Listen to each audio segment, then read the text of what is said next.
Hello everybody, welcome. How are we all doing? We got lots of hype from Axie. I'm so glad I got my chat to actually stay between scenes. Such a stupid thing that wasn't working. Anyway, it's Sunday. That means it's time for more Dang It Grandpa, Danganronpa, CSI High School, as I've been calling it this week. Good fun. Maybe just a little bit longer. I don't know if there's as many people here. There usually isn't to start with at the start of the stream on the Sunday. Don't want people to miss out on the recap if they're wanting to check that out, which will be coming up shortly. I was posting about it on Twitter, but it's long this week. I think it's not the longest one I did. I think I had one that was closer to 40 minutes one time because I couldn't cut anything out of it. But when I did the first edit of the VOD, because it's been a couple of weeks, it's like I need to watch back through all of this, and I was like, okay, cool, we're good. We got the edit ready to go. How long is it? And it's like 1 hour 48 minutes, and I was like, yeah, I can't be like, all right, everybody, cool, welcome to the stream. All right, I'm gonna go away for nearly 2 hours, but you guys watch a recap from my last stream. That's insane. That would be absolutely absurd.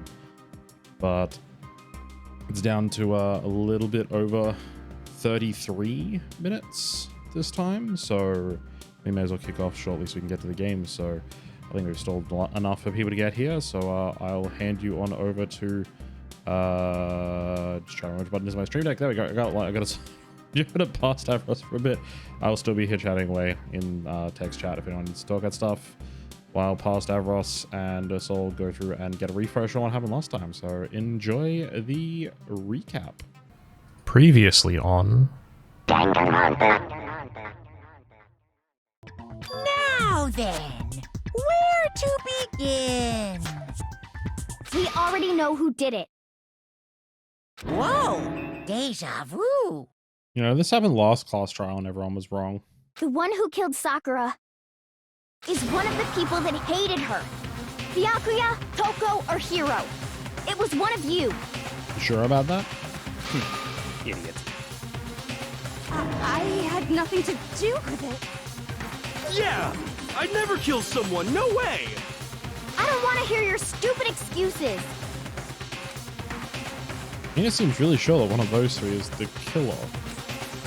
She must have some reason for believing that. Another reason you suspect them is because Sakura wanted to meet with them, right? Right. Yeah, and that was right before she died. So there's no doubt about it. One of those three killed her. Mm-hmm. I don't disagree with Hina. There's good reason to suspect all three of them. Does that mean one of them did it? It's not just normal hostility! You're the real culprit! I even have proof! Oh yeah? Proof? What are you talking about? Mm-hmm. I'm talking about her shining message. Shining message? What would a shining message even be? At the scene of the crime, she had written out Toko in her own blood, right? It was her dying message. Just like what you guys were talking about with Sayaka. What are you saying? No way! I didn't do it! You just don't know when you're beat, do ya? Hiro, hold on. When did you see that dying message of hers? Yeah, you weren't allowed in the crime scene, so how could you have investigated and found the dying message? Huh? Well, when we found Ogre's body. Duh. But if you recall, Hina was very adamant about keeping you away from the scene of the crime. So it's hard to believe that's when you actually saw the message for yourself. Mm-hmm. Kyoko, you found the magazine on the magazine shelf, right? Mm-hmm. That's right. Looking through the shelf, I found the magazine with the dying message on it. I found it right there at the scene of the crime, after we'd started the investigation. So how could he have seen it ever without going to that shelf and taking the magazine? If that's true, then what Hiro just said doesn't really make sense, does it? It does not. Doesn't make sense? What doesn't make sense? Everything I said makes perfect sense. When Sakura's body was found, That magazine was sitting on the shelf nearby. Mm-hmm. That's where Kyoko found it, after we'd begun the investigation. But you couldn't have seen it when the body was discovered. And you weren't at the murder scene, so there's no way you could have seen it then. Correct. Then, who did write it? Good question. Hiro could very well have written it himself. Yeah, which would be why he knew about it, right? That would explain how he knew about the message in the first place. Mm-hmm.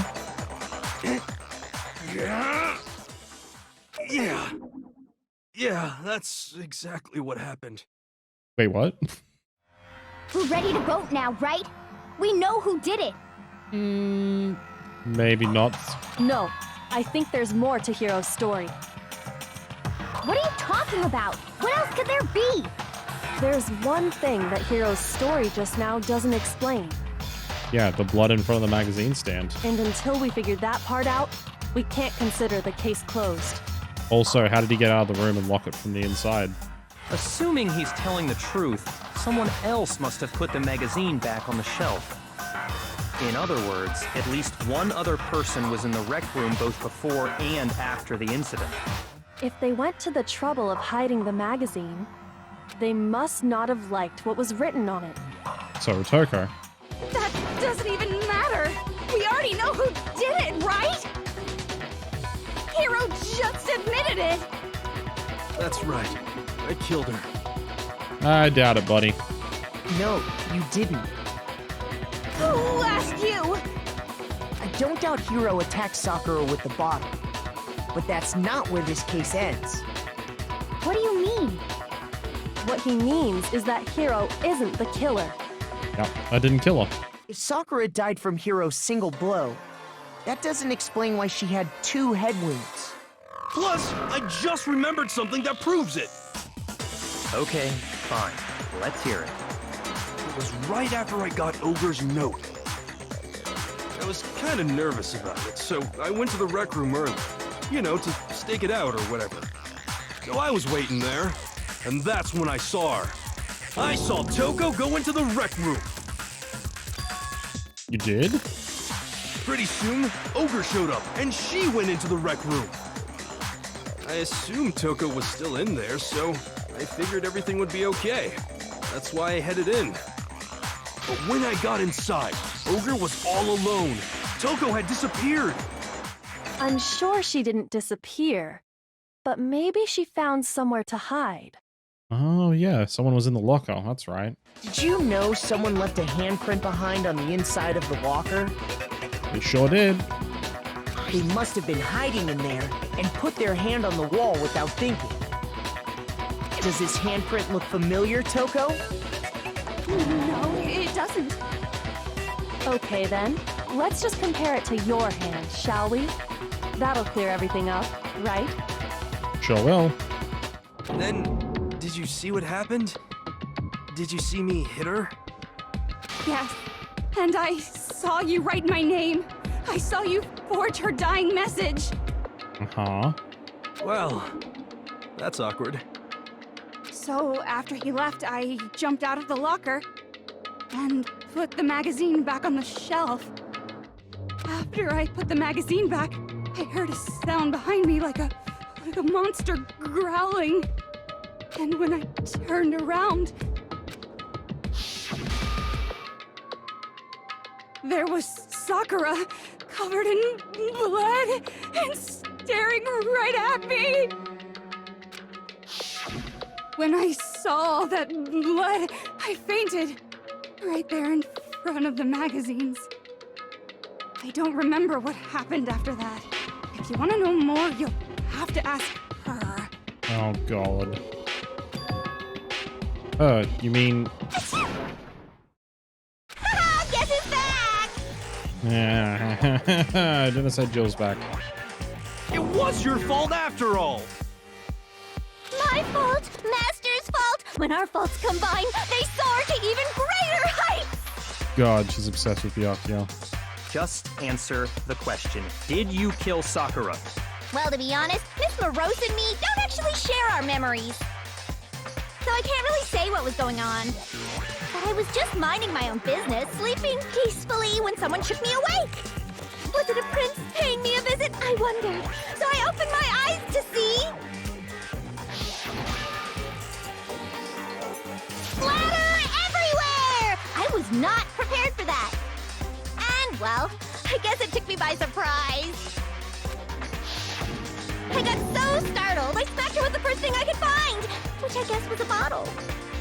We found Sakura sitting upright in a chair. Exactly. If the blow by the shelf was the cause of death, there's no explanation why she was in that chair. Well, are you still convinced the case has come to an end? No. But... Plus, the biggest mystery of all, the locked room, still has yet to be explained. Correct. Until we take care of that, we can't say this case has been properly settled. Mm-hmm. Some sort of reaction within her body.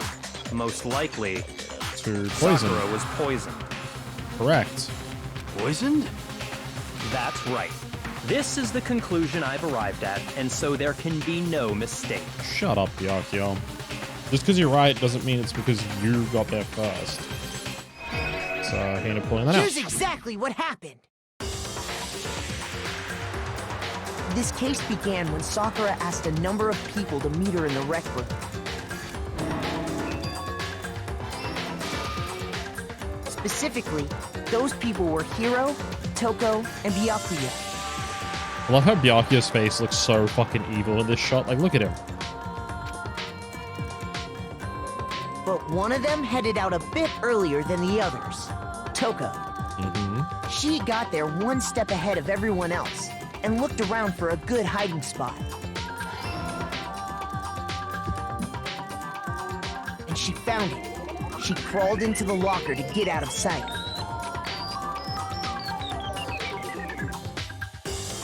Then, from inside the locker, she saw Sakura enter the room. Next to arrive was Hiro.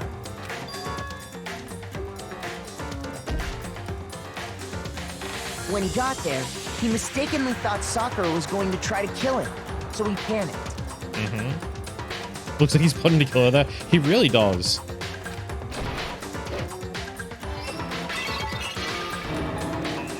Without thinking, he grabbed a nearby Monokuma bottle and attacked Sakura with it.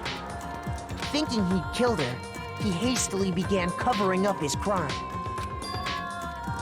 He took a magazine from the table and forged a dying message from Sakura. To that end, he wrote down a name. Toko. By writing her name, he was hoping to pin the murder on her. Mm-hmm. But of course, Toko had witnessed the whole thing. So as soon as the coast was clear, she jumped out of the locker and hid the magazine on the shelf with all the others. But in her rush, she made one little mistake. She put it upside down. She put the magazine back upside down. Soon after, she watched as Sakura slowly opened her eyes. She also saw the blood dripping off Sakura's head and fainted. This caused her personality to switch back over to Genocide Jack. See, like, the name for her character actually says Genocide Jill in, like, the nameplate and everything, and they still insist on calling her Genocide Jack sometimes. It's like, it's so weird. When she woke back up, her second personality also saw the blood-soaked Sakura, and she freaked out.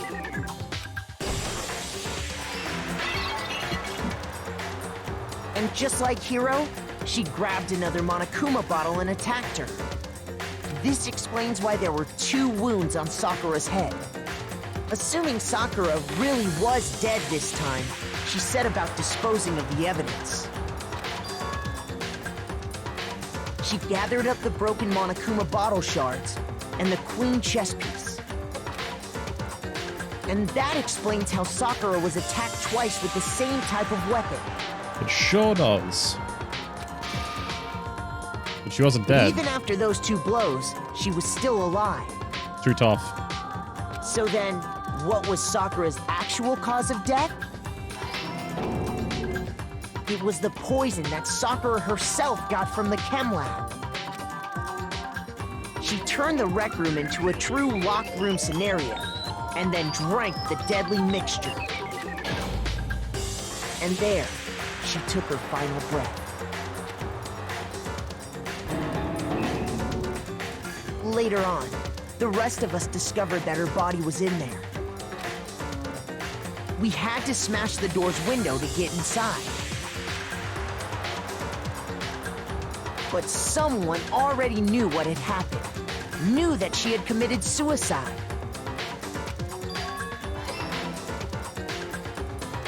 And that same someone quietly snatched the bottle of poison from off the ground.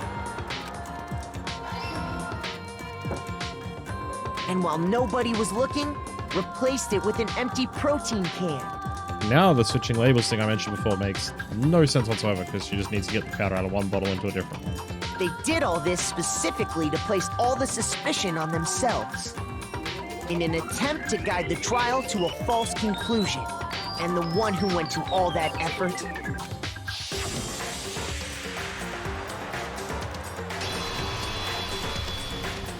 was you, Hina.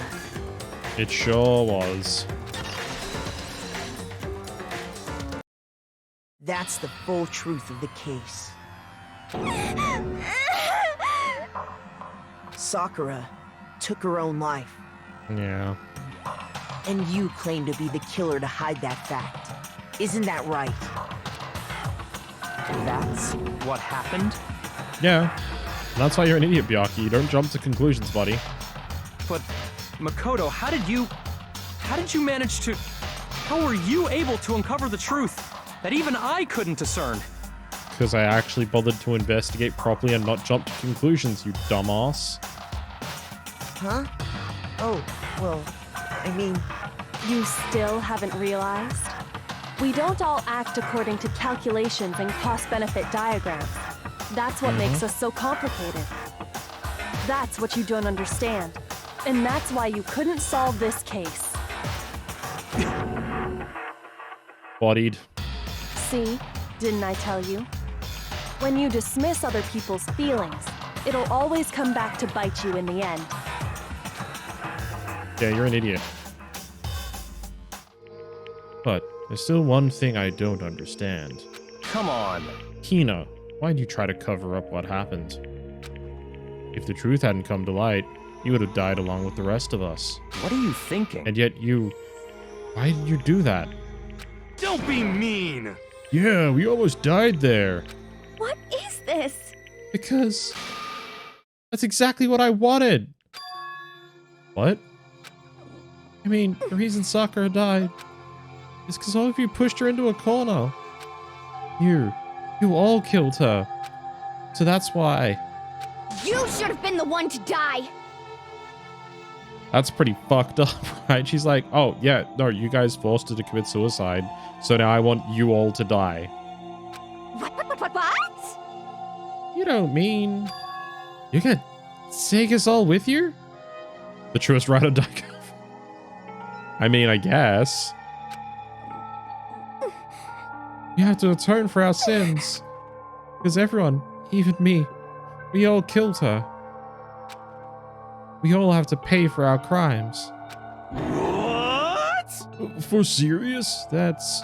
What is this?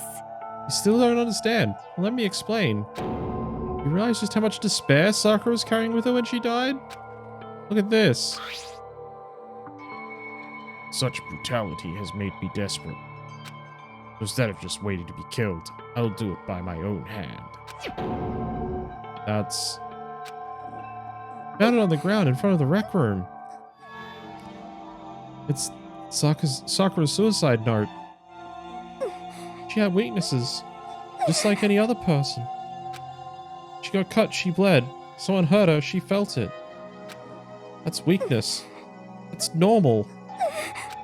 And yet, Why? you all blamed her. Whoa, whoa, whoa. I didn't blame her for shit. I tried to protect her, and I suffered for it. That just added to the weight she had to carry. I didn't even realize it. You know. We killed her. All of us. We pushed her into a corner, and we murdered her. Why? People like us shouldn't be allowed to live. And that's why you tried to lead us astray. You did your best to make us arrive at the wrong conclusion during the class trial. I don't remember Makoto and her thoughts head empty until the trial time into the BS of everyone. Exactly. Sakura died hating all of us. I wanted to free her of her regrets. Even that got found out. In the end, I wasn't able to do anything for her. I'd never face her after this. Hey! Sorry to interrupt when we're about to deliver the final tearjerker, but Hey! it's just taking so long. I'm about to fall asleep over here. I mean, do you really have any idea what Sakura was actually thinking when she died? What is this?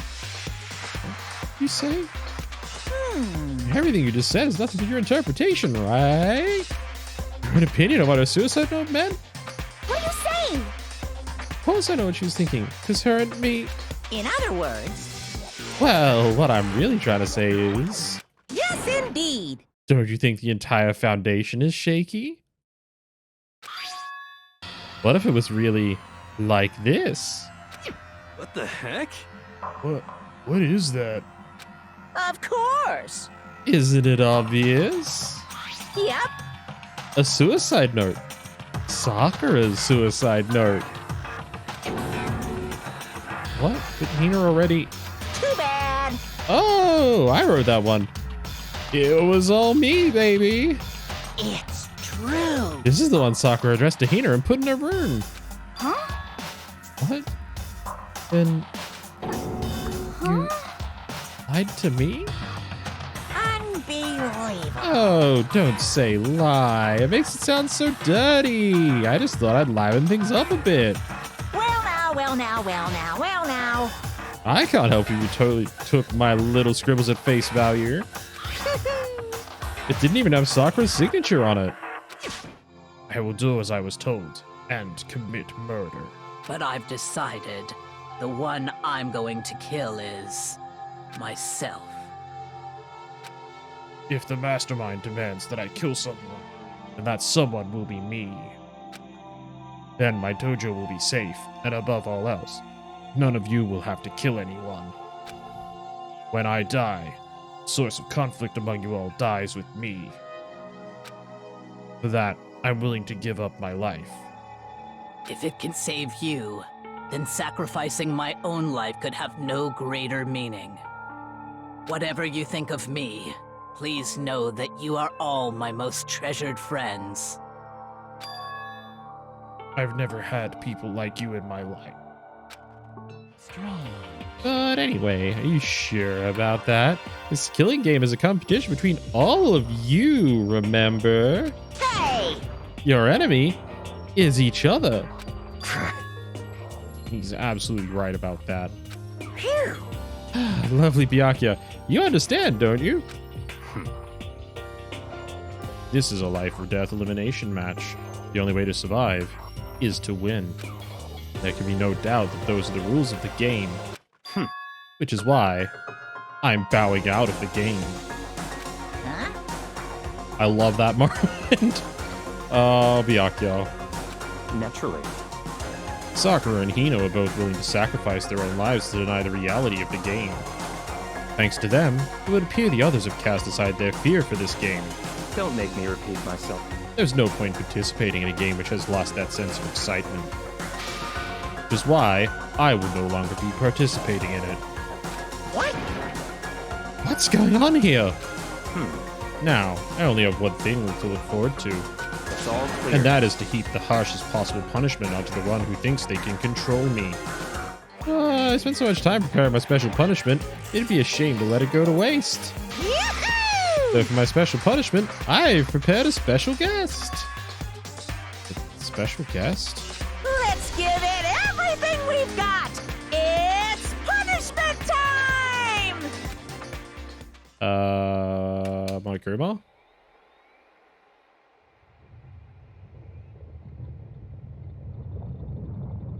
I guess connecting Alter Ego to the school network was a bad decision.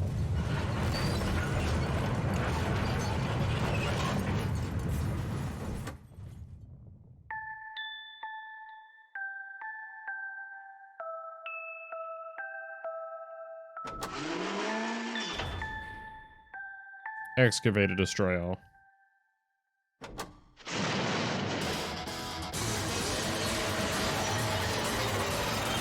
Yeah. Not gonna be much left of that laptop.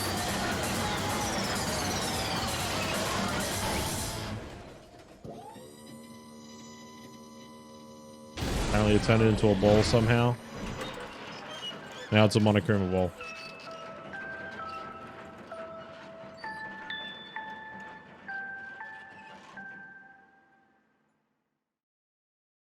Huh? I need to read the postscript. What? Postscript? Yep. Yeah, there's still a bit more left of Sakura's note. Huh? Do I have your attention? Okay then, here we go. Hello. Here he is, the dulcet tones of yours truly. One other thing, Hina. There's something I'd like you to tell the others. Hopefully it will act as a clue to help you unravel the mystery of this school. What? A clue? Hina. I've spoken with the mastermind off and on the whole time I've been here, and so I've learned one thing, which is the mastermind has done something to us. I think what they've done is... Oopsie daisy, that was a close one. Another word, and we've been hip deep in spoiler territory. Hold on. Listen, what was that all about just now? Woke me up, and we go to the Data Center, which just so happened to be locked, and she shows up late, and we leave without checking a single thing. What was the point of all that? Whew. Don't worry about it. Maybe that would be the end of our conversation, just like always, but... Goodbye. Well then, good night. Sure. And then that was over. As I turned to leave. Mukuro Ikusaba. What? Oh good, no, I'm Makoto. Kiriko was right next to me once again, whispering into my ear. Mukuro Ikusaba. The 16th student, lying hidden somewhere in this school. The one they call the ultimate despair. There we go. Watch out for her.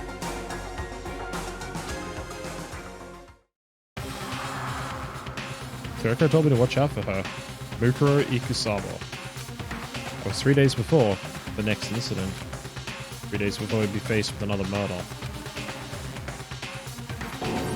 3 days before the worst thing so far would reveal itself.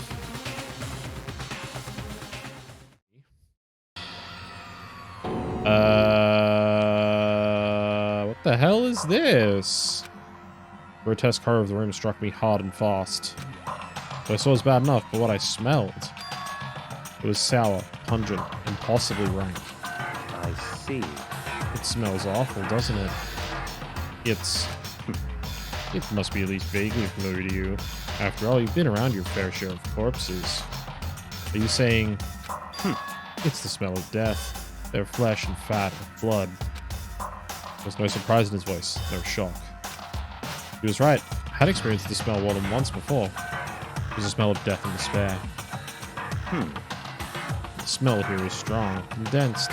It's the smell of a battlefield. Monokuma must have...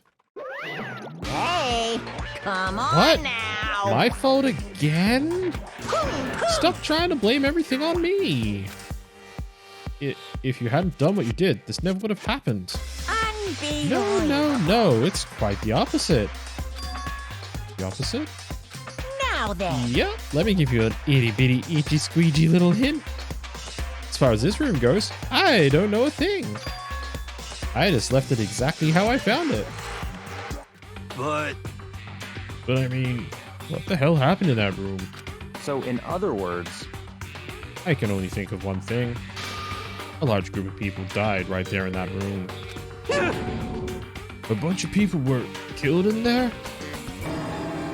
Stop, seriously. I'm gonna throw up. It can't be. Perhaps that's what was meant by the biggest, most awful, most tragic event in human history. Huh? You're thinking the same thing then. My theory is the mass murder that took place in that room is the incident said to have happened 1 year ago. The awful scene in that room. That was the tragedy that happened a year ago? In other words, Precisely. The tragedy is another name for the genocide of the student body at Hope's Academy. If that's true, it's all clear now. that would explain why Hope's Peak was forced to close its doors. Hey, I mean, I guess that all makes sense, but it's all just so awful. You noticed it too, huh? That pickaxe? What? Oh. What about the pickaxe? Well, there was a pickaxe in the tool shed. The words Crazy Diamond have been carved into the handle. Have we seen that phrase somewhere before? Crazy Diamond? Yeah, it does sound kind of familiar, I think. It's true. I just think. I know. You've definitely seen that phrase before. Huh? Huh? Where? Ah, that's it. I remember. It's on Mondo's uniform on the back of his jacket. Jackets are the same thing, right? Crazy Diamonds? I see. You're absolutely right. Why would that be on the pickaxe in the garden? could it be? Mondo must have snuck in there and done it, right? Not possible. But we didn't have access to the garden until today. That's right. Then maybe Mondo brought it with him when he first came here and Monokuma confiscated it? Whatever the reason, it stuck out to me in the tool shed, the pickaxe connected to Mondo. So, what is it you want to figure out? Kyoko's identity. Huh? Well, Kyoko's identity? Kyoko is Kyoko, right? Yes, but who is she? The rest of us have a clear, definable reason for having been selected to attend Hope's Peak Academy. Hina's the ultimate swimming pro. Hiro's the ultimate clairvoyant. Even Makoto is the ultimate lucky student. More unlucky than lucky these days, but... So what about Kyoko? Can you tell me what she is? Now that you mention it, she's never told us. Well, Kyoko doesn't really like talking about herself anyway, right? It's not a matter of what she likes or doesn't like. This is a matter of trust. Can you trust someone who's unwilling to reveal their true identity? We need to avoid raising any more unnecessary suspicion. So, Kyoko, it's time you told us. I can't. What? Why won't you tell us? Wrong. I didn't say I won't. I said I can't. What the heck? What do you mean? So, Because I don't remember. What? I have no memory of what I am. You have no memory? You mean amnesia? Something you can't talk about in front of the surveillance cameras, right? But does that mean... Does that have something to do with whatever it is you stole from Monokuma? Monokuma told us earlier that someone had stolen something from him. Was it you? indeed. That's right. Well, I was right. What did you steal? So, I stole this. Key? Looking at it, I can tell it wasn't just any key. It's shaped like Monokuma. It's probably the only key of its kind on Earth. Where did you get this? so, From the headmaster's room. What? You snuck into the headmaster's room? Wasn't it locked? however, The lock was broken. What? correct. It was Sakura. She did it for us. She did? Indeed. Remember what she said in a note? I'm not just going to lay down and die. I will fight you. Did Sakura broke into the headmaster's room for us? That's right. That's right. So we could uncover whatever secrets may lie hidden within. Did that for us? Violated the school regulations to help us. We just decided to die, so last act was to defy the rules of this place. Indeed. I noticed the room was open after the class trial was over yesterday.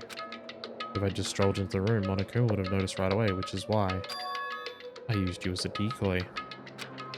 You asked me to meet you at the data center in order to... Correct. Correct. I needed to draw Monokuma's attention. took that opportunity to sneak into the headmaster's room, and as a result, I found this key. Wow. Then, what you told me about yesterday, did that come over from the headmaster's room too? Mukuro Ikusaba, the 16th student, lying hidden somewhere in this school. The one they call the ultimate despair. Watch out for her. You find out about this Mukuro Ikusaba while you were in there? Indeed. I did find a file on her in the headmaster's room that talked about her, yes. I don't know all the details yet, but one thing I do know is that Mukuro Ikusaba is dangerous. Dangerous? In other words, He may very well be the mastermind.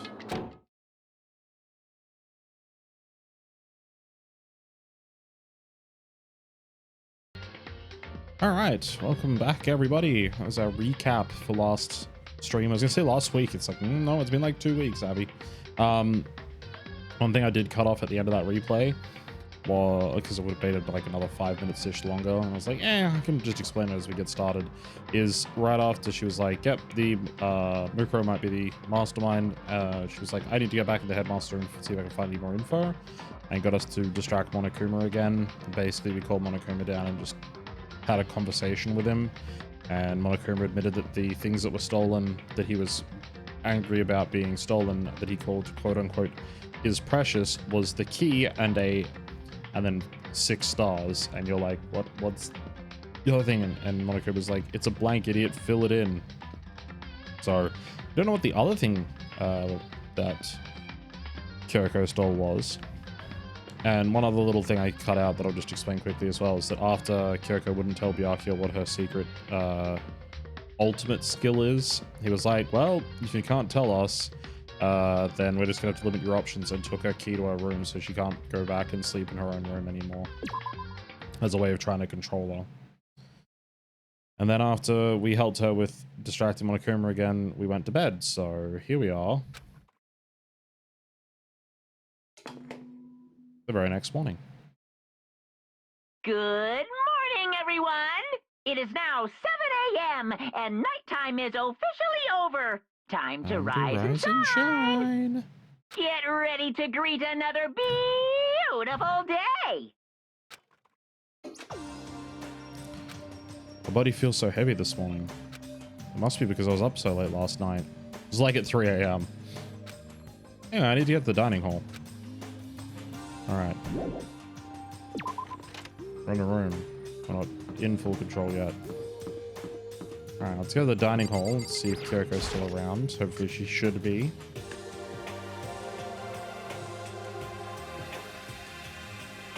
What? You're 1 minute late, Makoto. How do you explain this? Sorry, I'm not feeling so great today. What's your problem? You really think that tired excuse like that is gonna work? Huh?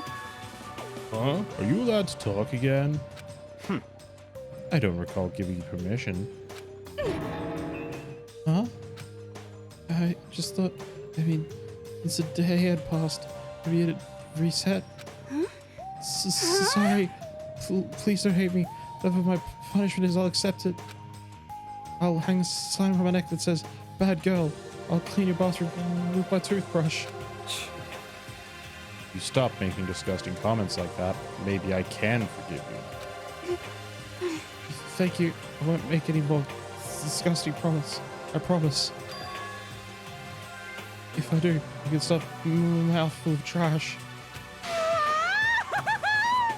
God, she's a fucking weirdo. As long as it's you and no one else, it's all mine.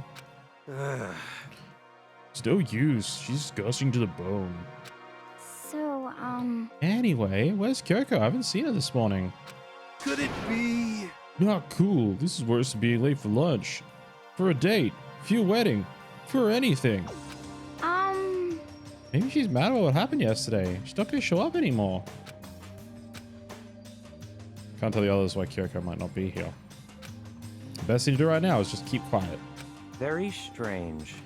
Whatever her reason, I'm curious to know what she is doing. I know she's not in her room, so... You know? Oh yeah, you still have her key, right? What's this? Ah, you looking for Miss Kirigiri? What? What? Oh, what are you on now? Hey! Hey! I'm right. You wondering where Miss Kirigiri is, right? Do you know where she is? Ooh. Well, it's hard to say. Huh? Oh, you don't know either? What? It's because he doesn't know. That's why he's here, to try and prod us for information. Uh-huh. Hey, don't you hate it when you ask someone what their favorite movie is and they name some indie bullcrap? This is very I suspicious. feel like I'm getting whiplash the way he changes subjects like that.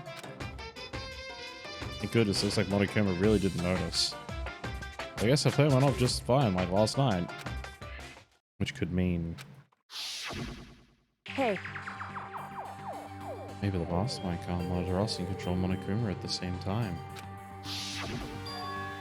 Has she been right about that? Hey! Hey! So, I was right. You're looking for Miss Kirigiri. Any idea where she might have gone?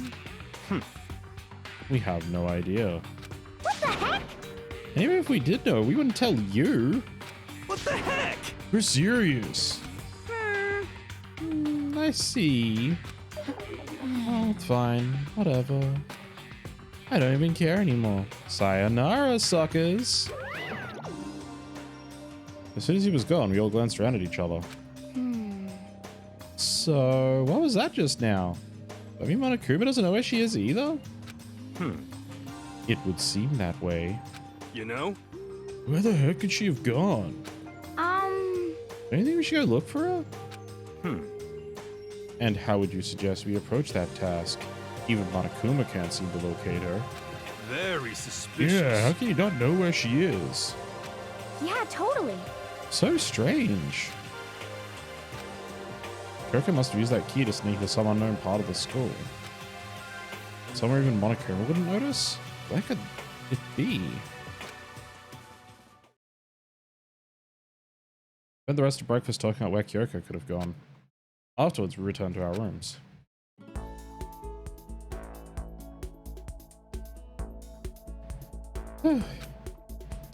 Breakfast didn't help me feel any more upbeat, that's for sure.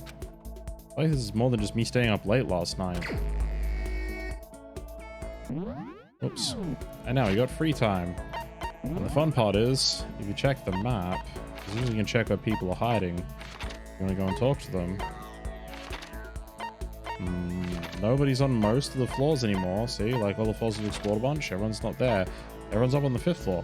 Yakuya and Toko are pretty much found together all the time now. Hina's on her own. Hiro's on his own. And Kyoko is nowhere to be found. So, yeah. Makes it very interesting because you literally cannot find her anywhere. Alright.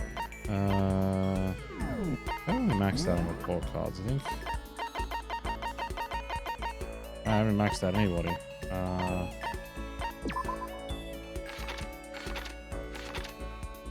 Yeah, let's go with Hino. But first, I know where we need to go. So we got a bunch of mono coins for finishing the last class trial, which means it is time for the chapter beginning gacha segment.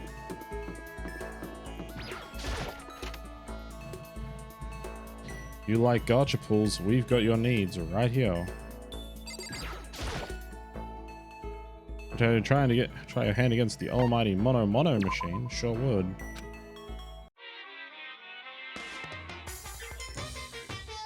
And tell you now, we're not really worried about not getting dupes at the moment. We're just worried about getting items.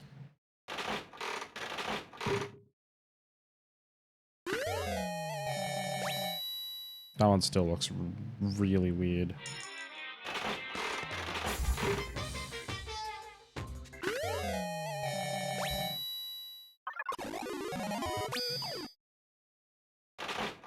Damn, 2 luckies in a row?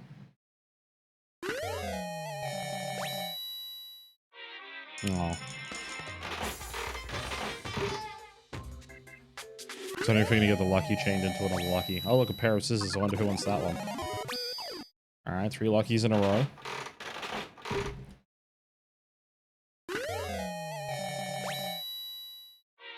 Oh. Someday I'll get item into a lucky, give me an extra item, into a lucky, give me another item. Someday.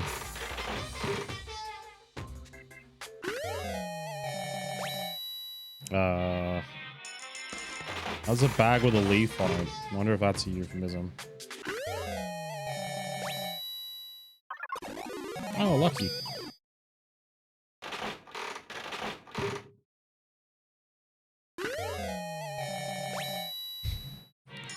I love that that was a cup noodle into, hey, you got lucky, here's another cup noodle. It's like, alright.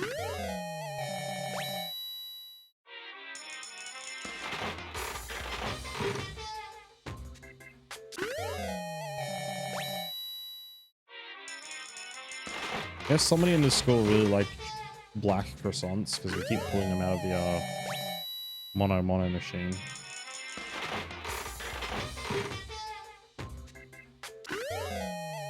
So I don't know about you. I think, like, cup noodles out of a gachapon machine, right? Like, you open up a gacha and it's like, here's some cup noodles. You'd be like, yeah, okay. Maybe I'll eat them if they're in date and stuff like that. Like, they're relatively shelf stable, right?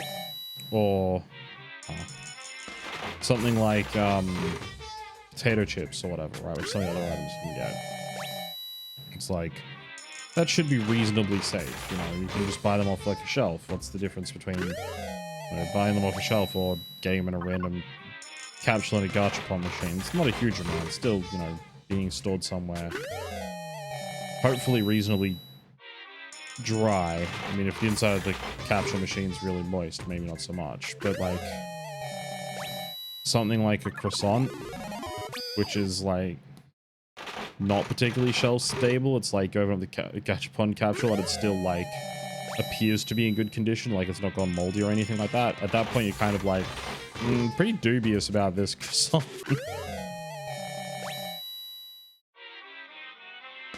Or I guess at least I would be. Maybe there's some people out there that are like, no, it's completely fine, I'd eat it. And I'm like,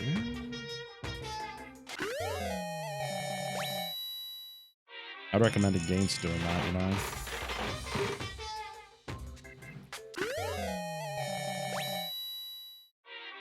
I don't even know what the hell that was.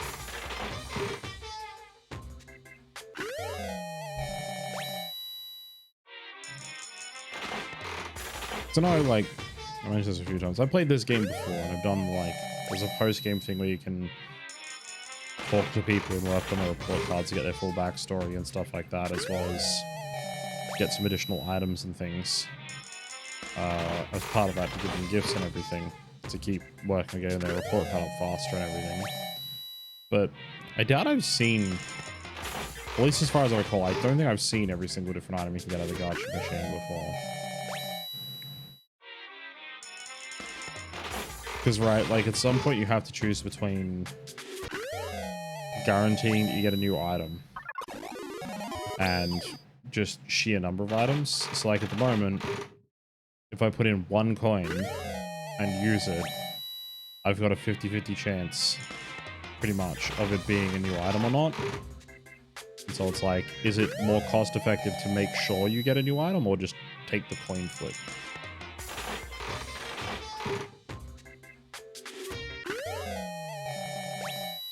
Like, I'm getting dupes, right? Like, I'm not getting all new items every single time with the 50-50, but like,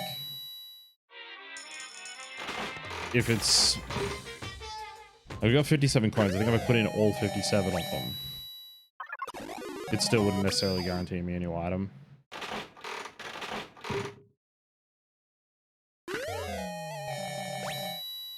Oh, it's for the same item again. So let's see, right? Like, if we put in 50 coins, we get a guaranteed new item. Or we can pull 50 times at like a 50-50 shot, which means the odds are roughly in your favor that you should get a new item. But hey, Even with the odds roughly in your favor, you can still get dupes like I've been doing.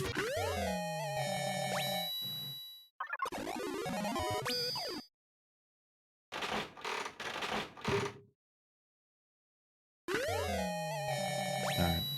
Let's get this. We got the lucky into another lucky. Let's go. 3 items for the price of 1. Me a 4? No. Alright. Just to get this over with, we're just going to throw all 50 coins in for this last spin. Oh, and we got enough new items that it's not quite guaranteed. It's 1.09% chance of a repeat.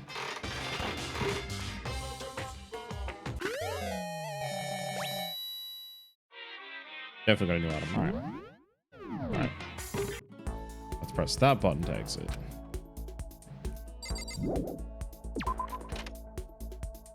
Alright.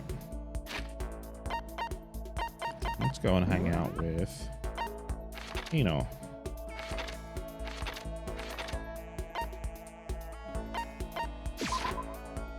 Who's in the dojo. Should be down this way. That's the bio lab. That's the dojo.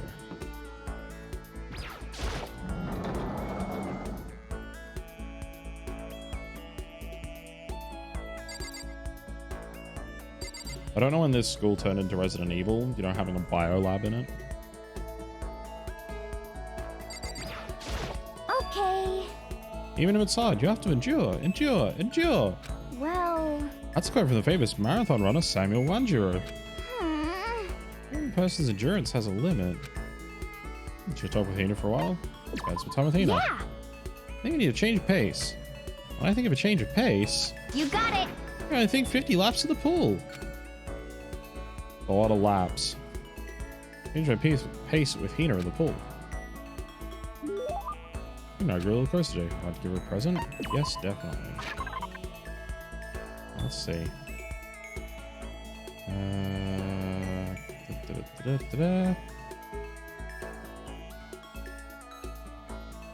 Ah, cool. Yeah, we got one for sure. So that one.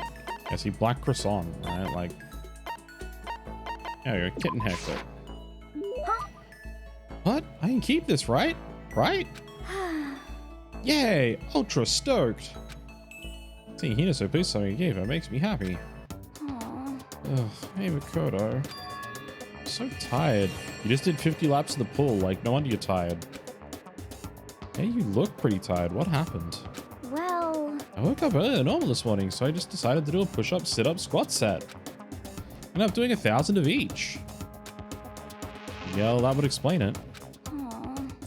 Tired. So tired. Want something sweet. These things you get when you mix flour, sugar, butter, and eggs, then deep fry them. What he was looking for is donuts. Oh, I know. You want some donuts, don't you? I'm telling you what, but actually a bunch of frozen donuts in the warehouse. Okay. Frozen in the microwave for a few seconds and just imagine. Imagine the warm chewiness of that donut. What I'm saying, right? You eat the crap out of that, right? Really do love donuts, huh? Just a second. Is there anyone who doesn't? Who on earth? No. Who in the whole universe can say they hate donuts? You have the temptation of biting into a donut. First the sweetness floods your mouth, and the soft dough cushions you. Next you get that hint of egg and butter, right? The whole body starts to melt. I feel like you're falling into the center of the donut itself. People talk about the donut effect if that's what they're talking about. That's absolutely not true. Ugh, I can't take it anymore. Feeling like Niagara Falls over here. Just a second. Yeah, wait, Makoto. I got an upcut with your name on it. I'm not in the way. Wait for me, God of Donuts. Before she was done talking, Hina took off like a bat out of hell. I guess that means she'll be going when the morning comes. That's for all the old heads, I guess. Around her, I feel like I'm soaking the essence of human vitality. Also, my chat has disconnected in OBS. Good job, chat. I should fix that.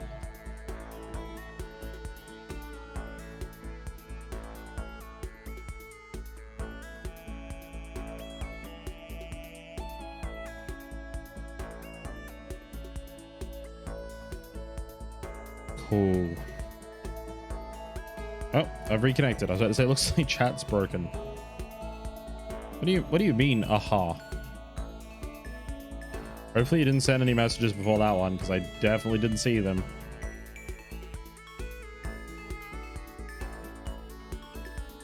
This isn't a replay? You missed the replay. It's already happened. Unless this is a replay of me telling you that this isn't a replay because we're all just one big simulation set up just to troll specifically you, dude, bro. No, it's not a replay. We finished the replay already. That was like an hour ago. All right.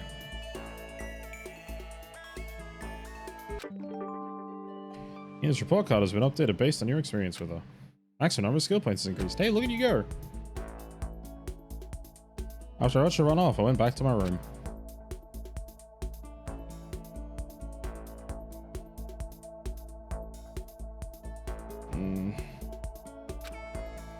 Even worse than I did this morning. Like my main character syndrome ain't that bad. Have you said anything about you being the main character?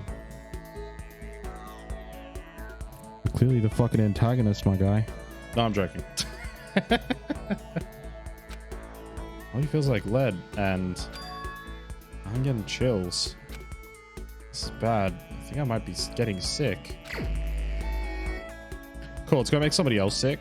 Because it's like, hey, it's free time. You can go and make somebody else sick by hanging out with them. It's like, what? Other options. The Haitian donut. You did the kitten hair stick. Ear clip, sorry. G stick. Water level. Astral blade doll. Oh, everything's breaking. Somebody hit me with the bonk there. Either that or that happened on its own because I don't see it in my Oh, there we go. Yeah, everything's pretty broken right now.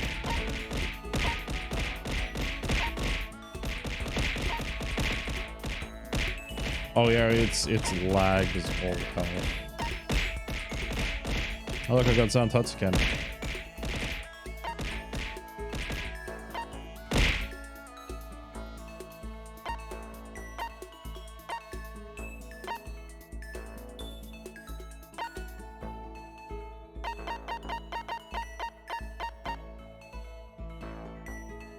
Here with the bonk and the slip up.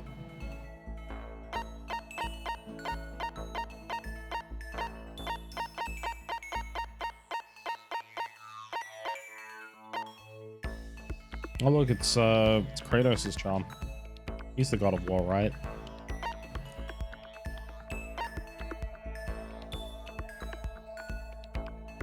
What about Astral Boy doll? Not the Astral Boy doll. And I might not have anything else that Tina actually likes. That sucks.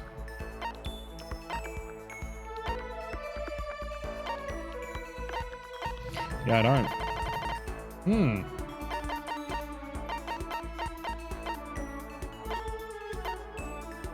don't specifically like the black croissant.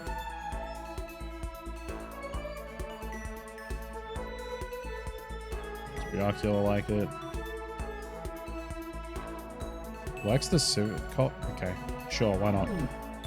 Let's go and hang out with Byakuya and give him civet coffee. Because clearly he likes the taste of poop, because as Axie put it earlier, he is a poopy butthole, so you know. Oh, also if I'm getting sick, yeah, who else do I want to make sick around the school but Byakuya?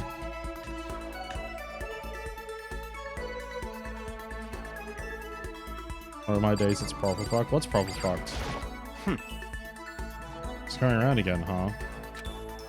Looking at you makes me physically ill. Oh, I'm gonna make you physically ill, my guy. My delay? Look. It's not my delay. I blame Twitch. That's fine. Fine. I don't mind allowing you to indulge in my attention. I hope you appreciate this. Spend some time with Byakuya. Byakuya and I grew a little closer today. You break it, you buy it? Cool, so I own all of Twitch, so I can just ban all of the e-thoughts.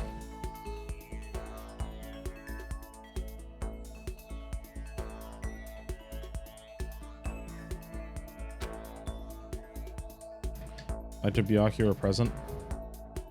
Sure. What would you like to give him? Here, have some poop coffee. This is... You bastard. How did you get your hands on this? Even the collective force of the entire Kogami Corporation wouldn't be enough to obtain this gem. It's just civet copy, my dude. The topic of ethos I recommended theme looks just like Pornhub. Yeah, well. Naturally. I'm going to hold on to this. So, in other words... Just to be clear, my being the ultimate affluent progeny is only one of my many talents. Some people think I rely on the care and protection of the Togami name. Is this a monologue or something? But I don't rely on my family. Rather, I am my family's savior. The Togami Corporation reaches across the world, true, but I will take us to even greater heights. It is expected of me naturally. After all, even my own family has recognized my ultimate superiority. In other words, even among the Togami family, I am the chosen among the chosen. God, you sound like a Chuny there, buddy. So much confidence. Naturally. And that confidence is justified, I assure you. It comes from the battles I've fought and won. Battles? I am personally worth over $4 billion, separate from my Togami family assets. How the heck did you make that much money? In other words... The stock market. I buy and sell shares and assets based on market trends, all within a single day. Ah yes, the classic, I have made money outside of my own family. All it took was a small loan of... Yes. Surely even someone as simple-minded as you has heard of this technique. He buys and sells stuff on the stock market, doing everything in a single day. That's called day trading. You're talking about day trading, right? You're able to make $4 billion doing that? Ah yes, stocks bro. Yeah. That's right. Well, I first started doing it just to keep myself occupied, and before I knew it, there it was. Right before he blew all his money on Bored Ape NFTs and went blind.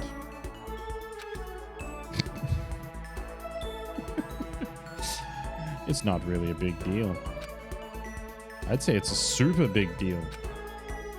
Wait, but are high schools even allowed to buy stocks and stuff? Don't make me repeat I'm myself. Byakuya Togami. Is that meant to be an explanation? $4 billion is nothing to the Togami Corporation, but for personal use, it's not bad. So now you understand, right? I'm not merely the child of a modern-day nobility. You know, Byakuya, maybe you should start calling you the ultimate day trader. Oh, I don't do that anymore. It was too simple, so I got bored of it pretty quickly. Jeez, do you realize how insulting that sounds to the rest of us? Of course. That's just how I feel about anything I do. Frankly, life is too easy. Oh, nothing ever happens. Personified over here. It's only natural for me to do whatever I want in this world. And he really is confident. Like, worlds apart. Galaxies apart.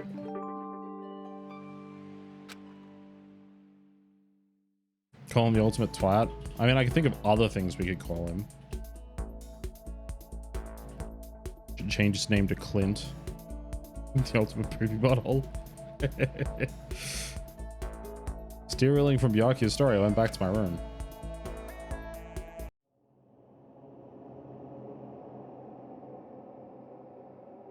I'm getting the chills. Feel kind of dizzy. Can't help it. I need sleep. My time wasn't for a while, but I felt like my body had reached its limit. I dropped into my bed. I felt like I was falling into a bottomless pit. Now in the context of the grand scheme of things without doing spoilers, he's still a dick. Look, you can do nice things for people and still be a massive phallus.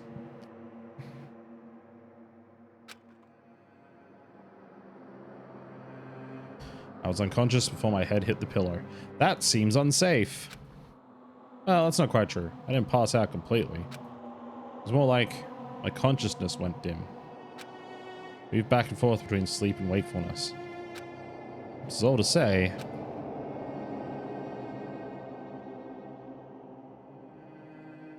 I was restless.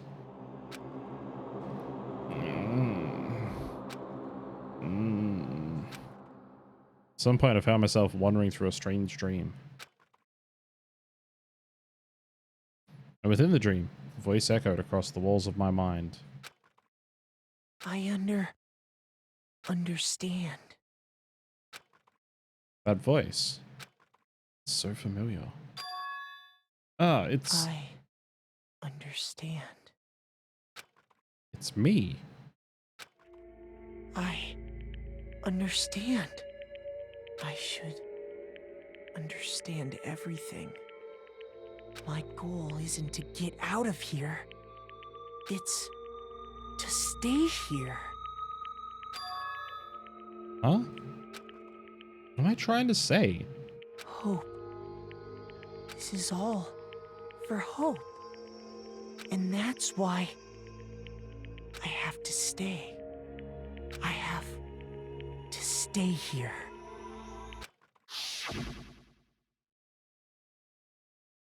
What a fucking weird dream.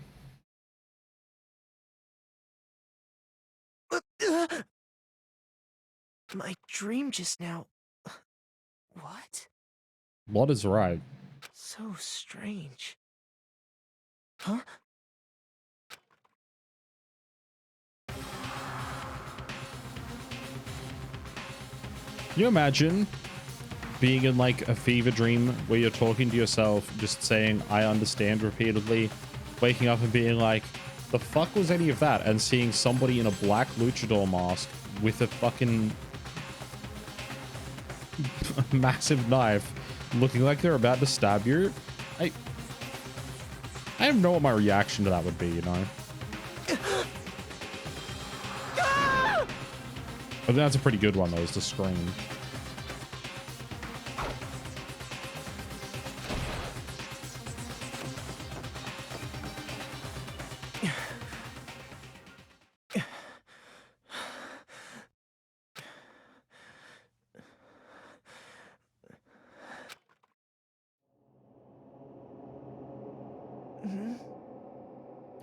The next thing you realize is somebody else is standing there, not the person with the knife. Kyoko? Fucking chat back on Makoto's face, so all I could think was, man, I should... Duke! I was gonna say TOS, but I'm sure I've said worse. What did you...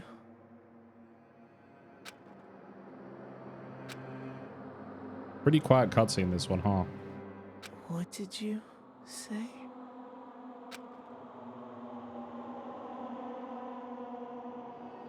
Makoto and Kyoko here going for Squall's crown as King of Ellipsis. Then if they clap you for that mullet, they should just delete me from Twitch. No. That's the joke.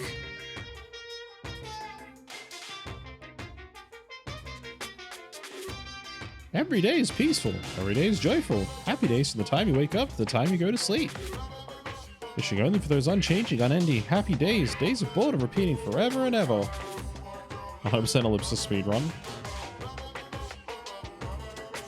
I think Gordon Freeman wins that one.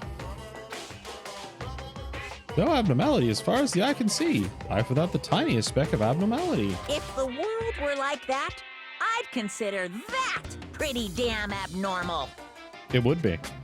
Plenty of weird, fucked up shit that happens.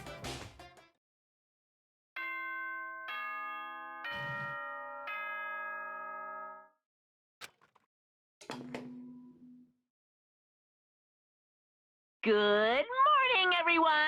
It is now 7 a.m. and nighttime is officially over. Time to rise and shine! No, that's a good point, actually. Get ready to greet another beautiful day! Alex Kidd wins that one then?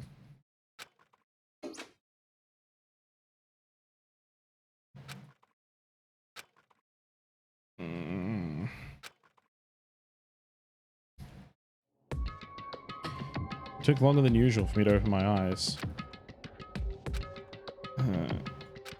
But a deep sigh to bring myself up from the rest of the way. The chills, the aches, the unfathomable lethargy, they had all disappeared in the night. What there was left was me, drenched in sweat. Sounds like you had a fever, my dude. A fever for the flavor. That's a old reference.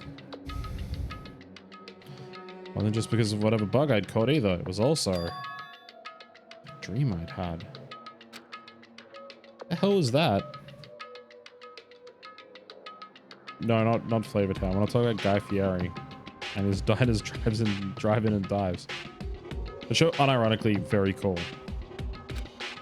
I mean, is it even really a dream?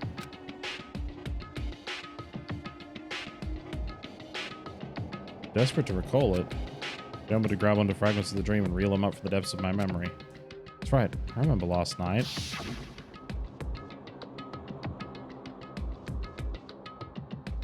Came down with a fever and couldn't quite get to sleep. I heard a voice I didn't really understand, and then I almost got stabbed. All of a sudden, I was awake. There was a strange person sitting next to my bed wearing a mask. They were holding a knife. I want to say I fought them off, but I don't actually remember. I will say that knife, just because I didn't put it in the recap, Toko found one up on the 5th floor of the school and was like, oh, hey, everybody, I found a knife. And people were like, maybe someone should do something safe with that knife. And everyone was like, sure, give it to Makoto. And Makoto was like, why the fuck are you all giving me a knife? And it's like, no, wait, it's because they trust you. And he's like, all right, I'll put it in my drawer. So, could explain where that knife came from. Nah, just leave it around. I mean, they basically did. They're just like, hey, give it to Makoto. Makoto's like, I'll just put it in the drawer in my room. It's like, okay, it's not particularly secure, but okay, buddy. Hi, Panda. I felt like my mind had been detached from my body, burning up with fever.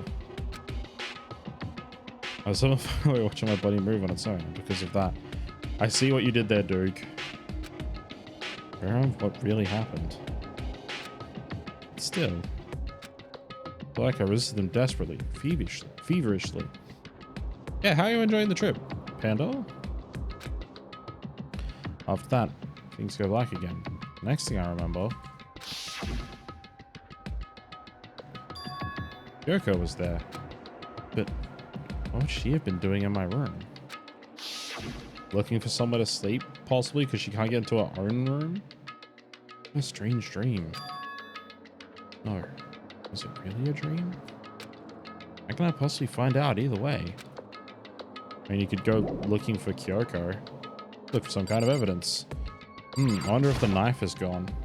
I open the desk drawer and... Huh? It's empty. There's nothing inside. Wait, nothing inside? That's strange. Because it definitely wasn't before. I'm positive I put the knife I got from Toko in here. Wait, that means... What if they told me to keep safe? I knew it. Just had a feeling. It wasn't a dream after all.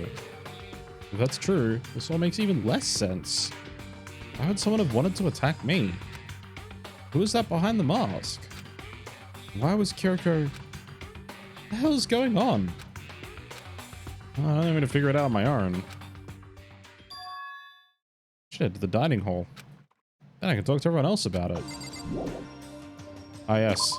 I already said, imagine going to sleep with a fever, waking up in the middle of the night, summoning a lucha mask with a knife, trying to stab you. And being like, wait, what the fuck's going on? Imagine then after the fact, going to all your friends and being like, okay, everyone, you're not going to believe this. I was sick as hell last night. I went to sleep, and then someone tried to stab me to death with the knife you all gave me. And I was hiding in my drawer in my room while wearing a black lucha mask. Oh wait, I know who it was. It was Sin Cara Negro. Hey, Makoto. That joke is just for Axie, and it is terrible, and I will not apologize for it. Oh, Makoto. Yep, that's Makoto. Sure as the sky's blue. You're safe because he was the botchier one. He was the botchier one. Hey, Hina.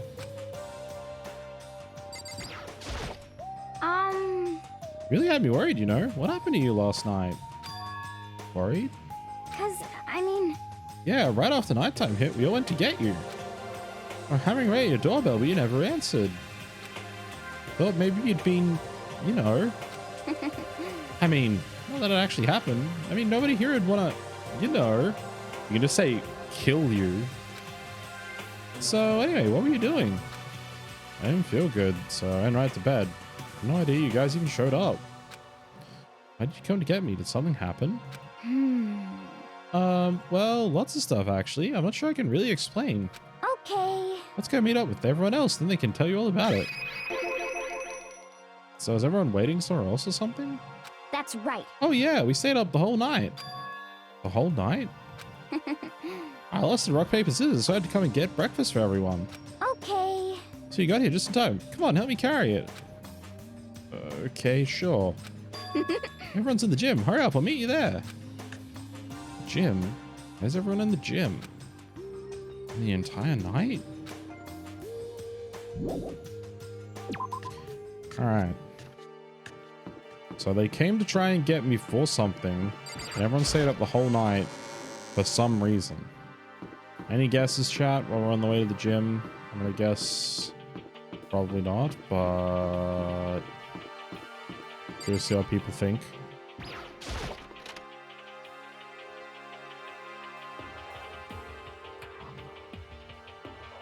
Alright. Let's see what it was.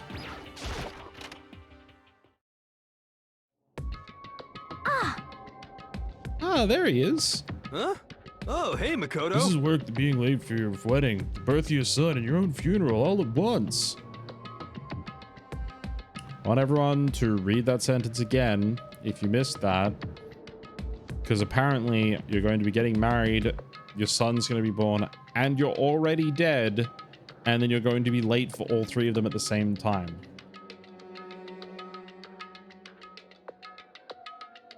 Oh, people call him a himbo, right? And I'm like, no, he's just a moron. There's no heart of gold in there. He's just stupid. What? He needs to show up now. Like it's no big deal. You made us stay up all night while you slept like a baby in your bed. It's like Hina said, everyone was there, besides Kyoko. And then I noticed. It formed a circle around something. So I saw what that something was. What's the... Before I could catch myself, I'd cried out. Spread out in front of them was the remains of a Monokuma. That's right, they finally took him down, look at that. But what are you doing? What are you doing? Want to do laundry? Eh, it's good. As long as you're having fun. What does it look like? We're dismantling it to see what makes it tick. Need not sibling meet up. Good luck. Our country is significantly bigger than most people think it is. Dismantling? But I mean, that's Monokuma you're messing with, right? Yeah, that's right. She's not even phased. Everyone come to PAX. It's still not as easy as you make that sound. Relax, there's no danger. You say that, but... What is this? What are you guys doing? So yeah, broken Monokuma. Looks like it's been professionally disassembled. How's that possible? Talking about something like that isn't dangerous? Seriously, what are you thinking? How can you say tearing something? How can you say tearing apart something like that isn't dangerous? What? Idiot. If you hadn't been sleeping in, you'd already know what's going on. Hey, come on. Well, I guess I'll handle this. What's going on, Makoto? Because that's how much I like you. Good luck, everyone's fairly far-flung. It's like 20+ hour drive far-flung. Correct. Yaki found this little fella lying around. Then we tore it apart. That doesn't explain anything.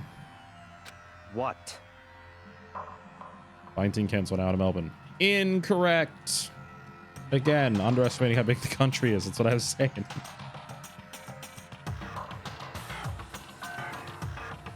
It's only like 1 hour to Melbourne from very specific places. Like, if you're in Perth, it's not 1 hour to Melbourne. If you're in Tasmania, it's not 1 hour to Melbourne.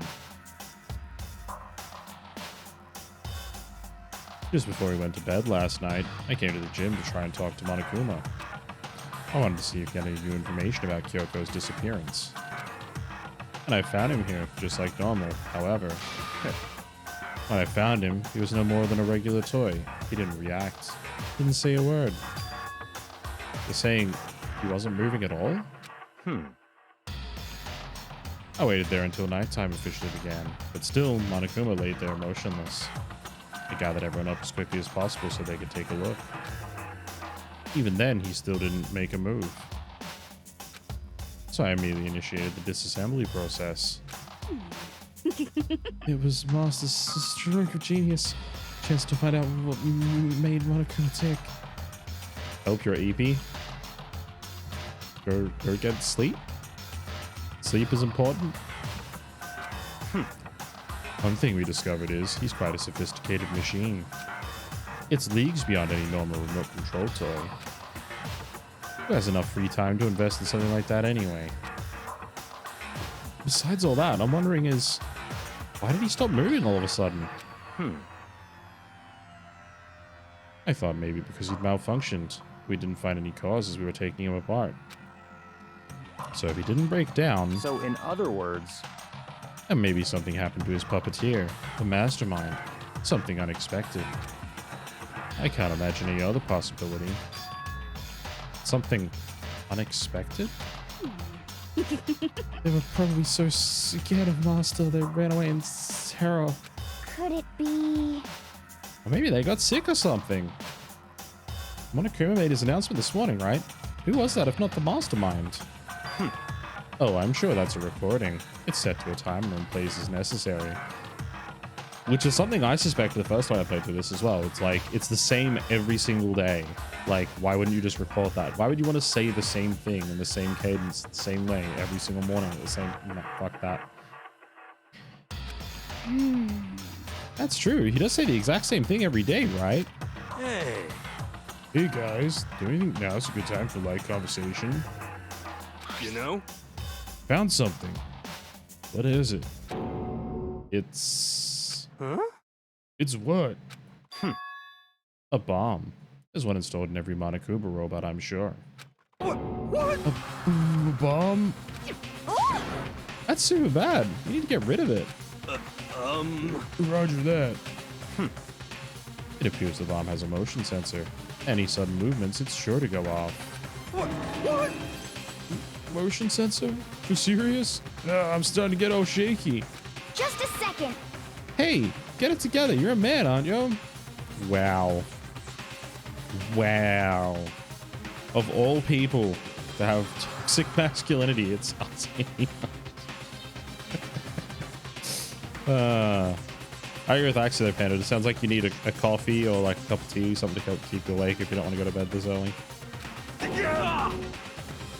I'm fine. Totally fine. You're so not fine. You're all Oh, I probably shouldn't have mentioned. The motion sensor is off right now. Jeez, don't scare me like that. God, you're like the world's most spineless worm of the century. Don't be mean. Hey, come on. The century's just getting started. Don't call the race already. Whatever. Just hurry up. Put the bomb down. Hang on to it. It's not gonna do anyone any good. Oh yeah, good call. Well? Okay, it's down. Everything's all good. Go put the button down. That wasn't my main concern at that point. My eyes were glued to Monokuma's remains. He just stopped moving all of a sudden. Was it really because something had happened to the mastermind that they weren't expecting? What could that have been? When I thought about it... couldn't help but think back to the night before, being attacked by that masked figure. Just a second. Hey, Makoto? Huh? Hey. Don't hurt us. Do you hear a thing we just said? Huh? Huh? So that's no. What are you, some kind of brain dead farm animal? Sorry. You were saying, since I don't understand Monokuma, what should we do now? And we've decided to continue our offensive assault. It's all clear now. Try and uncover the mastermind's true identity. We're going to break into the headmaster's room. Really? Naturally. Since the mastermind appears to have stopped all activity, now's our chance, wouldn't you agree? But if the mastermind comes back while we're in there... What? If you're scared, you're welcome to stay here by yourself. What the heck? I'll go live in the chicken coop with all the other chickens. You can be chicken number 6. Such ignorance. This is a battle, a fight to the death between us and the mastermind. We don't have time to deliberate. But Yeah, I mean, don't have to kill each other or anyone else. We have a chance now. Come on. So, what are you going to do? Are you going to run away? Or are you going to fight? You're right. I'll go with you. It's all clear now. Okay then. We're going back to the break. We're going to break into the headmaster's room. Everything comes down to this moment. Anything can happen, so prepare yourselves. I'll follow you anywhere, Master, to the islands of all the earth. Sakura, if you can hear me, lend me your strength. How about that?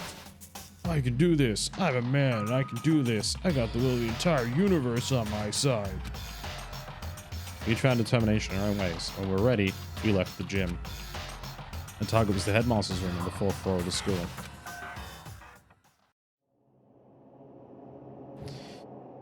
So if you remember, Makoto was saying, you know, looks like the mastermind can't do both things at once, can't puppet Monokuma and be keeping an eye on everybody. So if they have to manually be at the controls of Monokuma to actually keep him running, and the mastermind stopped running the robot, and doesn't seem to be keeping an eye on what everyone's doing, to really take control of Monokuma to punish them for dismantling Monokuma. Maybe Kyoko's got them like tied up somewhere or something?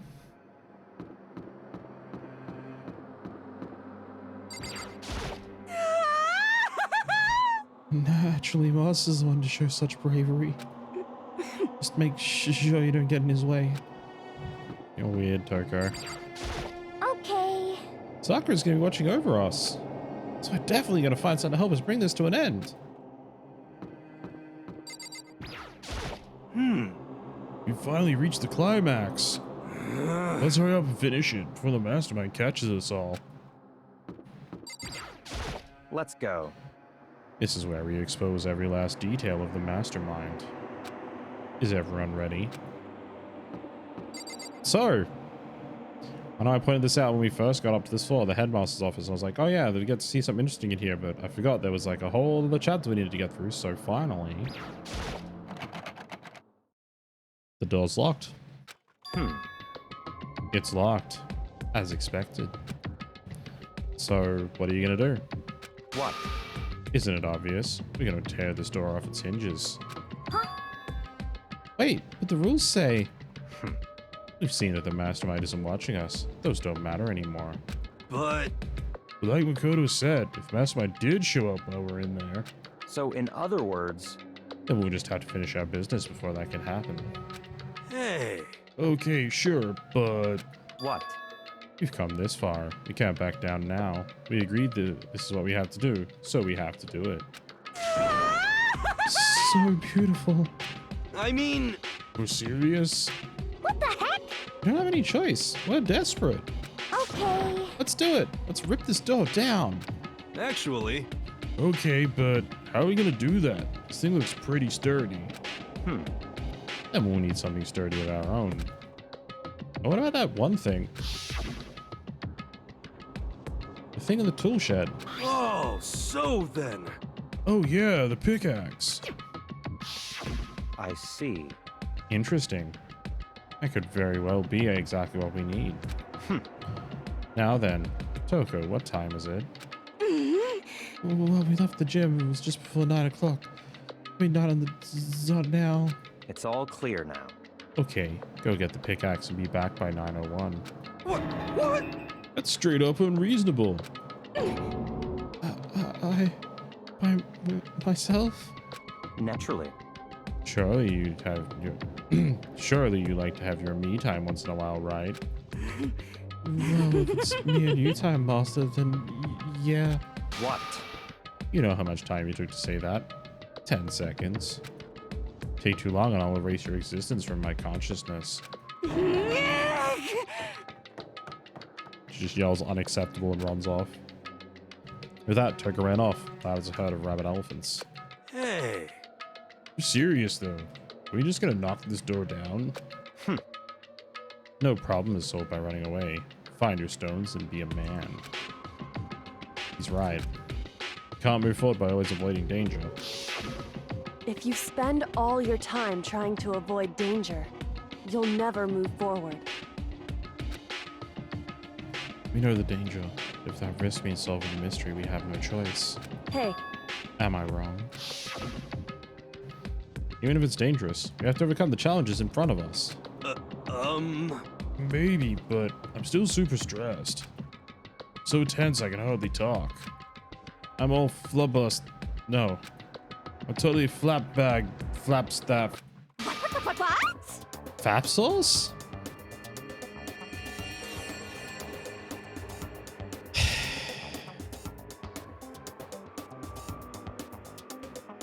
What?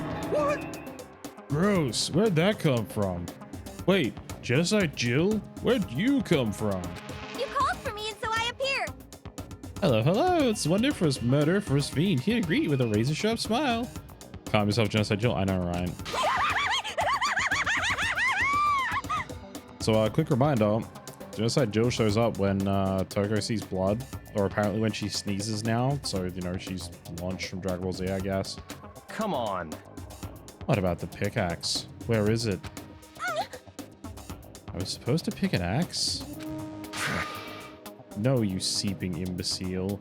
The pickaxe. Seeping imbecile? Oh, Master, you woo me with your executive level bobs. Here comes the bloody nose. Huh? Seriously though? Did you really forget the pickaxe? Give it a rest. Omega-3 fatty acids. That's what you need. Great for the old memory factory.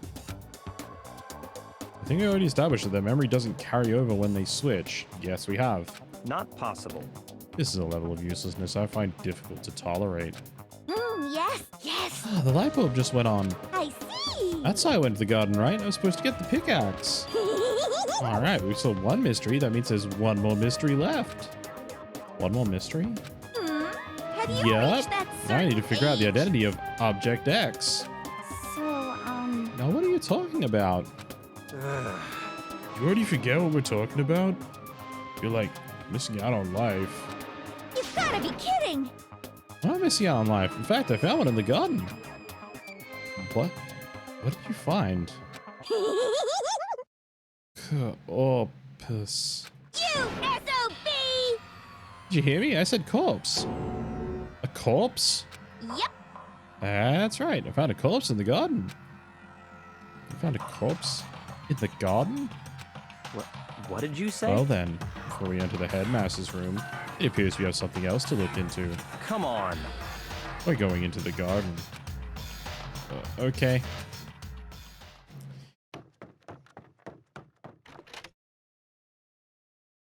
As soon as we entered the garden, I saw it. I didn't want to, but...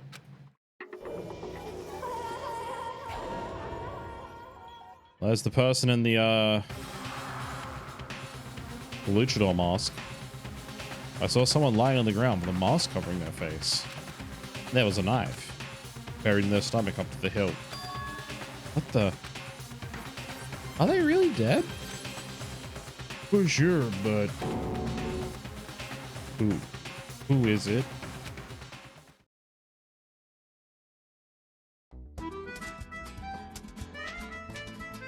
Danganronpa. Investigation time. Just to make things clear. Last night I was attacked by someone wearing a mask. And whoever that was, now they're... I don't know why, but they're laying dead in front of me.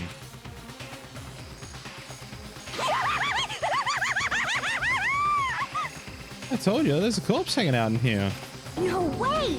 Are they really dead? Is this really a dead body? What? You need to begin looking around right away. However, be ever so careful. There's no telling what you might find.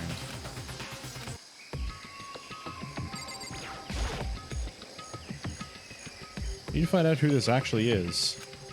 There's no way to tell with the mask covering their face like that. The white coat they're wearing makes it impossible to see anything about the body itself. The victim is a total mystery. One thing I do know is that whoever this is, they attacked me last night in my room. But why? How'd they wind up dead in here? Their heart isn't beating. They're not breathing. All signs of life have come to a complete stop. Thanks to the knife that's been driven into their stomach, their clothes are stained a bright red. It appears the bleeding has stopped, but the blood that's there is still wet. Be careful you don't touch it and get some on you. How can you be so calm at a time like this? Who is it? Their face and body are all hidden, so I don't have a clue. I'm pretty sure it's a girl, at least. Huh? How can you tell? Well, I think I see the outline of her chest, just the general shape of the body. Yeah, the more I look, the more I'm sure it's a girl. Really? Then could it be? Okay then. yes! Let's just tear the mask clean off. Come on. Wait, don't. But by the time he called it out, it was already too late. Togo's hand shot out towards the mask. And the next instant, there was a blinding light and a deafening roar. The body blew up. It blew up, blew up, it blew up, it blew up, it blew up, it blew up, it blew up. My vision started to darken. I prepared to pass out. But then, Come on. hurry up and put out the fire. As my consciousness attempted to float away, that voice reached up and pulled it back down to earth. Someone pressed something into my hands. It was a bucket of water.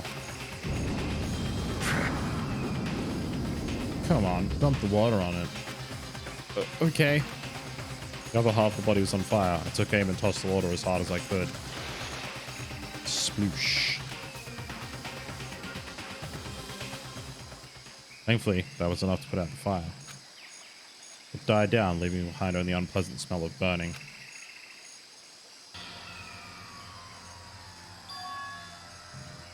I guess that took care of it. What the hell, man? It exploded? What did you say? I had a bad feeling about that body, but I never would have imagined it would explode. And now the body. What? It's burned to a crisp. That's beyond well done, man. Don't compare it to a steak. I don't be able to eat steak again. Now the body's charred, I really have no idea. How are we gonna find out who it was? Who isn't here right now? Huh? What? If we consider who's not here, that will quickly narrow down who it must be. There's only one person missing. It's Kyoko. Kyoko? Then that dead body is Kyoko? No, that can't be right. Calm down. I didn't say it was Kyoko. But I mean, who else? There is one other person. In other words, The mastermind. What? what? The mastermind? What the heck? Come on, there's no way. The mastermind got charbroiled? Get serious. I agree. Normally the idea wouldn't be worth considering. But I have reason to believe it may be true. Mastermind being dead would explain that other matter, wouldn't it? Monokuma can hardly move around if the master's dead, right? Get serious. Are you okay? Thanks, Terry Beauregard. But That corpse is a girl, right? Doesn't make any sense. I mean, remember what Alter Ego said? So that same person may very well be the mastermind who planned this out. And according to the files, the headmaster is a man in his late 30s. Seems possible, even likely, that he's somewhere in this school right now. what the heck? You said the mastermind is some middle-aged dude, right? Which the corpse obviously isn't. And that could mean the mastermind isn't the headmaster? Alter Ego said the headmaster might be the mastermind. No one said the headmaster is the mastermind. You're right, Axie. The teenage girl Kyoko told me about? The ultimate despair? Huh? Mukuro Ikusaba, the 16th student at Hope's Peak. What? What are you talking about? The other day, Kyoko confided in me. She said there was a 16th student here in the school. What? I think you'd better tell us everything you know. Well, all Kyoko told me was... Mukuro Ikusaba, the 16th student, lying hidden somewhere in this school. The one they call the ultimate despair. Watch out for her. There it is. Sounded like Kyoko thinks this Mukuro Ikusaba is the mastermind. No, the headmaster is the mastermind. I'm sure of that. What? I don't have any proof yet, but I have no doubt on that. I see. There's another student here, and it's a female. That would match the body's characteristics. So, That phrase, the ultimate despair, it sounds super mastermindy, doesn't it? Could it be? Okay, so the mastermind's this girl, Mukuro. She's a student here, and she's the ultimate despair. But if she's been hiding here in the school like some teenage Bigfoot, how'd she wind up burnt to a crisp? What the heck? None of this makes any sense. They just suddenly show up and then die? I think we better take a closer look at the body. There may be some clues to help us figure out exactly who it is. Hey, wait. What? Are we forgetting something? You know, Toko? What? Oh yeah, she got totally blown up, huh? Forget about her. I'm sure the explosion vaporized her.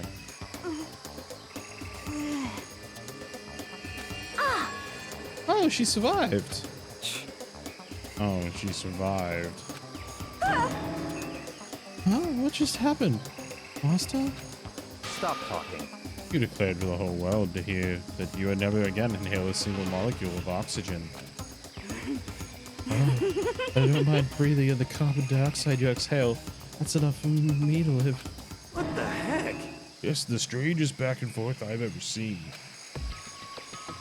Alright. So first things first.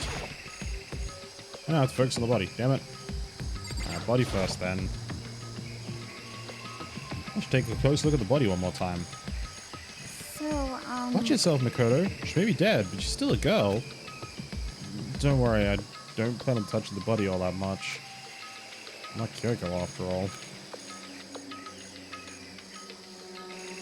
So, a couple of interesting things, so... Damn it. I want to look at the body, though. No. Fine. Something next to the body, it's a key? Is that what Kyoko took from Monokuma? What did you steal? So, I stole this. A key? Looking at it, I can tell it wasn't just any key. It was shaped like Monokuma. It's probably the only key of its kind on Earth. That's right, the key she stole was shaped like Monokuma. This isn't anything like that. And this key is... What? What is it? Did you find something? Yeah, this is on the ground near the body. Never seen this key before. What could it possibly go to? Even you don't know then? Makoto, I'm going to give you a very important task. Huh? I see. That key might give you access to certain areas we thought were locked. You mean So, in other words, the biolab, the data center, the headmaster's room, and the dorms on the second floor? It's in your hands. I'm your errand boy now. Hey, it's important that we check what's going on with the body. Oh, but hey, take this key and go and explore instead. Alright. First things first, let's try the biolab, which is clearly a place where they're staging an episode of WWE Raw.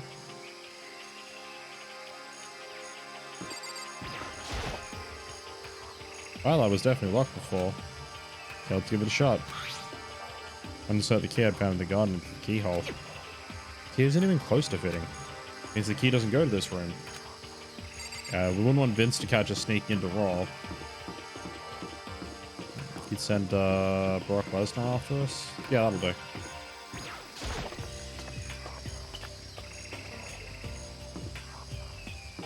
Alright. Next one. The data center. So the data center was definitely locked before. Let's give it a shot. Insert the key I found in the garden with the keyhole. This isn't working while there anymore, basically. Okay, Hunter's gonna send Sean after us. You happy now?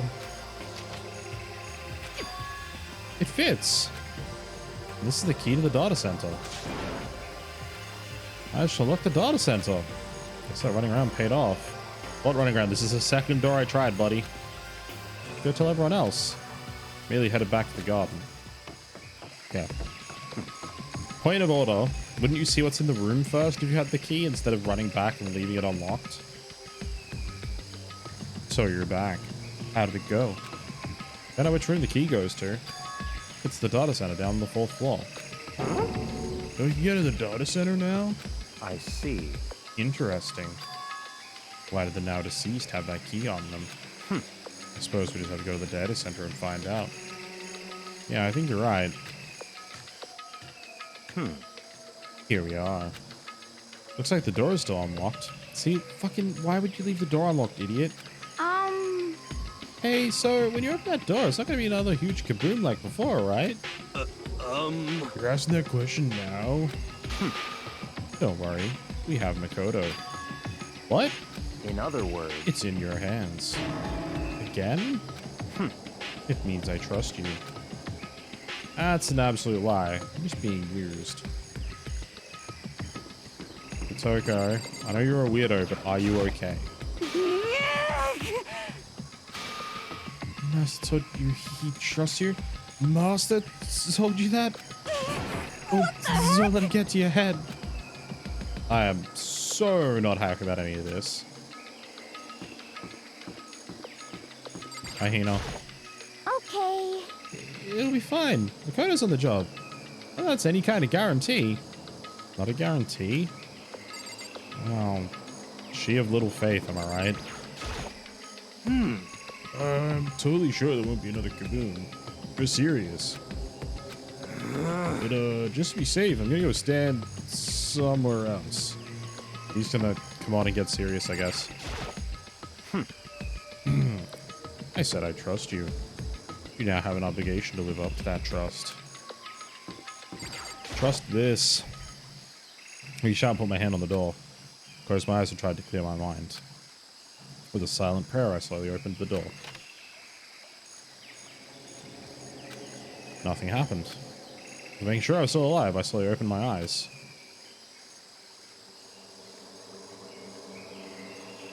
So, I wouldn't call this a data center, so mostly call this like an operations center.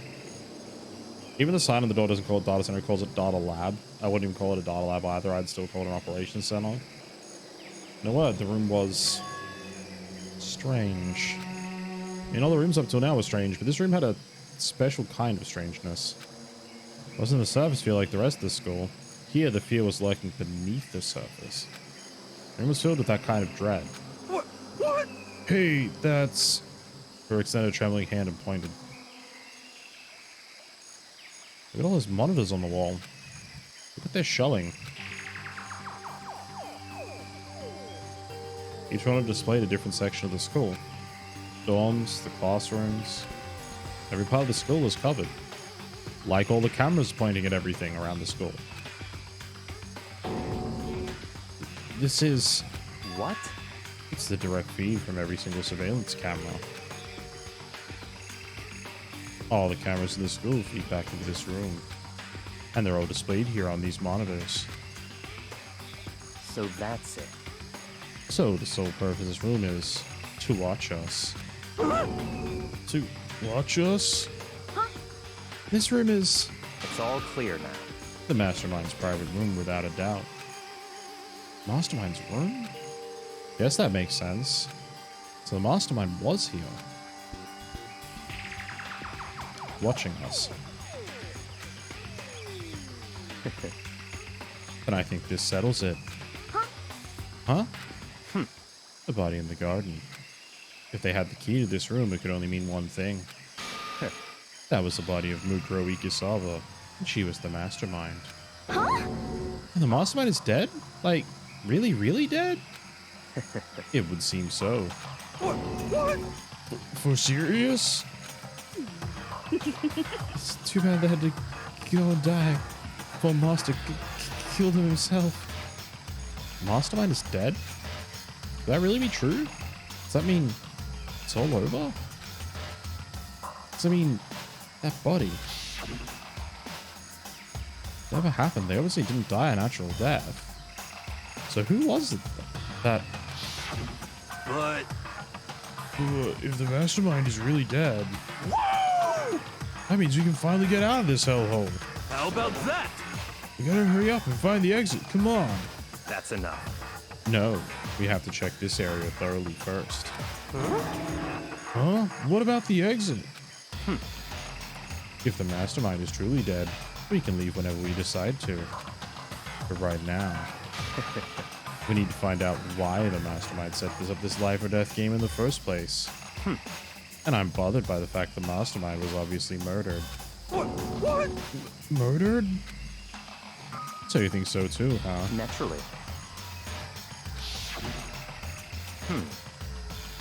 The state of the course makes this plain as day. There's absolutely no doubt.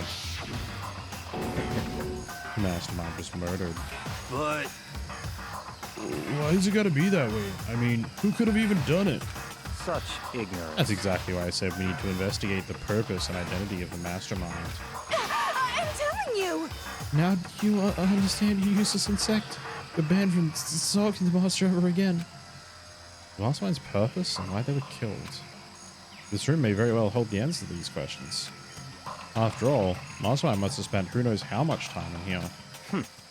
Okay then, let's begin our search. It's time to uncover the identity of the Mastermind.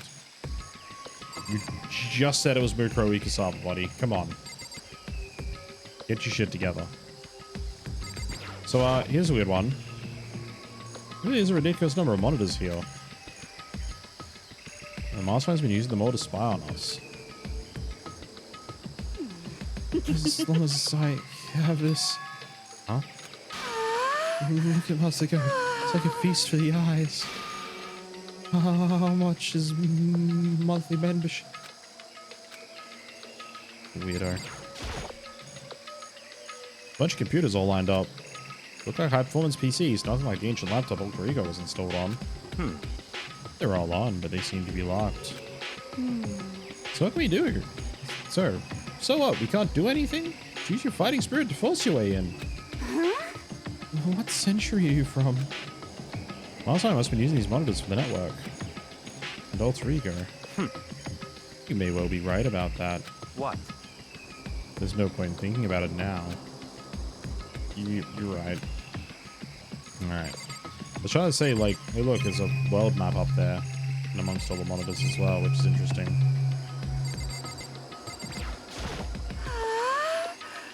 This is the amount of this stuff. It's like an all-you-can-watch buffet. I don't even know why I bothered talking to you, Toko.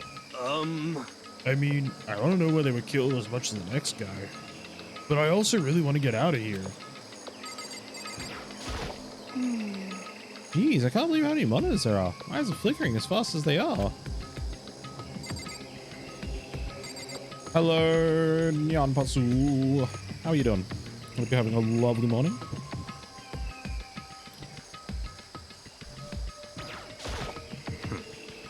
Why was the mastermind murdered? To figure that out, we need to find out the identity and purpose of the mastermind. Nothing showing up on this one. Made pizza for breakfast and you're alive. Pretty great day. Man, pizza for breakfast sounds pretty good. What kind of pizza did you have? Oh, hey look, next to that TV. Isn't that a TV antenna? How about that? It is, like the one my grandma uses. It's only one of those high-def antennas. Wait, so we got that antenna. Watch TV? Huh? Someone say TV?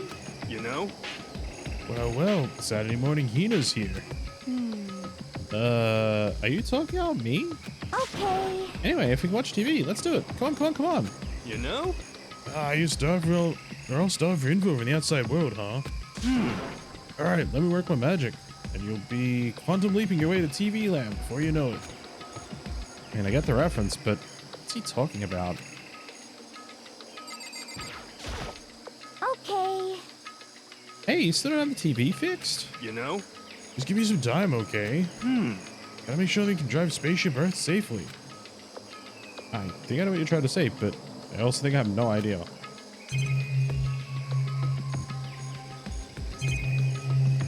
Our library poverty made pizza dough. Like when I am drunk, I have my toppings the day after it got snowed in. No toppings. Pizza, tomatoes, garlic, and spices. I mean, that sounds pretty good. Garlic pizza's pretty good. Though it's kind of creepy. It's got a picture of Monokuma on it. Could be inside. No lock. The door's locked, huh? What if you use the key that opened this room? Give it a try, just in case.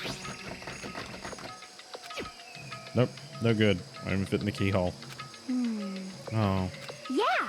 Well, don't worry about it. Everything's fine. Mossman's dead, right? So nothing's gonna happen to us. Yeah, I guess you're right. Can't stop thinking about that door with Monokuma's picture on it. Worrying about it isn't gonna do me any good. Ian's right. Mossman's gone. There's nothing to be afraid of anymore. You know? Huh? Oh. What's wrong? Good news for y'all on Saturday morning kitties out there. I got the TV working. Really? Now all we gotta do is switch it on. What? Then do it. Bring an idiot mastermind. Oh, you guys need to cut tree for your regrets to the outside world. What the heck? I was sitting here watching TV the whole time. I really thought I could get away with it. Huh? Good reveal, right? This is a camera that's watching us all watch the TV. Me here watching them, watching themselves, watching the TV, watching themselves, watching the TV, watching themselves, watching the TV, watching themselves, watching the TV. Anyway. Thank you for the follow, Rosie. Huh? This is a feed coming from the surveillance camera monitor in this room, isn't it? What the heck? Oh, that's weird. 777. No, it's something else. That is something else. Also, thank you, Combo. Come on. Hey, what are you doing? Huh? That's really weird. You're weird. Weird in every way possible. Not just weird, super weird. But this TV isn't hooked up to anything but the antenna. How's it showing the camera feed? Well... You try changing the channel? Oh, good idea. Let's give that a try. We went through each channel one by one. But every channel, it was just us. Yep, I got cable, alright. 678 channels locked out. There's live feed of us standing there in the data center. what the heck? Again, not really a data center, more an operations center. Is it broken or something? Could it be? No, there must be some kind of trick to it. Some weird setup. A trick? What kind of trick? Actually, I'm not sure, but... Huh? Huh? What? Huh? What? what? Been a while, you friggin' bastards. Monokuma? How? You're supposed to be Zed. Me? Dad? Don't be freaking stupid. What? Hey, you're acting kind of strange. Something seems different. Of course. Of course I'm different. Evolution is perfectly natural. After all, I've been hibernating for 2 years already. Not even. It's been like half a day at most. How are you alive again? Oh yeah, that's it. The look on your faces right now is sublime. That's what I wanted to see. The moment you went from hope to despair. Don't tell me you pretended to be dead, all for this moment. Why would a bear pretend to be dead? You're the ones who should pretend to be dead when you see a bear. I mean, that's totally laughable. Makes me laugh. I'm gonna laugh now. Well now. And that's that. Shing! Well, it's almost time to cut off your past, so full of hope, and begin despair at the future ahead of you. I ought to have many. When you ought to have way more fun in this killing game. You can't be serious. We have to keep going. Let me out No, of here! no, we were supposed to get out of here. Get out of here? You're still obsessed with getting out of here? Unbelievable. How do you not get it? There is no getting out of here. And besides, Yep. this life isn't all bad, you know. I mean, there's stuff you won't have to like about life no matter where you are. Are you serious? This place is the worst. If it's the worst, does that mean you're in despair? Well now. Oh, I'm pooped from all our laughing. I guess I'll just get to the point now. The point? Hey, You guys really struck gold when you found that TV. Yes, indeed. That TV is an essential part of your school life here. What? I knew it was hiding a secret of some kind. What the heck? But I connected the antenna, so why is it just showing us the surveillance feed? Look how attentive they are now. Well then, I'm gonna let you in on a blood-gushing secret, and I'm about to tell you. Our TV is absolutely, without a doubt, displaying the signal coming in on the antenna. Huh? Huh? What does that mean? It's displaying the signal? It's just us standing here. unbelievable. You're so stupid, don't you get it? Fine, I'll just tell you. Thrills, chills, kills! This killing game is being broadcast live to the entire world. It's the most popular thing on TV. What? Extreme! This killing game is being broadcast live to the entire world. It's the most popular thing on TV. Anyone see that one coming? Still one of the wildest twists of this game, I swear. So crazy. Doesn't matter how many times he says it, I don't know what it's supposed to mean. I mean, even if I understood the words, I'm not sure I'd understand the deeper meaning. What? Broadcast live to the entire world? What kind of bad joke is this? But that's... It can't be. Have they taken over the airwaves somehow? Oh, no! Camera feed is being broadcast? No way, that's impossible.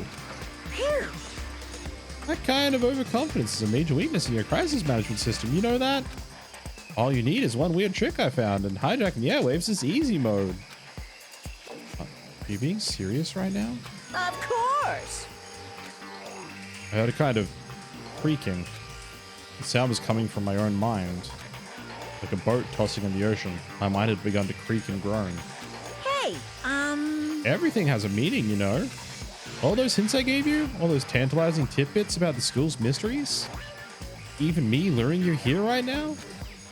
Why would I do any of that without a reason? It was all for my captive audience, to show them true despair like they'd never seen before. I became the director of despair-based production. And this is the ultimate reality show, the best in despair entertainment. What are you saying? You're lying. This is on TV. The police and everyone else would be going crazy.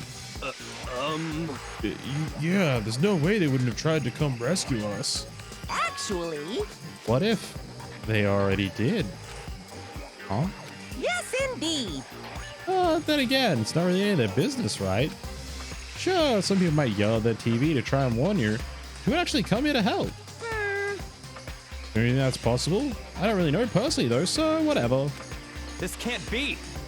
But to take control of all communications like that, you need an astronomical amount of resources. Yep. So how could things have come this far? Well, that's a secret. There's something you all need to do first, remember? What? Of course. Yeah, duh. There's a little business of...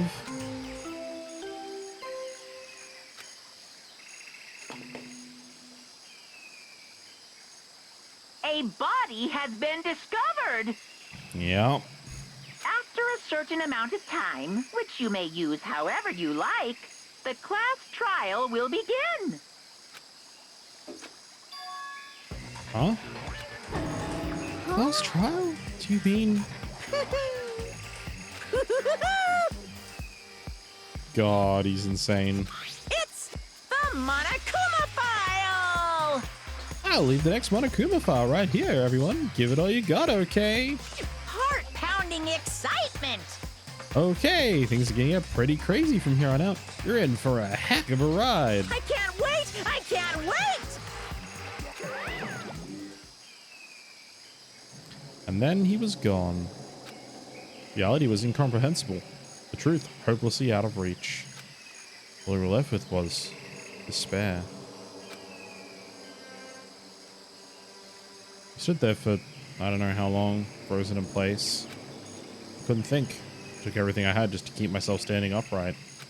I don't understand any of this. What's despair entertainment, and how is he still alive? I'm sick of this.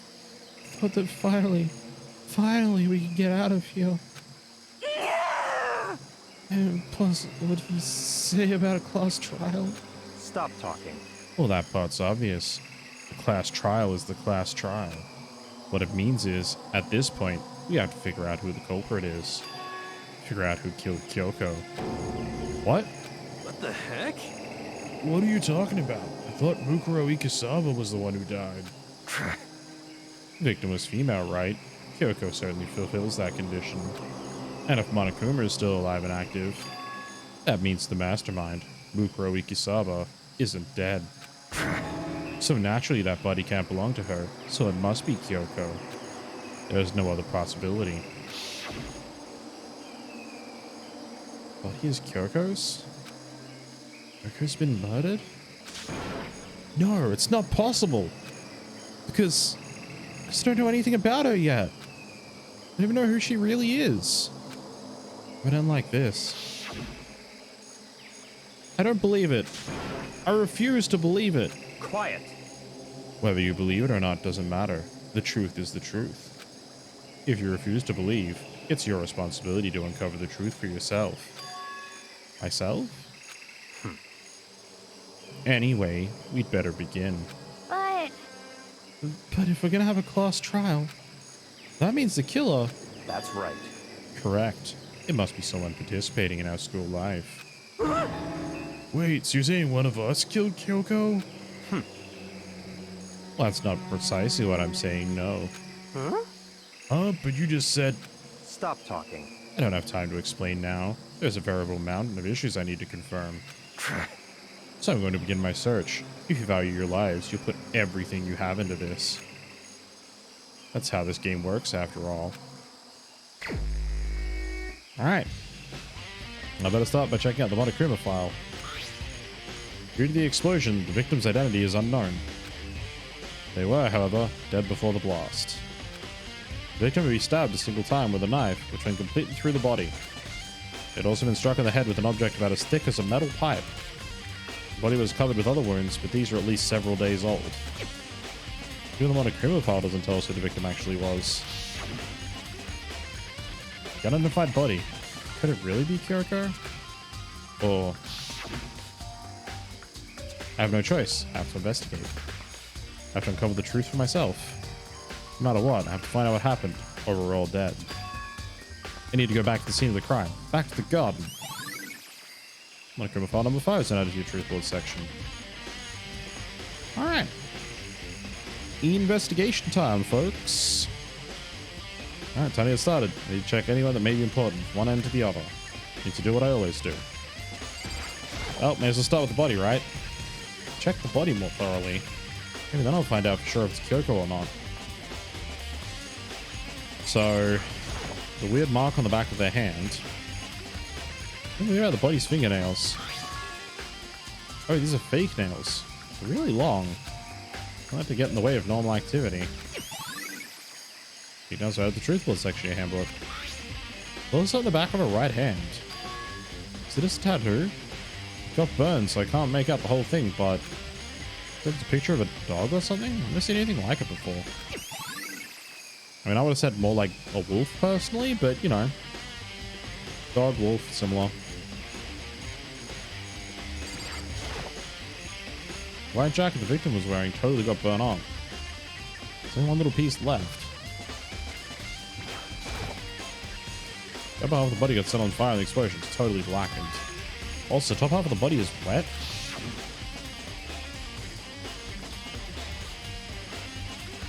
It's because it got set on fire and I threw water on it. So I only threw water on the part that was on fire, the top half. The bottom half is still dry. In other words, nothing's changed about the top half being wet. There isn't, right?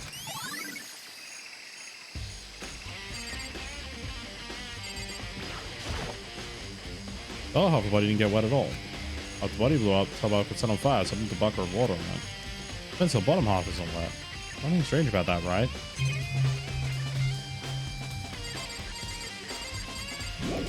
That's everything. Next thing's to cover murder weapon. There's a knife laying on the ground. Is this... Must be the knife that was stuck to the body before it exploded. Also, the explosion must have thrown it over here. Monokuma file said the knife went all the way through the body from front to back. Does that mean this knife's what caused the fatal injury? Anyway, this knife looks really familiar. Wait, is this... Yep. That's it. It's a knife that person was holding. This is getting really weird. There's too many strange coincidences. Whoever the person in the mask that attacked me last night, they were holding that knife. That's the same knife used to stab the masked attacker we found here. So maybe this masked person got stabbed because the attack was in kind of a trance. Maybe reacted by grabbing the knife. And maybe then And this really is Kyoko. I mean, Kyoko was the one that attacked me. Why the mask? I just don't know. Don't remember anything clearly from last night. No. Oh, it can't be. There's no way. And, look like fragments or something. They're all burnt, so I can't really be sure, but I think I've seen something like it before. Hey, remember the bomb? How it had like a red panel on it? Where? Wait, was it there? Double check that later.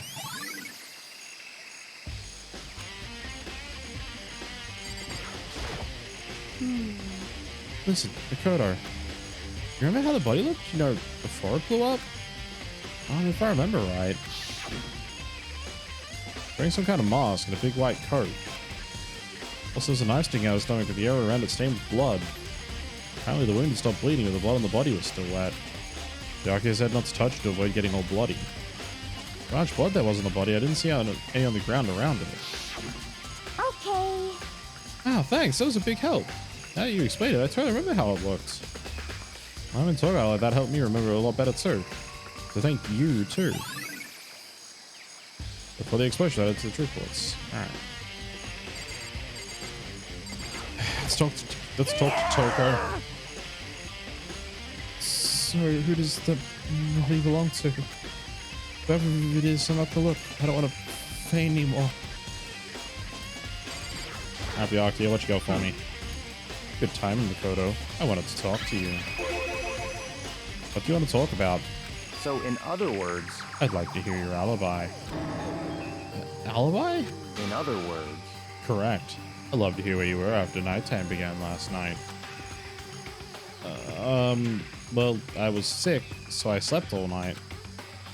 Who asked about that now? What's nighttime got to do with it? naturally.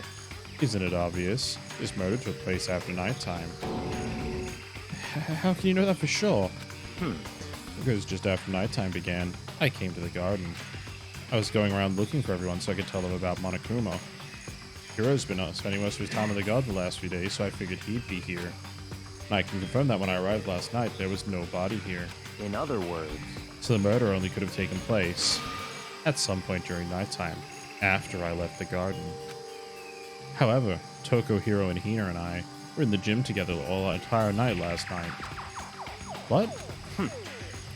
Once I found Hiro in the garden, we immediately went to Toko and Hina's rooms to get them. At that point, we all went to the gym and began dismantling Monokuma. As a precaution, we made sure not to go anywhere alone, even went to the bathroom in pairs. In other words, all four of us have airtight alibis. The only ones who don't have alibis are me and Kyoko. Sorry, that's my voice. Are me and Kyoko. that's right. And if the victim really is Kyoko, then I'm the only one without an alibi. Also, when we went to get Hina and Toko, we stopped by your room as well. What? But you never came to the door, so where precisely were you? I'm telling the truth. I was in my room, but I was dead asleep. I had a fever, so... That's hardly an alibi. I know. So, what now? Seem to be at quite the disadvantage here. You know, without an alibi, that's really bad, isn't it? That is really bad. It's 11 o'clock right now. Okay, and... You're serious? Oh, well, I was just thinking about when we first found the body. The body was found, huh? Look back what I did this morning to help me remember when that was. My code is announced and woke up at 7. As usual, I headed to the dining hall pretty soon. Once I got there, I met up with Hina. That was right around 7:30. I headed to the gym where everyone else was waiting. Next, Toko went to get the pickaxe, and that's when she found the body. What time was it then? Now then, Toko, what time is it? Well, we left the gym. It was just before 9 o'clock. It's probably 9 on the dot now. That's right. Had to have been right around 9 o'clock. You know? Now that you mention it, I think you're right. I think we can say for sure the body was found at 9 a.m. Okay, my job's done. That's a pretty small job.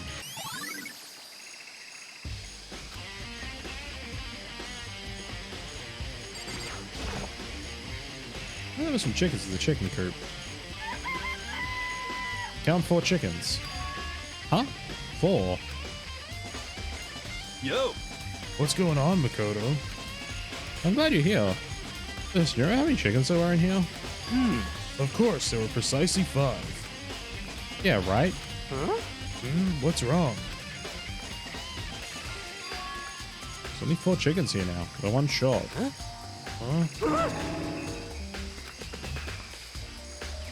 So weird. I wonder when it disappeared. But... I was down here just before nighttime last night. There were definitely 5 chickens then. What? What are we gonna do? Going from 5 to 4 is gonna have an impact on the structure of the world. Conspiracy! It's like a jigsaw puzzle. Where even a single piece disappears, the entire world will remain unfinished. I did my best to ignore Hero and focus on the problem at hand. How did the chickens disappear? Could it be related to the case?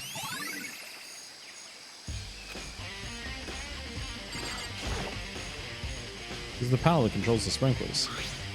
They said to turn on at 7:30 a.m. every morning. Monokuma said the time positively couldn't be changed. Huh? Hold on. The sprinklers turn at 7:30 each morning, right? Then if the body was here before then, the sprinklers should have gotten it wet. Which means the murder must have taken place.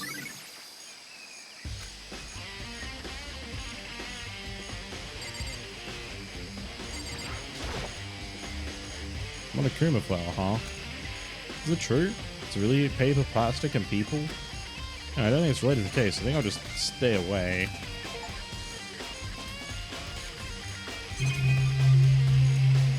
What's that? Right. Just to be sure, I should take a look at the tool shed. Room is dusty and disorganized. In other words, pretty stereotypical tool shed. This is top? Wait, is there a top in here before? Let me look into that. Could be related to the case. Top is wet and covered with mud and grime. The underside. It's totally clean and completely dry. Inside the top is wet and dirty. Something like that bothers me. Something in here that concerns me.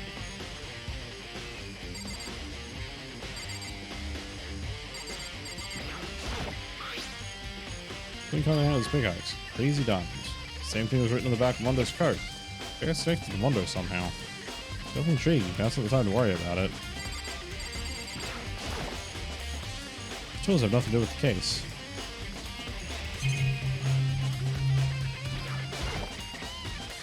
Are there any clues hidden in the fertilizer?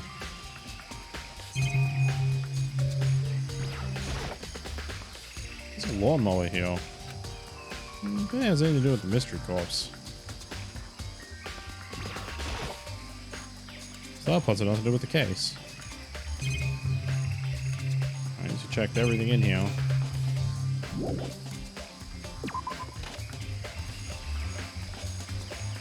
think I've checked everything I need to in this area. Not done yet. Other areas I need to check. Specifically that fragment I found before. So I need to go in order to confirm my suspicions. So I need to find out more about Kiriko. Is that corpse really Kiriko? That's true. Is that also Kiriko attacked me last night? If you'll find out more about her, maybe I can answer that question. Kiriko was never the kind of person to talk about herself all that much. If we get into her room, I'll be able to find out more. The key to her room. It's all clear now. I will simply limit your options. I can't allow you to engage in any further suspicious activity. What? Limit my options? Just give up. Give me the key to your room. I have a choice. See if you'll let me borrow a room key. Hey, Byakuya? If you do come up with an alibi, I have to hear it later at the class trial. Oh no, it's not about that. I have the key to Kiriko's room, right? So I think I could borrow it. I'm afraid I can't take that risk. You're the prime suspect after all. What? Of course, if I would go with you, that would be a different story. Then will you go with me? Sorry, I have my own agenda to take care of. Find me again later and we'll see. Goodbye. Depending on my mood, I may go with you. Or I may not. Come back later, huh? Okay then, in the meantime I should look around somewhere else. Just check out that one area. Okay. Stop talking about the gym now game.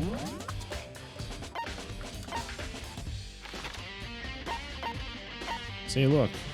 Toy wants me to go and check.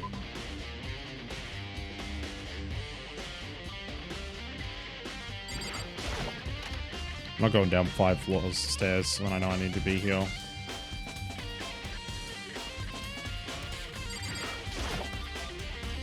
My film was laying all dismantled on the floor, but figured it wouldn't be here. You know? I just found something. What is it? It's... Huh? It's what? A bomb. There's one installed in every Monokuma robot, I'm sure. What? A bomb? And that bomb went missing.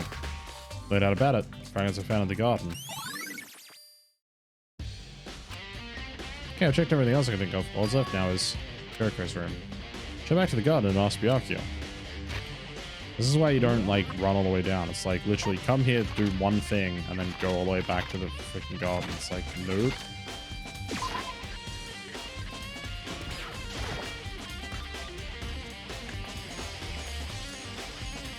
Oh, hey, look, Byakuya's back. Think you can go soon, Byakuya? Let's go. You want to check out Kyoko's room, right? Very well. Let's go. Ah, wait for me. Byakuya walked off without a second glance. I hurried after him on our way to the dorms.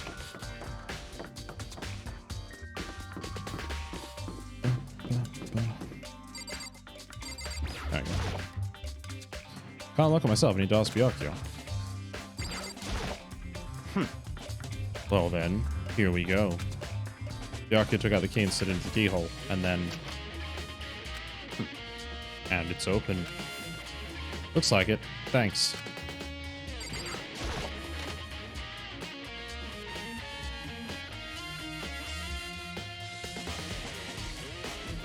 So this is Kyoko's room.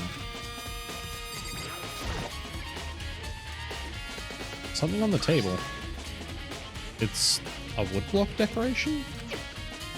What? What's that? What purpose does it even serve? I think it's probably a key? Looks like those really traditional public bathhouses use them for their lockers. I wouldn't know. I've never gone to a public bathhouse. That doesn't really surprise me. It's hard to picture Byakuya doing something like that. It's certainly possible. But if it is a key, I think I might know what it unlocks. Really? What? Unless I'm mistaken. I'm pretty sure I saw something in the dojo that this might go to. The dojo?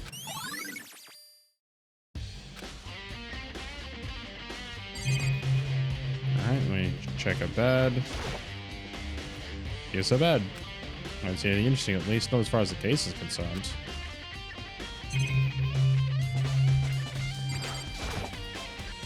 Here's the bathroom. Website and articles hanging out to dry. Better look inside. Oh my god, you weirdo. What? You wanted to come here, right? So what is it you're looking for? Nothing in particular, just I might find some kind of clue here. Clue that might help us understand Kyoko. Come on. You can't be serious. That's why you made me take my time out of my search to come here? Sorry.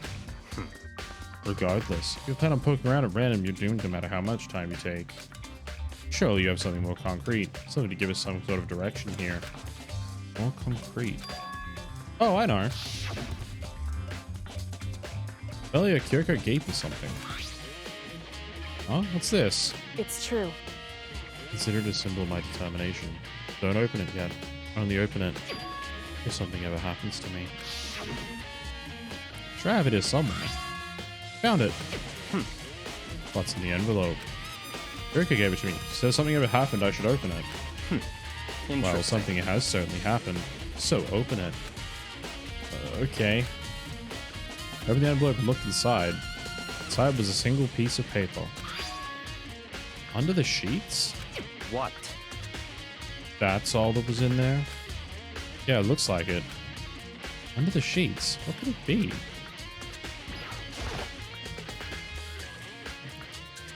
But could something be hidden under the bed sheets? Part of me didn't expect to find anything, but as I lifted up the sheets... What's this? Found a crumpled up piece of paper. Class 78 student registry? Mukuro Ikusaba? I see. It appears to be Mukuro Ikusaba's profile. Yeah, looks like it. What was the other thing Kyoko stole when she snuck into the headmaster's room along with the key?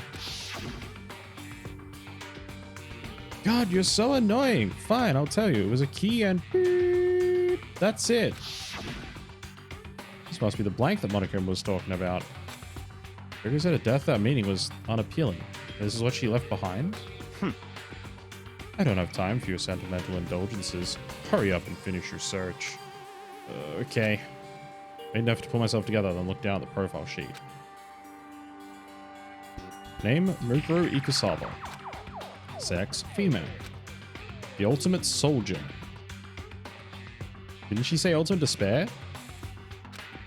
Although small for her age, she was a military specialist trained in every weapon type imaginable. She showed an interest in the military from childhood and soon found herself completely absorbed in it.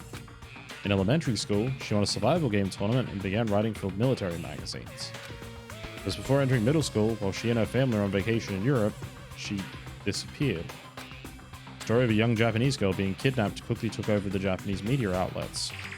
An intense international investigation turned up no information and she was never found.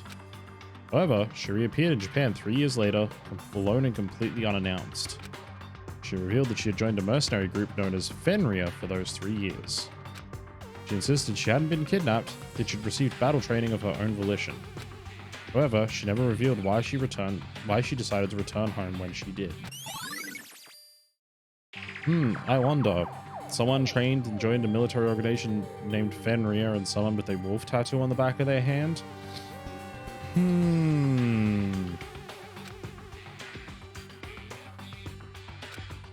The Ultimate Soldier? A mercenary group? Doesn't feel real. The world I grew up in, it's like a completely different dimension. It's like, one's non-fiction, the other is sci-fi. So now they'd even compare the two. That's how different this is. That's how I saw things just as an ordinary person. Then, I see. I never imagined I would hear the name Fenrir in a place like this. A military thriller? I mean, he's being tormented by a robot bear that clearly, like, can blow itself up to kill somebody or summon spears out of nowhere to kill somebody. You know, there's enough weird sci-fi shit going on as well to be like, this is like a sci-fi thriller. Although military thriller still would be an acceptable genre.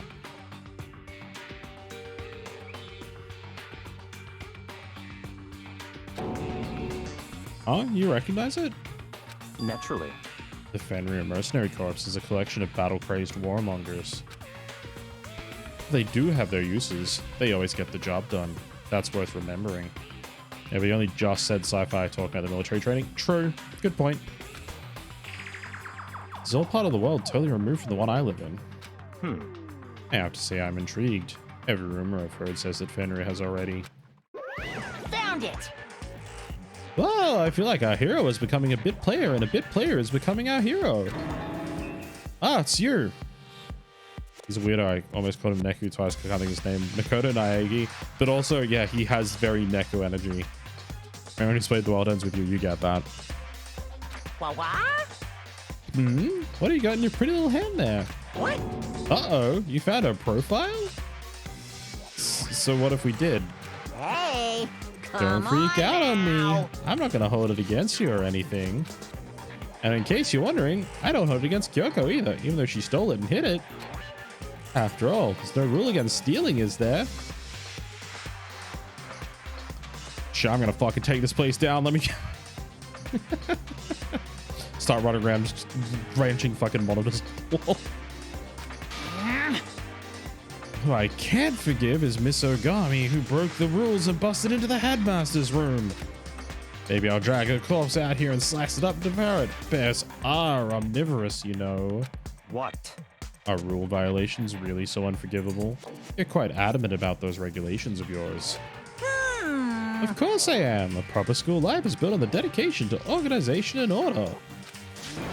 Which is why even I, as the school headmaster, have to follow the regulations myself. Oh, so you're saying you have to follow your own rules as well? Of course. Absolutely. I can't have you complaining about how unfair it all is now, can I? In fact, on the subject of fairness, would you like to know something interesting? Interesting? It's about the one writing all the rules. They're actually one of the participants in this killing game. There you go, that's another big twist for you. The person's writing all the rules, and keep in mind the rules are changing, is one of the participants. So either that means Monokuma's being controlled by somebody who's actually one of the students, which is fucking weird, or there's an extra player that we don't know about. I don't think I've ever actually told you how many participants there were, did I? I was thinking I should probably clarify that. Hey, When you all first got together in the main hallway, back then there were 15 people there, right? I think that first meeting may have led to a little misunderstanding among you all. A misunderstanding? You saying... In other words... That's right. There weren't actually 15 of you. Yes, The indeed. total number of students taking part in this killing game was actually 16. 16? Then... Mukuro Ikusaba, the 16th student, lying hidden somewhere in this school. The one they call the ultimate despair. Watch out for her. 16 student? Mukuro Ikusaba? She's part of this school life? So what making all the regulations is... Why? Huh? Did you say something? Why are you telling us this? Oh, well, because... Like I told you, this killing game is desperately popular. You wouldn't believe the ratings. And since you got so many viewers now, I wanted to make sure everyone was on the same page.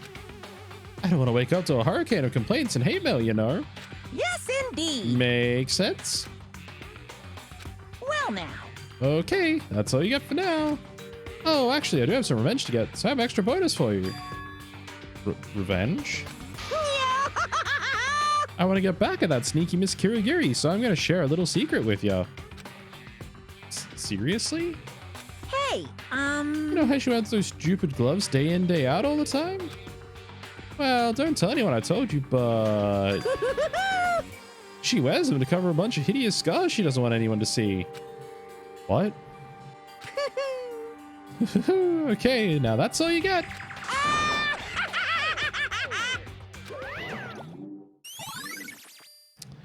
Well. Go wears those gloves to cover up a bunch of scars? Wait, it's on the back of her hand? Tattooed. Wait, but no. Monokuma specifically said they were scars, right? That's why Kyoko wears those gloves? To hide the scars? Which means... it's fake nails on the corpse. Are you thinking about Kyoko again? Huh? What? Forget about her. All that matters right now is uncovering Monokuma's trap. His trap? Such ignorance. God must have really hated you to make you so dull. God must have really hated you to make you such an asshole. Don't you remember what Monokuma just told us? He said there were 16 students, right? Which means Mukuro was a student here. That's right.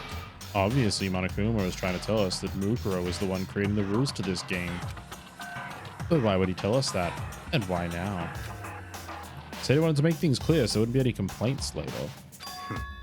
But the mere fact he said that proves that Mukuro is connected to this case. That's why Monokuma revealed the existence of a 16th student. He needs to make our investigation fair.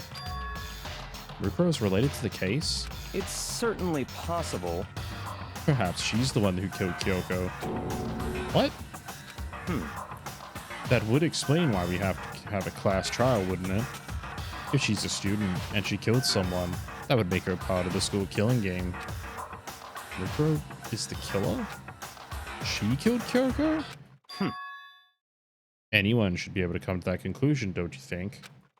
In fact, that's exactly what I thought when the investigation first began. What? But based on what Monokuma just told us, I've changed my mind. It's all clear now. Mukuro Ikusaba isn't the culprit. Huh? What makes you say that? We thought Mukuro, the ultimate despair, was the mastermind's true identity. But if that's true, Monokuma's behavior makes no sense. Why would the mastermind go out of their way to reveal themselves to us? That's a good point. So, in other words... Mukuro giving us information that would raise questions about her would be bold, to say the least. It makes more sense, then, to assume that Mukuro isn't the culprit. So that's the trap. I want us to suspect Mukuro and come to the wrong conclusion. That's what makes sense to me. When you say it, it definitely does seem possible, if that's really true. If Mukuro isn't the killer, then who is? Well then, I believe our work here is finished. Let's move on. I'm sure there are other places in need of investigation. Find out if that key and the dojo really are connected. Let's go. Well, are you coming?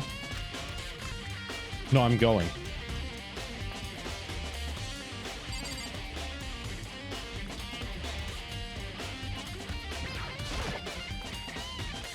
I mean, you can even see the wood blocks and the other ones there. There are wooden lockers here. These woodblock keys, just like those are super traditional public bathhouses. Looks like the key we found in Kiriko's room really does go to one of these lockers. I see. Makoto, you see the locker furthest to the right? Very strange. That's the only one that doesn't have a key in it at the moment. You understand what that means, right? We use the key we found on that locker, right?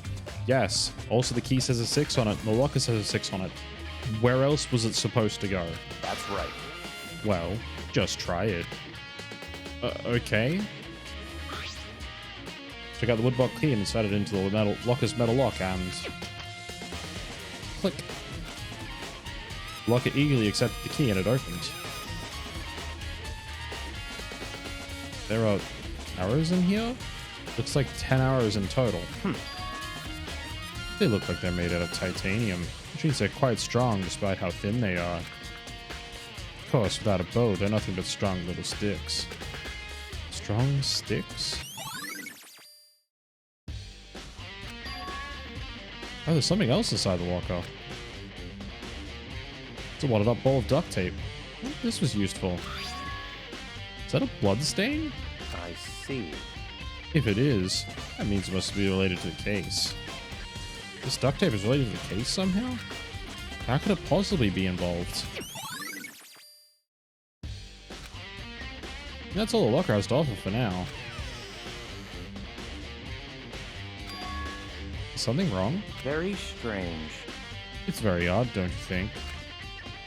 The locker was hiding items that were clearly related to the case. But how did the key to the locker wind up in the victim's room?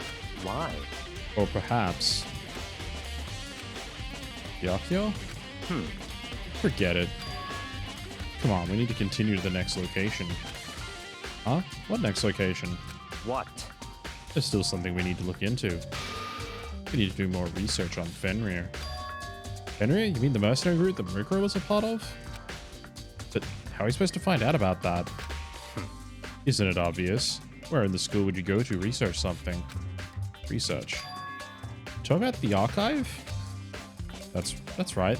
The archive has access to all kinds of info the general public doesn't have access to. Let's go. We only have so much time left before the trial begins. Let's hurry.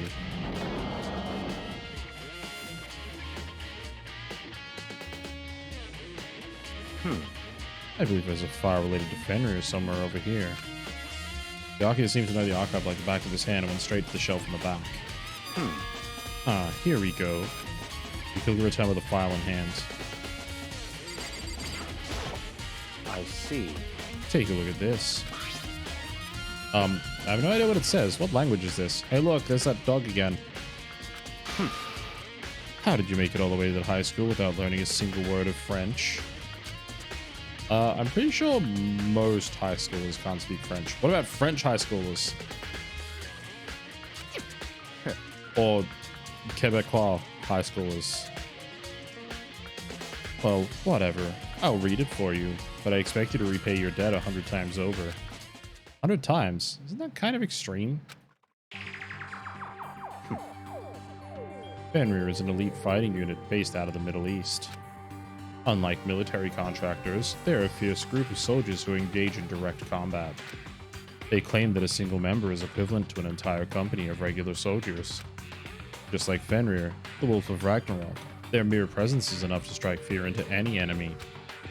They've been involved in countless military battles and operations, most of which are highly classified. However, some time ago they completely ceased all activity. At present, their continued existence cannot be confirmed. There are unconfirmed reports that key members of the group were all neutralized. Rumors indicate they were killed to keep them from revealing the many state secrets they'd acquired.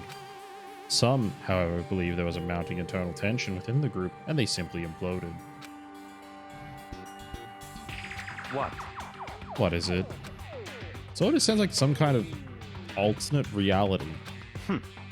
Well, it isn't. This is our reality, the only reality. These people are part of our world. Their battlefields aren't much different from our lives here, an unpredictable, unimaginable world. That's what makes it all so exciting. Exciting definitely isn't the word I would use. So did anything jump out at you? This may be your last opportunity to learn about Fenrir. Now that you mention it. What's that something about where the name Fenrir comes from, right? That's right. It said Fenrir is the Wolf of Ragnarok. Speaking of which, would you like to know something interesting related to that? To show that they're a member of the team, each soldier that joins the squad would get a tattoo representing Fenrir somewhere on their body. What? You get a tattoo of Fenrir? Does that mean... Ooh, it's class trial time, everybody! Time is utterly silent, and yet it constantly assaults us, organisms, the Earth, natural phenomena. It damages us little by little until the end. You should really think about that. Now you can tell where that room behind him is, right? Like, you can see all the monitors and stuff, so now we know exactly where that room is in the school. Anyway, it's time to begin the class trial! So, please meet up in the usual spot. See you later! So anyone got any guesses about who the victim for this one is? Then the time has come. All we can do now is try and uncover the truth during the class trial. That's right. It would seem that way. Let's go.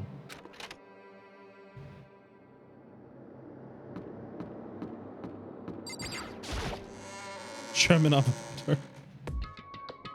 I think you're a bit Zeta slow for that one, Axe. Whoa, Yaku and Makoto showed up together. Where the heck have you two been? You just disappeared without a word.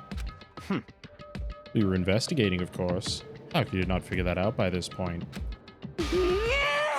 Makoto's ranked high enough for you guys to go off together? Just the two of you here? Huh? What? Are you jealous? Hey.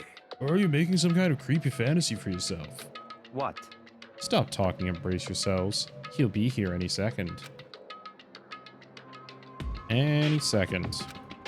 He could show up at any time. I imagine what was about to happen. I immediately tensed up and prepared myself. But we stood there for 5 full minutes, waiting for something weird to happen.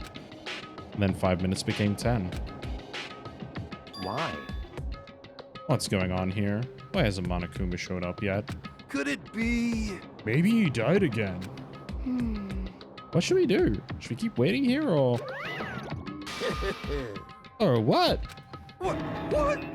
Jesus. Did I scare you? Come on. I demand an explanation. Why did you waste my time and make me wait like that? What? I made you wait? You got it all backwards. You're the ones making me wait. Huh? In other words... I'm waiting for everyone to arrive. We can't start till everyone's here now, can we? Huh? What are you talking about? Everyone is here. We've all been waiting for you. Sorry, but you're wrong. But I've been waiting 10 minutes now. It's okay if I punish the one making us all wait, right? If we all agree it's a violation, I'll arrange a punishment right now. If it's me you're waiting for, I'm here. We heard that voice. We all spun around to look. Hey, I'm here, and no rule's been broken.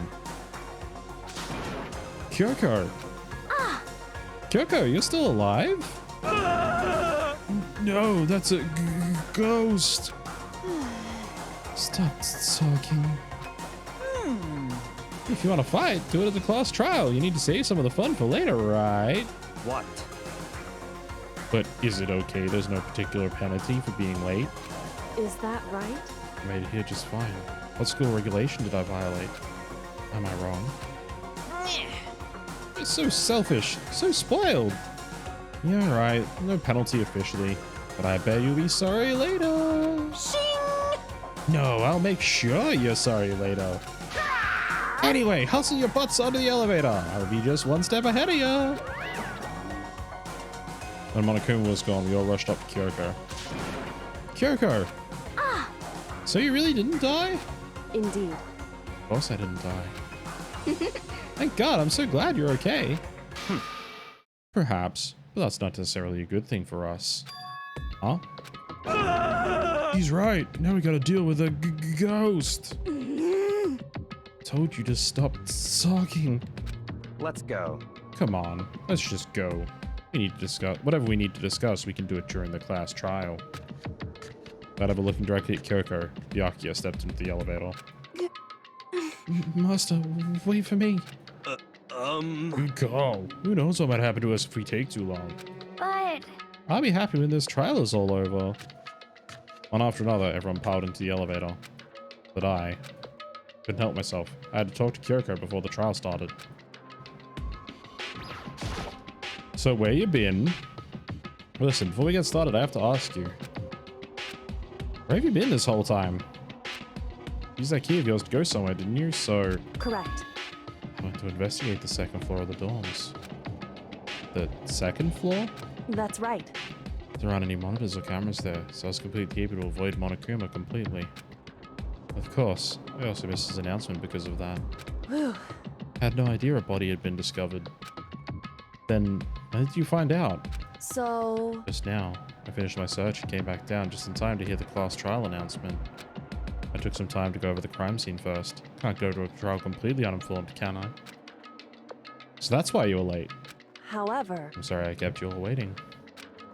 But if you're on the second floor of the dorms, then what's the key? Then that's what the key you found goes to? Wrong. Actually, to be precise, not quite. In other words... I used Monokuma's secret tool, which can open any lock in the school. What? just a second. Hey, what are you two doing? Hurry up before we get in trouble with Monokuma. Makoto. We can go over the details after we get through the trial, okay, Makoto? Right now, I just want to focus on surviving our current situation. It would seem... Because this is probably the single most crucial moment so far for me. For her? That's a strange way to put it. Last trial is important for everyone, right? So why would you say it's a crucial moment for her? Goodbye. That's all. Seemingly unconcerned, Kyoko made her way to the elevator. I'm just overthinking what she said, right? Being the last one left, I stepped onto the elevator.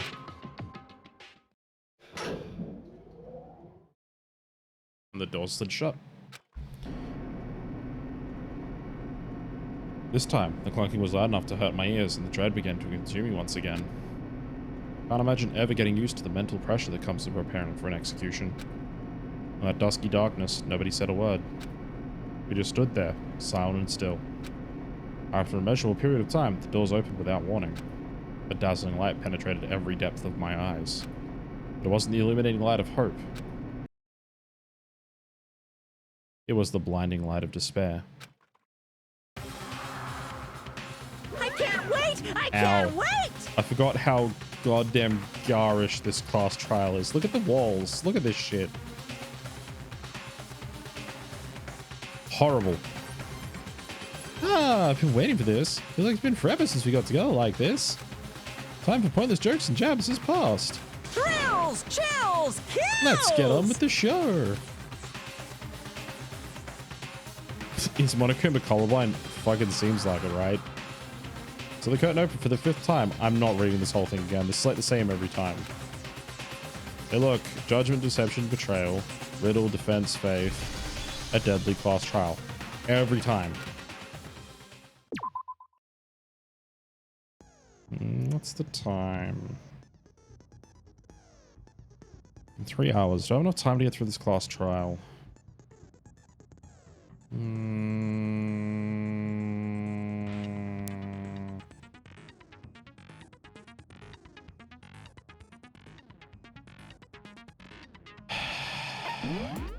I should do.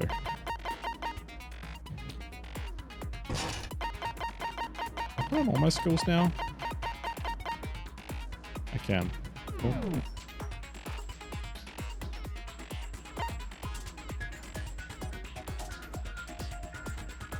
Yeah, you know what, let's do it. Let's begin with a basic explanation of the class trial. So, if you can figure out who done it, then Same only explanation they every will time, receive Monokuma. You don't need to go through punishment. it. Then I'll punish everyone besides the blackened, and the one that deceived everyone else will graduate. Okay, well, I'll leave the rest up to you. Well then, let's discuss the specifics of the victim. Good place to start. First, we need to clarify who exactly the unidentified victim is. Not Kyoko. It's Kyoko. There's no other explanation. God, he's an idiot. But Kyoko's standing right there. No, that's a ghost! But she has legs and stuff. Well, that's just because she's like the latest evolution in ghost technology. This is Yasuhiro's job this game, everybody. There's a limit to how much ridiculousness I can tolerate. Yeah, you and me both, buddy. Okay. So I just have to prove that the corpse isn't Kyoko, right? Right. Then let's compare Kyoko's traits to the traits of the dead body. Uh-huh. Her traits? One important trait Kyoko proves the body doesn't belong to her. I got it! I'm talking about her gloves. They'll give us some insight into the mystery. I'm sure of it. In that case, I think it would be helpful if someone explained why she actually wears those gloves. And would you happen to know the answer? Yes. In fact, Monokuma told me. Apparently you have scars on your hands you don't want anyone to see. Oh, you know, now that I think about it, the corpse wasn't wearing any gloves, right? Right. They probably just got burnt up in the explosion. Wrong. I'm not convinced. The ghost is just trying to fool us all. There's no way that corpse was Kyoko.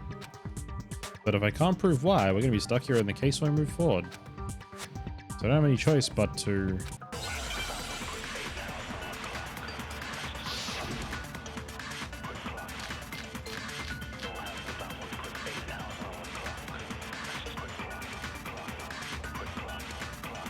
That Kyoko there is just a ghost.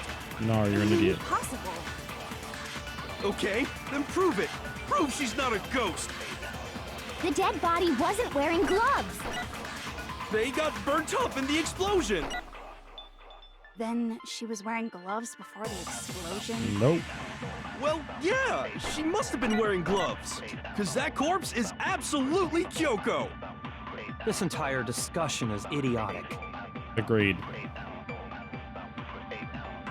Well, that body isn't Kyoko's, and I know I can prove it. That Kyoko. Okay, then prove The dead body wasn't wearing... They got burnt up in the explosion.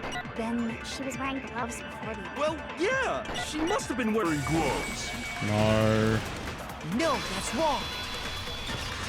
She has fake nails that make it really hard to wear gloves, buddy. Come on. No. There's no way the corpse was wearing gloves. Whoever it was, they were wearing fake nails, remember? I imagine trying to wear gloves over nails like that would have been a pretty big pain. Correct. Besides, Kyoko wears gloves to hide her hands, right? Why would you put fake nails on if you're wearing gloves to hide your hands? It'd be pretty weird for someone who's self-conscious about their hands to wear fake nails, don't you think? Duh. Jeez, man, you don't know women, huh? They're complicated like that. You don't know anything. If anyone doesn't know women, it's you. Don't stop at women, you know. Come on. Well, Kyoko, any thoughts?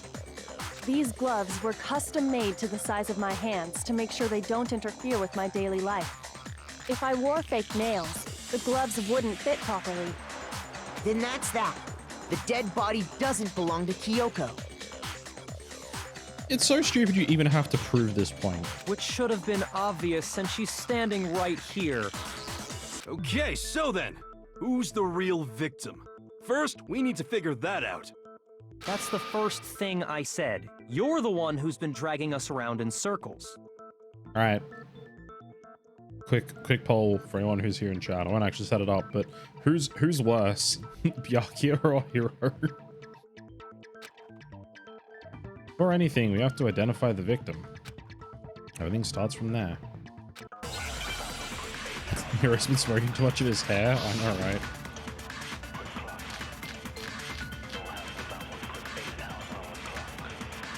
Byakuya's the worst person. Hiro's more annoying.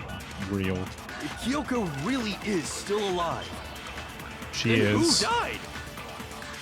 There's gotta be some way to figure it out. I don't think so. The face was scorched beyond recognition. Oops. And there wasn't any description in the Monokuma file. Well, if we can't identify the body, Oops. Then there's nothing else we can do, right? We need to find out who the victim is before we can do anything else. I want Byakuya to die by stubbing his toe. I want Hiro to shut up and go away. Correct. If Kyoko really... Then who does? It's gotta be... I don't think so. And there wasn't any Well, if we can't identify the body... No, we can. No, that's wrong.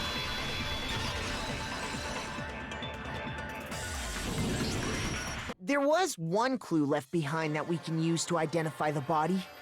What? For real? If you're lying, you'll die a cruel and unusual death. Cruel and unusual death? This I gotta see. You haven't seen any of the previous executions, Hiro? They're all fucking cruel and unusual. Like, hey, let's put a guy on a motorbike until he turns into butter. She's just being stupid. Ignore them, Makoto. Tell us what you're talking about. The key to figuring out who it was is the tattoo on the back of her hand. Oh my god, Hiro, I'm sure I have some redeeming qualities.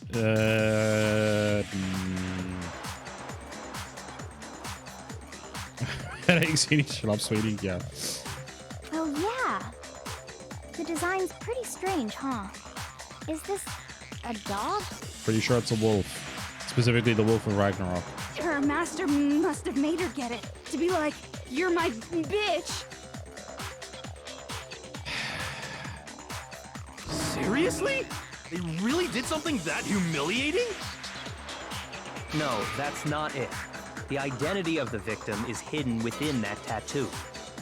Yeah, there's like 2 people in every single class trial that you're just like, please stop talking at this point in the game. It's like Toko and Hiro, you're just like, shut up, children, the adults are working out who the murderer is. Oh, really? For the tattoo, the other information, you know, victim's identity should become clear.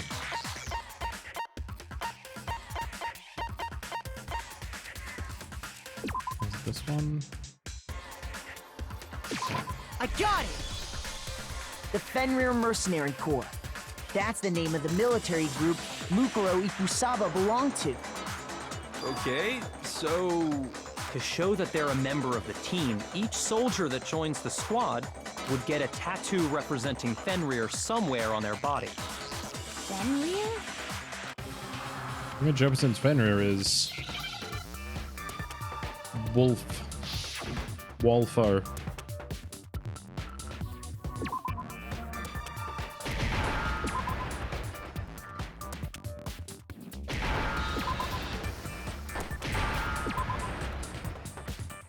Now I understand.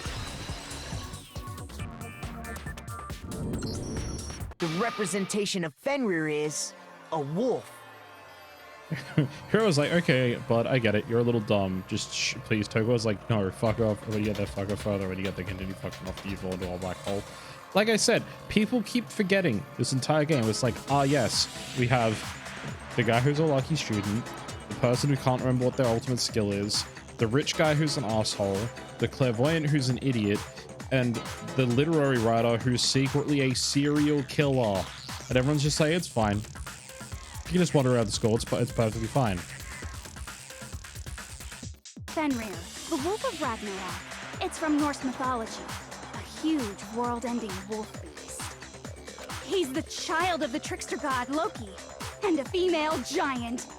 Man, after all this time, we finally got a glimpse of the literary all-star. A wolf tattoo. Then that means... Exactly. The body we found had a tattoo of a wolf. It sure did. Which means that person must have once belonged to Fenrir. So it must have been Mukuro. What? Hold on. Isn't she the one that was behind this whole thing? No, that was an assumption we had. You sound surprised, but you're absolutely right.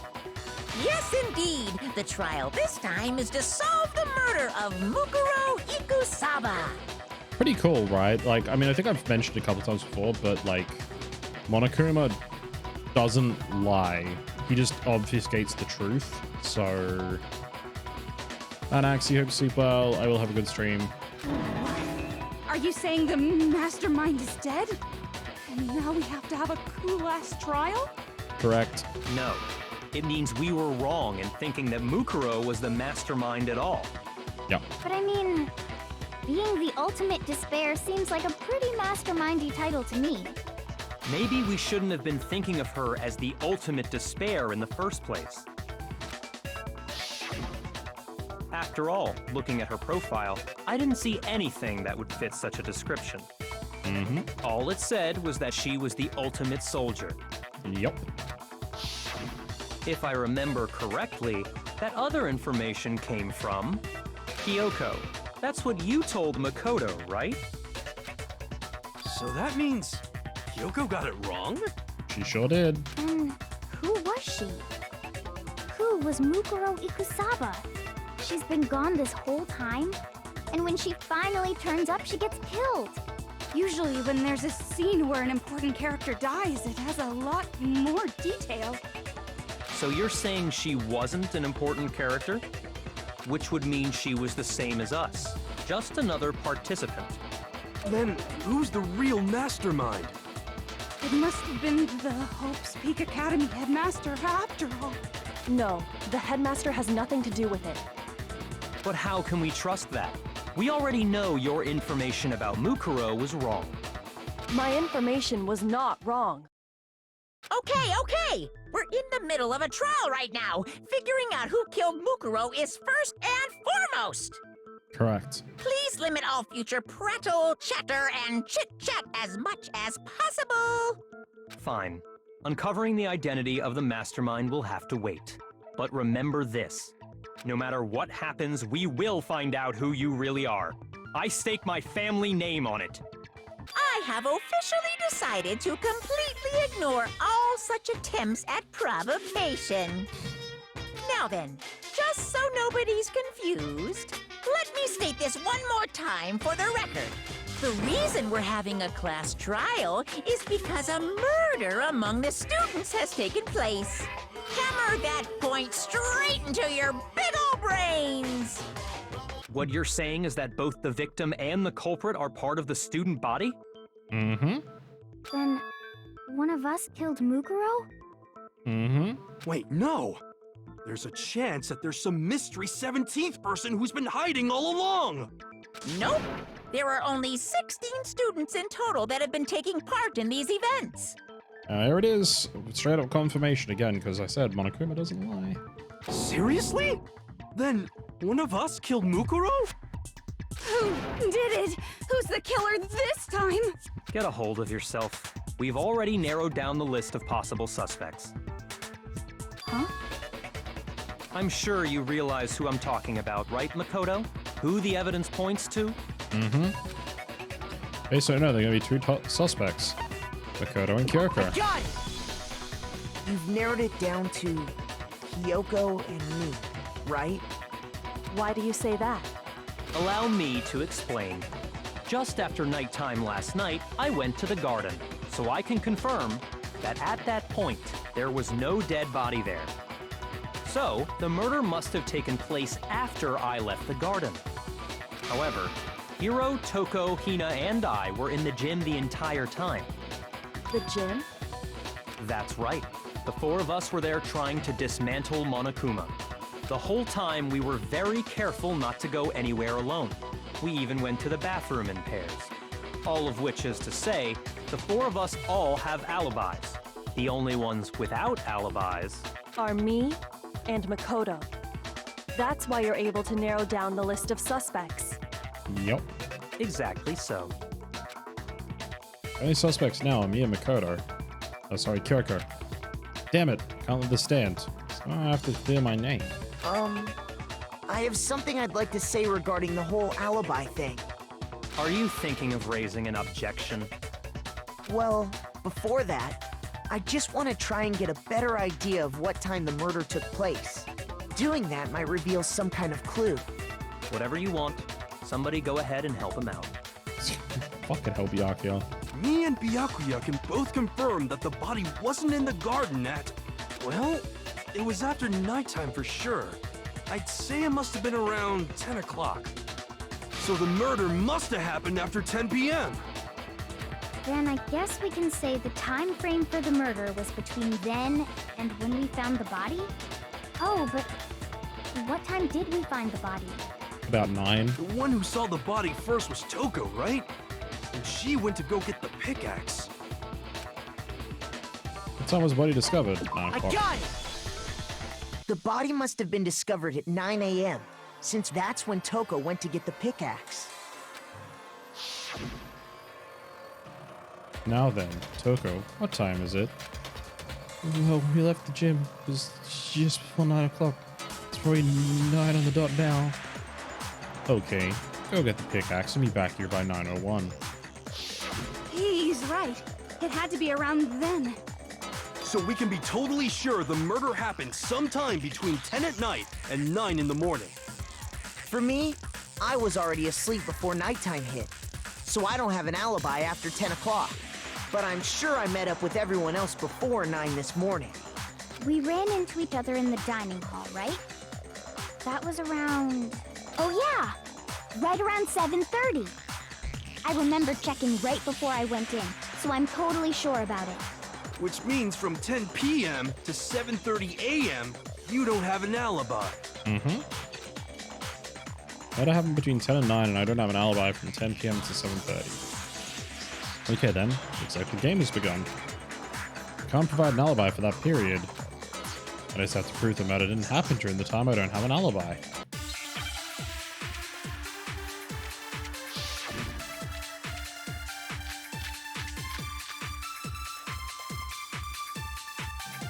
I haven't done this game on main logic, so I'm wondering what the puzzle is going to be like. We've established a time frame for the murder. It took place somewhere between 10 o'clock at night and 9 o'clock in the morning. Yep, and Makoto doesn't have an alibi for most of that time. Yeah, from 10 o'clock to 7:30. That's more than enough time to commit murder, I should think. So Makoto, if you have any objections, now would be the time. Isn't it a place in the garden, right? Remember, there's something that happens every morning at a certain time. We've established a time. It took place somewhere between 9 o'clock In the... Yep, and Makoto... Yeah, from 10 to 7:30. That's more than enough time Damn to it. commit murder. So Makoto, if you have any objections, now would be the time. Went too fast. We've established a time. It took place somewhere between 9 o'clock. Yep, and Makoto... Yeah, from to 7:30.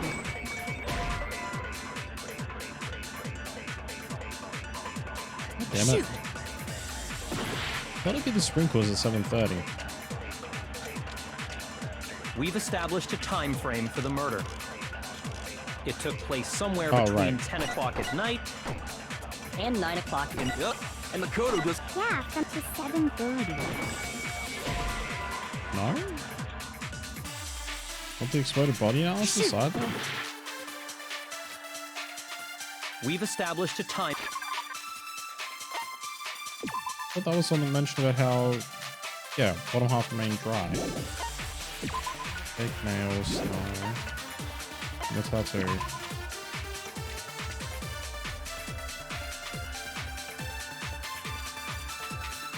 Oh, right. It took place somewhere between 10 o'clock at night And 9 o'clock. Yep, and Makoto doesn't have an... Yeah, from 10 to 7:30. No, not the fragments. There you go, the follower. Shoot! What are the fragments? We've established a time They frame. come from bomb, right? So what do we got? Fragments, It took tattoo, place somewhere between fake 10... nails, sprinkles, exploded body. That's what I thought, sorry. Oh, wait, fake nails, tattoo, fragments, sprinkles. But he had been into the garden for 1 day, we got him wet.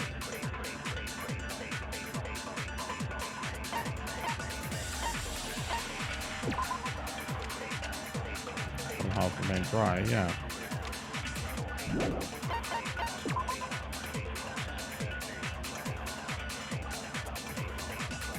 Yeah, the fragments near the body come from the bomb, which has been removed, so shouldn't that be the point? And 9 o'clock in the morning. Yep. And Yeah, from to 7:30. That's more than enough either time. 10 So o'clock or Makoto, if you have 7:30. any objections, now would be the time. We've established a time frame for the murder. It took place somewhere between 10 o'clock at night. No? Shoot!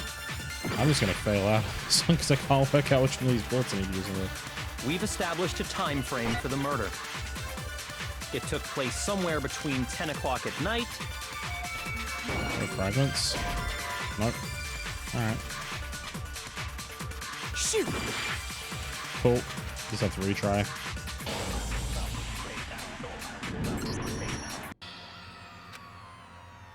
And when you get game over, everyone just immediately votes, oh, it must be Makoto that was responsible, and they just get executed.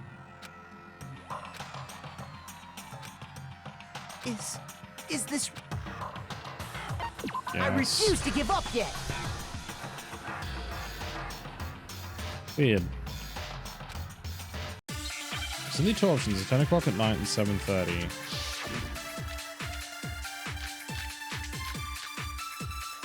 I just wanted to be the sprinklers at the 7:30, but I tried that. We've established a time frame for the murder. It took place somewhere between 10 o'clock at night and 9 o'clock in the morning. Yep. And Makoto doesn't have an alibi for most... Yeah, from 10 o'clock to 7:30. Try it again. Nope, definitely not. Okay. Shoot! We've established a time frame for them. It took place somewhere between 10 o'clock. Why would it be the that's sprinklers wrong. at 10 o'clock at night? That seems completely backwards to me, but anyway. Actually, the murder couldn't have happened anywhere near 10 o'clock. It had to have taken place way later. And what makes you say that? Because of the sprinklers in the garden. The sprinklers are set to go off right at 7:30 every morning, right? Why would it make more sense to be shooting the 7:30? So if the body had been in the garden before 7:30, Which, if you said sprinklers at 7:30, it still proves it has to be after 7 p.m. Whatever. then it should have been completely soaked. Oh, hold on. I remember this part perfectly. The body was wet. Dripping wet, in fact. That was after it was set on fire. Sorry, Toko, but you're wrong. I'm wrong? How? Are you saying only the mouth down south was wet? How dare you spew such indecent words? No, I'm saying that the body was wet, but not because of the sprinklers. What do you mean? By denying the sprinkler, are you trying to deny my entire existence? Man, you're totally wacko. First thing right you've said all day, hero. If you really think it wasn't the sprinkler, you'd better tell us why! You prove it wasn't the sprinklers that got the body wet. All I have to do is hit Toko with certain evidence, and that should do it.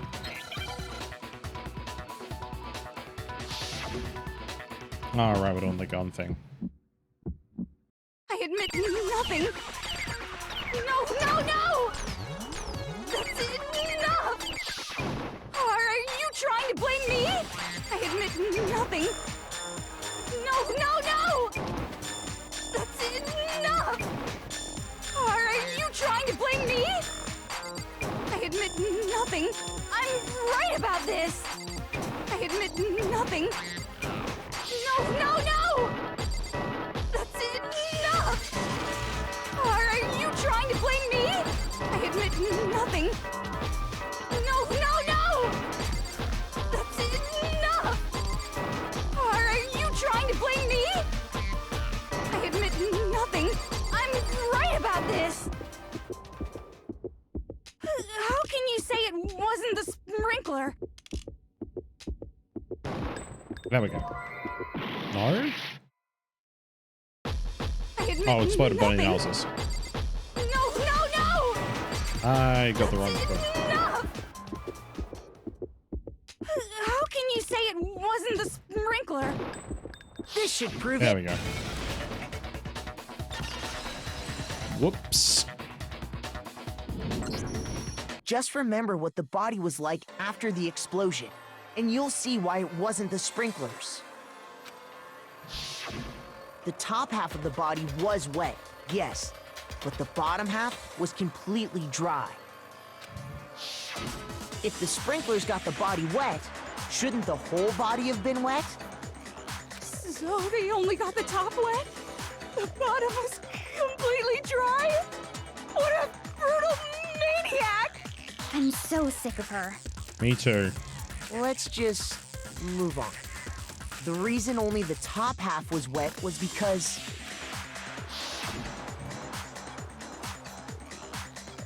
while the body was still on fire, I doused it with water. But only the part on fire, the top half. Oh, then I guess the sprinklers really didn't do it. So if the sprinklers didn't get the body wet, then the murder must have taken place sometime after the sprinklers turned on at 7:30 in the morning. Which means she must have been killed sometime between then and when the body was discovered at 9. But Makoto's alibi was only missing from 10 o'clock last night to 7:30 this morning, right? So there's no way Makoto could have done it. I guess you had an alibi after all. Good for you. In which case, the only one left without an alibi is Kyoko. Kyoko's the only one without an alibi? Which would mean that Mukuro's killer is... No, I refuse to believe it. Kyoko murdered someone? That's... I'd just like to say one thing. If you vote for me and I die here, the mystery of this school will stay hidden forever. Which is why I can't let that happen. Huh? So are you saying you're not the culprit?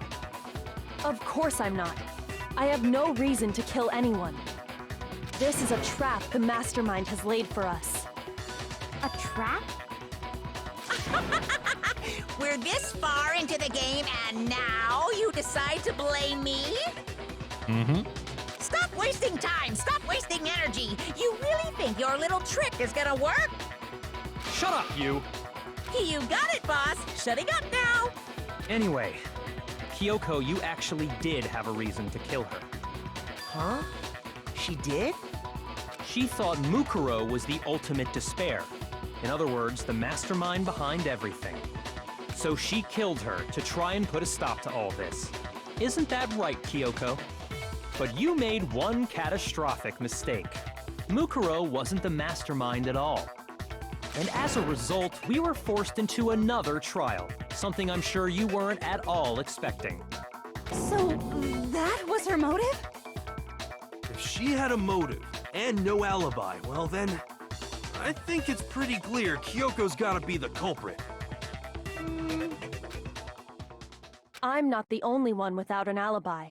Makoto's explanation is still insufficient. Really? Huh? The sprinklers didn't get the body wet, but that doesn't mean the murder happened when he said it did. What are you... Because you see, there is a way the body could have avoided getting wet. Interesting. I'm listening. All it would take is covering the body with a certain something to keep it from getting wet. Certain something the scene was used to cover the body? Could it have been the top? I got it! You're talking about the tarp, aren't you? I believe she is. You catch on quick. You're right. All you'd have to do is cover the body with the tarp, and that'd take care of the water. In fact, that's exactly what the killer did. The dirt pattern on the tarp can attest to that. Only one side of the tarp got dirty, because that's the side that got covered in water. The side that faced down over the body, meanwhile, kept perfectly clean. This proves that the killer used the tarp to keep the body from getting soaked. That doesn't make any sense because the blood on the body was still wet. But why would they go to all that effort just to keep the body from getting wet? Most likely so they could cloud the issue of when the murder actually took place. Yeah, it makes sense.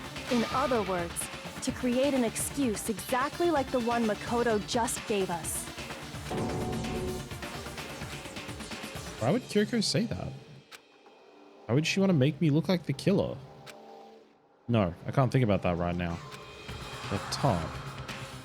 If it was used the way Kyoko said, the top must have touched the body, right? The body. Wait. Something's not right. And what might that be? Can't worry about Kyoko's motivations. If I don't do something, everyone's gonna think I'm the killer. I have to refute what Kyoko said.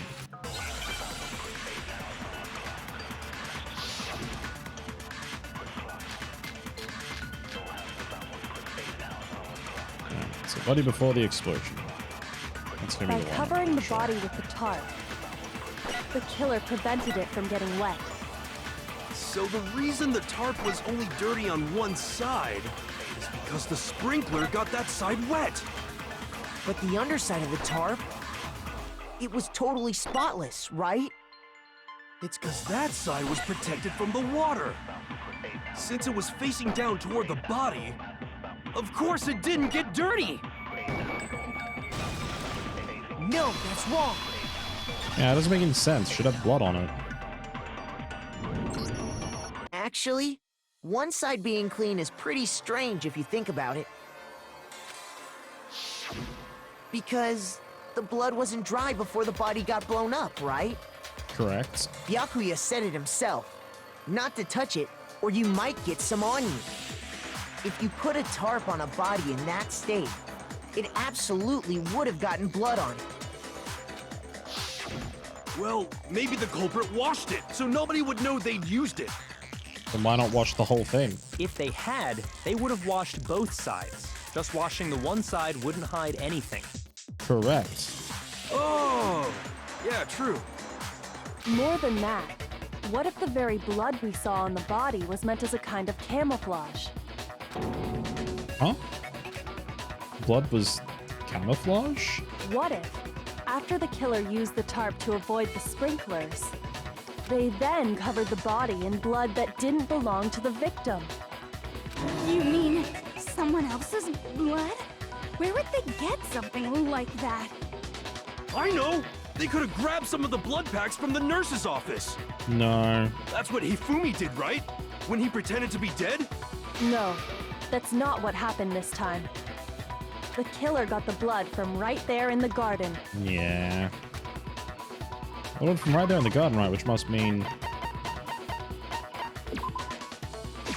I got it! missing chicken. Could it have been chicken blood? What? Chicken blood? When I checked the chicken coop before the murder, there were 5 chickens. But after the murder, there were only 4. Yeah. So, you're saying someone killed a chicken and then covered the body with its blood? Yeah. Man, that's messed up. Killing a living thing just to do something like that is awful. They should have at least eaten it. I wonder if the killer had to get the blood from the scene so they wouldn't be spotted walking around. Mm-hmm. Anyway, there's no denying that a chicken went missing, which provides a basis for my theory. Perhaps, but even so, there's one thing that still doesn't make sense. You said the culprit used the tarp to avoid the water and then covered the body in blood, right? But if that's the case, then the blood should have soaked into the ground around the body. But that's not what we saw. Only the victim's clothing had blood on it. The ground was completely clean. I have to agree, that certainly is strange. It's really weird, to be honest. Maybe they didn't apply the blood at the scene. Maybe they covered the coat in blood beforehand. They covered it beforehand? When you discovered the body, was it wearing the coat like you normally would? Now that you mention it, no. It was like on front of the body, not even like actually wearing it. I think so. Wait, no. The head was through the neck hole, but the arms weren't in the sleeves. Then that settles it. Sorry, I'm having a tough time keeping up. What settles what? I mean, if you notice it there, the coat was even on backwards. Like, there wasn't even the front of the coat at the front of the body. Here's what happened. The murder took place before the sprinklers went off, but the body didn't get wet because the killer covered it with the tarp. Then, later, at the same time the killer was gathering up the tarp, they pulled the coat over the body, the coat they'd already covered in blood. This series of cover-ups was meant to disguise the actual time the murder occurred. They wanted us to think the murder happened sometime after the sprinklers had gone off, at 7:30. If that's actually what took place, it certainly becomes possible that the murder happened earlier. But to pull all that off, wouldn't they have had to go back to the garden after the sprinklers turned off? That actually wouldn't have been all that difficult. Huh? They already had the coat ready, so they just had to grab the tarp and pull the coat over the body. They'd be done in no time. Maybe, but still. Hina, after you met up with Makoto in the dining hall, did you two stay together from that point on? Nope, she went off on her own. Oh no. I headed off to the gym, and Makoto didn't show up till later. Then he had plenty of time to spare, wouldn't you say? That's not... Don't bother saying it's not possible. I must admit, Kyoko's reasoning is sound. Makoto's alibi is inadequate. Yeah. The suspicion falls back on me again. But why? Why is Kyoko trying to entrap me? I don't understand. Well then, it looks like we're back to square one. Makoto's alibi is no good, so once again, our suspects are him and Kyoko. Yeah. For serious, man? Which one of them did it?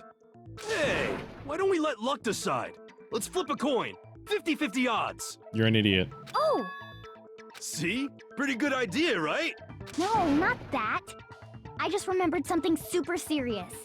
Oh yeah? Well, don't just stand there. Out with it. You know that knife we found all black and burnt? The one we found stuck in the body before it exploded, right? Right.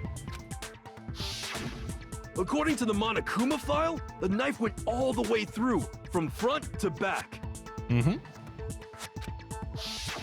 So, what about it? I'm pretty sure I'd seen that knife somewhere before. That's what I thought when I first saw it. I just remembered. Listen, more important. Now we have the knife, what are we gonna do with it? You can't let Toko keep it, that's for sure. You don't know what she might do. I don't want it anyway. So what to do? Why don't you hang on to it, Makoto?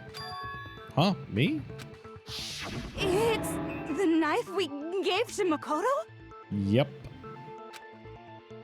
You don't seem surprised. You must have noticed earlier. Yeah. Then why did you hide that fact? He didn't hide it, he just didn't say it out loud. It's not that I hid it. It's just...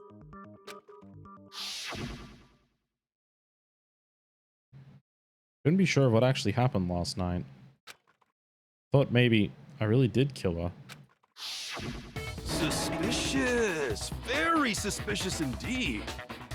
The knife we found stuck in the body came from Makoto. Now I'm totally convinced he did it. 12,000% convinced. Considering everything up till now, I should be able to make it clear. I have to prove that I didn't murder anyone. I'm not the killer.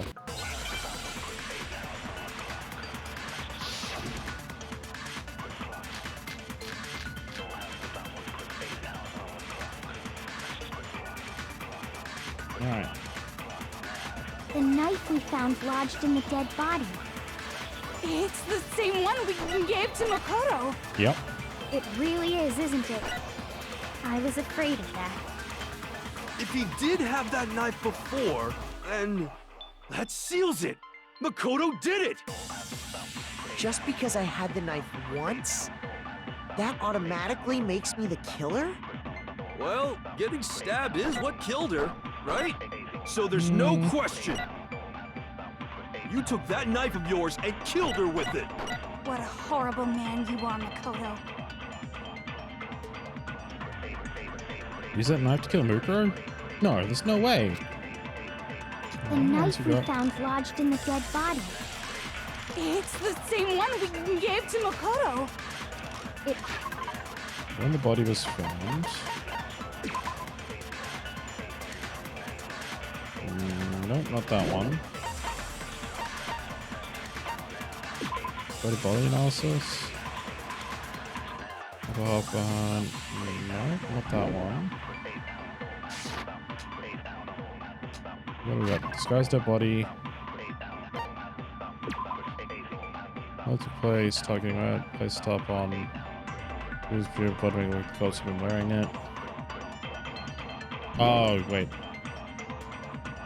Has to be disguised dead body. If he did have that knife before, That seals it. Just because I have that automatic. Well, Getting stabbed is what killed her. No, it can't be. No, that's wrong. This is the knife's through the coat that was apparently dragged on top of the body to disguise it. Wait, hold on. The stab wound isn't what killed Mukuro. That should be clear from the description of the cover-up we just heard. lies! We never talked about what killed her! Didn't have to. No, don't you remember?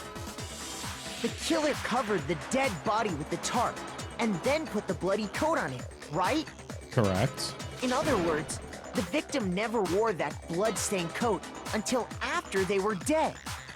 Okay, fine. So what? So, when we discovered the body, the knife had been thrust through the coat along with the body. Mm-hmm. Meaning, if she wasn't stabbed until the coat was put on, and she was already dead at that point, obviously the stab wound isn't what killed her. Maybe you stabbed her twice. Once to kill her and once to cover it up. Yeah, that's not a bad theory. You stabbed twice in the same spot? No way that's possible.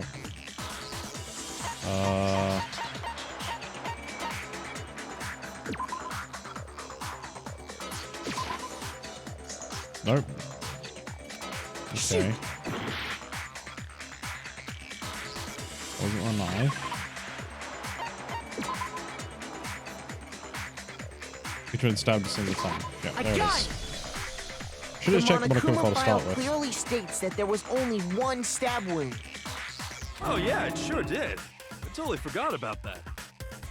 Then the knife Was just another piece of camouflage set up by the true killer. They probably stabbed her to draw attention away from what actually killed her. Exploding the body afterward was probably meant to do the same thing. The explosion severely damaged the body, making it impossible to know what really killed her. It was all the killer's attempt to destroy all evidence of their crime. So they wanted us to notice the stab wound and then detonated the body afterward. They meant for us to latch onto the knife as the cause of death, then destroy any evidence proving otherwise. Yep. Oh, hey, I have a question. It kind of goes back to the beginning, but what's the deal with that explosion anyway? Why'd the body just blow up all of a sudden like that? If you bothered to put that lump of gray matter between your ears to use, you'd know the answer. Well, if you're so smart, just tell me. Good fight actor, Hino. I'll tell you. I bet some unknown quantum particle caused an atomic level spontaneous combustion! Nope. I might be dumb, but even I'm not dumb enough to believe that. Correct. Go ahead, Makoto. Tell her or we won't make any headway on this. So, an explanation you can think of for the explosion. The fragments near the body. I got it! After the explosion, we found a tiny fragment of something on the ground near the body, right? Sure did. That fragment reveals the cause of the explosion. Huh? You know, I feel like I've seen something like it somewhere before. You have. It was the bomb that was in the Monokuma. That's only natural, because of course, we saw the same thing when we dismantled Monokuma. It's part of a bomb. Oh, then the explosion was because of the Monokuma bomb. Correct. Anyway, the culprit's motive is becoming more and more obvious by the minute. They wanted the knife wound to look like the fatal injury so that we'd suspect Makoto. And the only one who would benefit from that is the only other possible suspect. You, Kyoko. Hold on a second, Byakuya. What's the problem? Well, I just feel like we need to think this through. We still don't know what actually killed the victim. That's true. That's true. It's definitely bugging me. What really killed her? Fine. I have no problem with that. Let us continue the debate.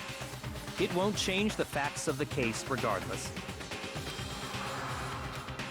We need to determine what ultimately killed the victim. I need to concentrate.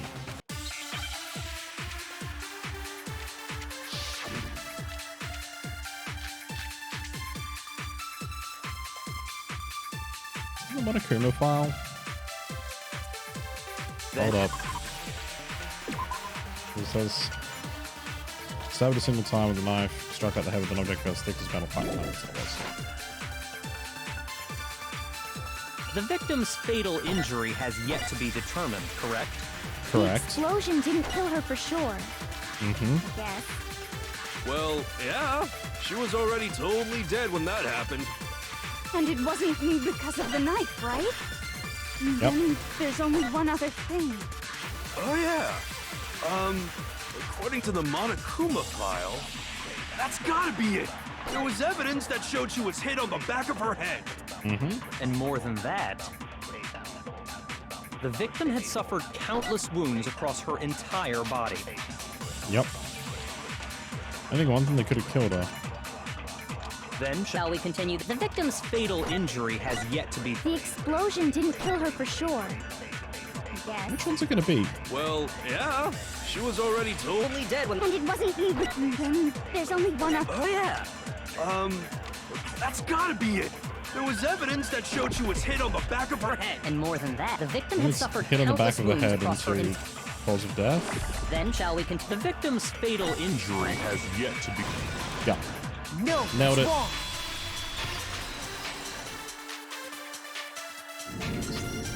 Mukuro died because of the blow to the back of the head she suffered. Yep. What about the wounds all over the rest of her body? They didn't have anything to do with it? No, they're old. The Monokuma file makes it clear that those weren't fresh wounds. Oh yeah, good point. If they were old, I guess they don't really matter. Okay, then we're safe in assuming the blow to the back of her head is what killed her. But then, what was the murder weapon?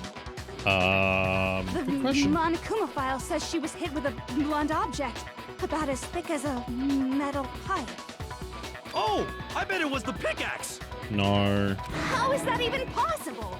If you hit someone with that, it'd cave their skull in completely. Correct. Well, maybe they held it the other way and hit her with the handle. No way! The balance would be all off. You wouldn't be able to swing it with any kind of power. That sounds suspicious. I wouldn't mind testing it on you if you want. No thanks. I bet you just hit me with the metal end and call it an accident. Probably. I'd love to scoop out that nasty brain of yours, throw it on the ground, and spit on it. Whoa, Choco, calm down. I feel the same way. Looks like we're on the same page this time. Seriously? Yeah, it's suspicious from both of them, Hina. We want to figure out what killed her, right? It just so happens we already know. Mm-hmm. We already know? I knew we could count on you, Master. They're just gonna tell me to do it and piss her off. So what was it? Go ahead and tell them, Makoto. Surely you've deduced the real murder weapon? The real murder weapon was the titanium arrows. I got it! Mukuro was hit in the back of the head with something, and that's what killed her. And that something was the titanium arrow we found in the locker in the dojo. That's why the tape's there covered in blood. Arrow. That's what the culprit attacked Mukuro with? Indeed. There's no doubt about it. Are you sure? That sounds kind of weird. Oh, it is weird. Hey! How dare you backtalk, Master? You have no right!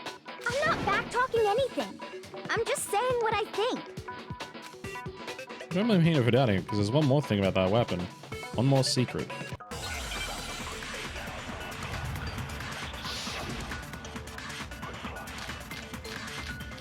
Alright. Bloody duct tape. That's what we need this time. I'm sure of it. The titanium arrow. It was in the dojo locker, right? It sure was. I have no doubt that was the murder weapon. Yep. Are you sure? You don't sound convinced. What's the problem? Well, because in the Monokuma file, it said the weapon must have been about as thick as a metal pipe, right? Right. It seems like an arrow would just be too thin. No, that's wrong. It wasn't one arrow. You're right. Just the one arrow would have been too weak. That's why the killer used another weapon. Another weapon? Inside the dojo locker, we also found a balled-up wad of duct tape. Yep, we duct tape all the arrows together. The killer probably used this duct tape to bind multiple arrows together. Bundling them together using the duct tape would easily create a single weapon as thick as a pipe. And that's exactly what the killer did.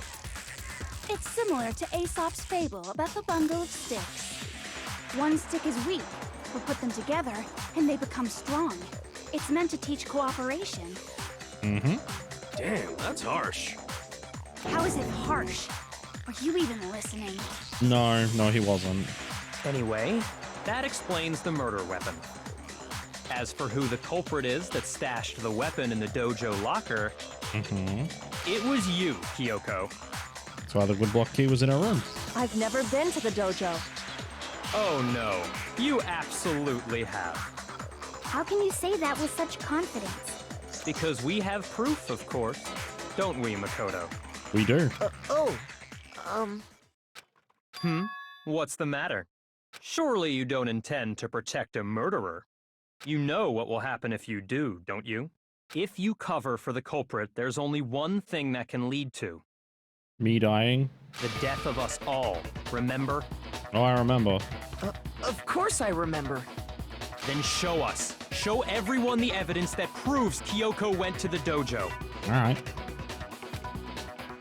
I have evidence? Evidence Kyoko went to the dojo? The woodblock key. I got it! The one thing that proves Kyoko was in the dojo is right here. The key to the dojo locker. And how does that prove anything? Because I found it in your room. It was in my room? Yep. Don't bother trying to play dumb. That key is just the final piece of the puzzle. Your non-existent alibi, your clear motive, your attempts to frame Makoto for the crime. This all proves that you are the true culprit. You can't explain this away, so just give up. Hold on a second. Not this again. You really are dead set on defending her, aren't you? No, it's not that I want to defend her. It's just there's one more thing I need to ask her. Kyoko, I want you to tell me something. Last night, you were in my room, weren't you? Why? What were you doing there? That's what I need to know. I was just protecting you. What? What? Protecting me from what? She was protecting me? Does that mean she knew I was being attacked? And she came to my rescue? That'd be when... Which would mean that Kyoko... She killed someone. For me? That's enough. The time for idle chatter is over. A verdict is close at hand. Wait. I'm warning you. Don't make this mistake. I'm not the killer. I knew you were stubborn, but this is just getting ridiculous. Really? But you should know better than anyone I didn't do it. Can you tell me I'm wrong? I should know. Yes, you should. They're all overlooking one key thing here. Byakuya should know better than anyone? What does that mean?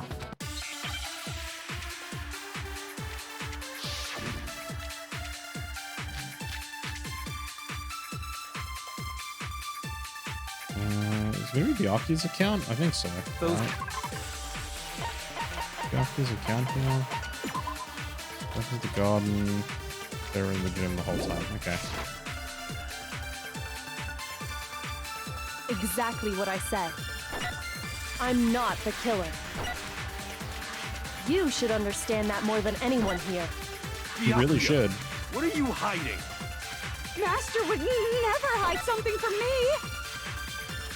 There's proof that you aren't the culprit. Yep. Is that what you're saying? Oh, there is. You stated a theory earlier. You said I hid the evidence of my crime in the dojo locker, and then left the locker key in my own room, correct? But could I really have done that? Nope. Dr. Shinoda Kyoko didn't do it. Why him? Those words you just spoke. Exactly. I'm not, but you should understand. Byakuya! Master would never. There's proof that you aren't the culprit. Yep. She can't have put the locker key in her own room if she doesn't have the key to her own room and it was locked. If I'm right, Kyoko wouldn't have been able to get into her room. Correct. Huh? Why not?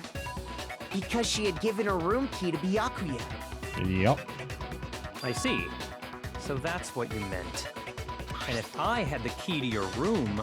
Then obviously I had no way of getting in. Without my room key, I couldn't have possibly put the locker key in there myself. Am I wrong? Nope, you're completely right. It would appear not. Then you're finally starting to understand. No, that's not actually true. There was a clear contradiction in what Kyoko just said. An obvious lie. But this... it just isn't like her. Try and save herself with such a desperate lie? Does she really feel that threatened? Because she's the killer? Or is it something else? Is there a deeper meaning hidden in what Kyoko said earlier? You vote for me and I die here. The mystery of this school will stay hidden forever. Which is why I can't let that happen. This is a trap the Mastermind has laid for us. The Mastermind's trap. Mastermind's trying to trap Kyoko? But what if that's not really true? What can I do? What should I do? What should I... Mastermind's trap? Victim was Mukuro. Kyoko killed her? Does Kyoko really know? What am I supposed to do? Kyoko's lie. Am I the only one who knows it's a lie? Am I the only one who can expose it? But who can I trust? What am I supposed to do? Mastermind's trap. You spend all your time trying to avoid danger, you will never move forward. We know the danger. The risk means solving the mystery, but we have no choice. Am I wrong? What do I do? I have to start right here and now whether or not to expose Kyoko's lie. Alright. I played this before, I know what I need to do. If anyone wants to see an alternate ending in this game, you can play through it yourself and expose a lie. I'm not doing it myself. That's for you to find out. I've made my decision. I have to believe in Kyoko. There's no way she would kill someone. There has to be some secret here. Something has to do with the Mastermind's trap that Kyoko mentioned. Well, does no one have a rebuttal? Have you decided to accept her assertion as fact? I see. So you still refuse to accept it. I suppose we have to admit that Kyoko didn't put the locker key in her room. That it was someone else. But who else could it have been? I mean, Byakuya had a room key, right? You! What are you trying to imply? But of course, I have an alibi. From nighttime on, I was with you guys the entire time. I couldn't possibly have killed anyone, or put the key in Kyoko's room. Well, someone had to put the key in there. There's only one other possibility I can think of. Someone could have had the key on them, then once they arrived at the scene, pretended to find it there. What? It had to be Makoto, right? I don't see any other option. Yeah, that's it. That's the only other option. Wait a second. You've got it all wrong. Let's think about it one more time. There's gotta be a hidden side to this case. Huh? A hidden side? First of all, there's something off about this entire trial. You all see it, don't you? Mukuro, who we didn't even know existed, suddenly shows up dead, and then we're thrown into a trial. Yep. And Kyoko even said it's a trap the mastermind set for us. So that's why this has to be... Okay, time's up! Huh? Time's up! Class trial's all over! Everyone can stop talking now! What? Time's up? What do you mean time's up? There's no time's up. Since when have we... It's because you were late, so we had to push back the start time. So then, it's time for voting time, okay? Everyone, please vote using the lever in front of you! There's a rule that either Monokuma's made up on the spot or no one's explained to us previously, that there's a time limit to the class trial. Voting time?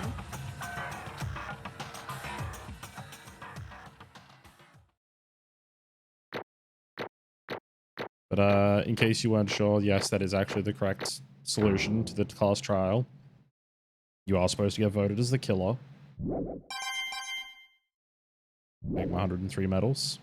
Now, who will be chosen as the blackened? Will you make the right choice or the dreadfully wrong one? Hey, hold on! What's it gonna be? What's it gonna be? And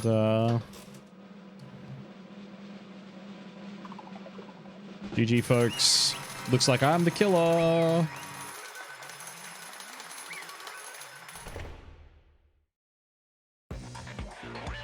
What? You think I'm the killer? Sorry, man. Sorry. Yeah, sorry. It's all your fault. Everyone, you're wrong. Got it all wrong. I didn't do it. Yes, indeed. Good job, everyone. Good job? Yep. Yeah, they got it right. No, I know that's not true. None of this makes any sense. This whole trial doesn't make any sense. Hey! It makes perfect sense. Shing! It's the same as always. It's just like all the other class trials, and I'm going to end it the same way. Thrills, chills, kills! It's time for your heart-pounding, positively thrilling punishment. Wait, why do I... Kyoko. I don't expect you to forgive me. I know this is all my fault. Kyoko? Let's give it everything we've got! It's punishment time! Oh. What's the ironic execution this time for the ultimate lucky student who didn't actually kill anyone?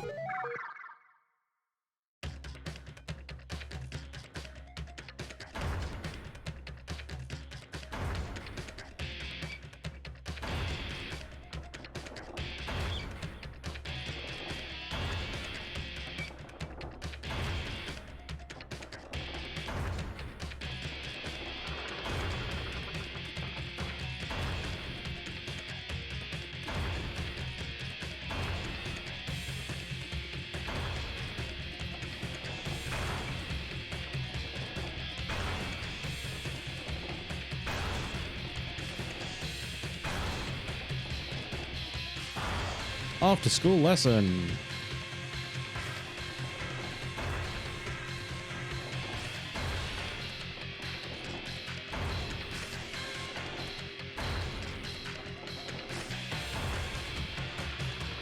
And he's doing sex ed on the board there if you're looking at it.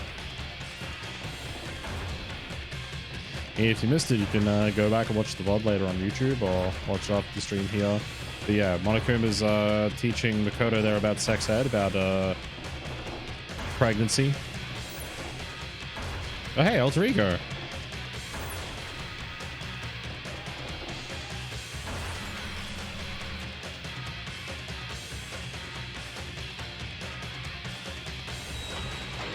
And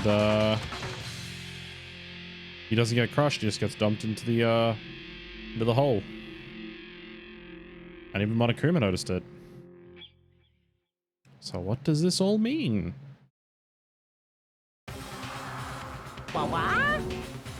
Uh-huh. What's this? What's going on?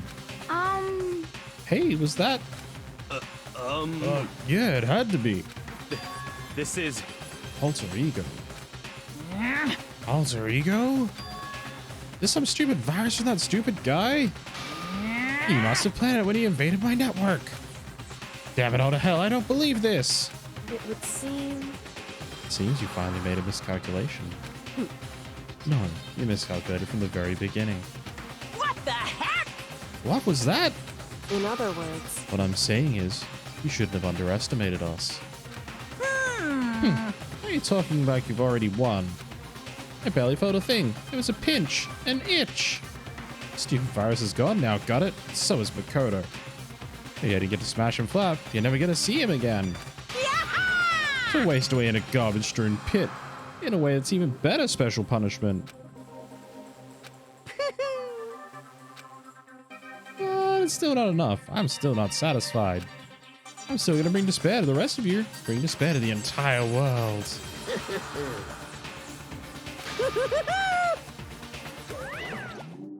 Bye, Monokuma.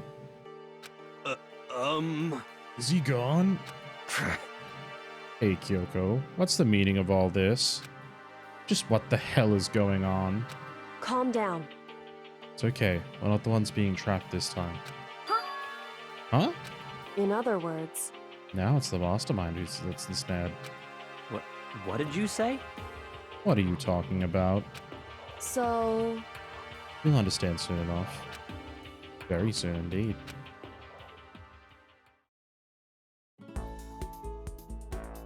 Massive high school towers over all the other buildings in this bustling urban area. It's like the school stands at the center of the entire world. Hope's Peak Academy. It brings the top students from every field imaginable, a government-funded school of privilege. This is the opening of the entire game. They say if you come here and manage to graduate, you'll be set for life. Hundreds of years of tradition, it sends the cream of the crop into the workforce every year. Built to raise hope in the nation's future, which makes Hope's Peak a pretty fitting name. There are two things you need to attend this school. One, you have to have already been attending a high school. Two, you have to be the very best at what you do.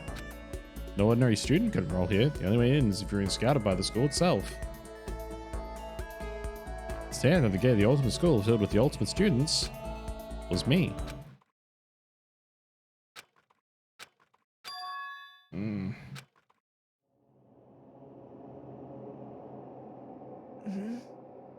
What? Where am I? I woke up with my head resting on top of a hard wooden desk. My body felt heavy. Wouldn't it be weird for me to zonk off in the middle of some boring class or whatever, but what was I doing asleep here just now? Wasn't any classroom I'd ever been in before. What the heck is going on?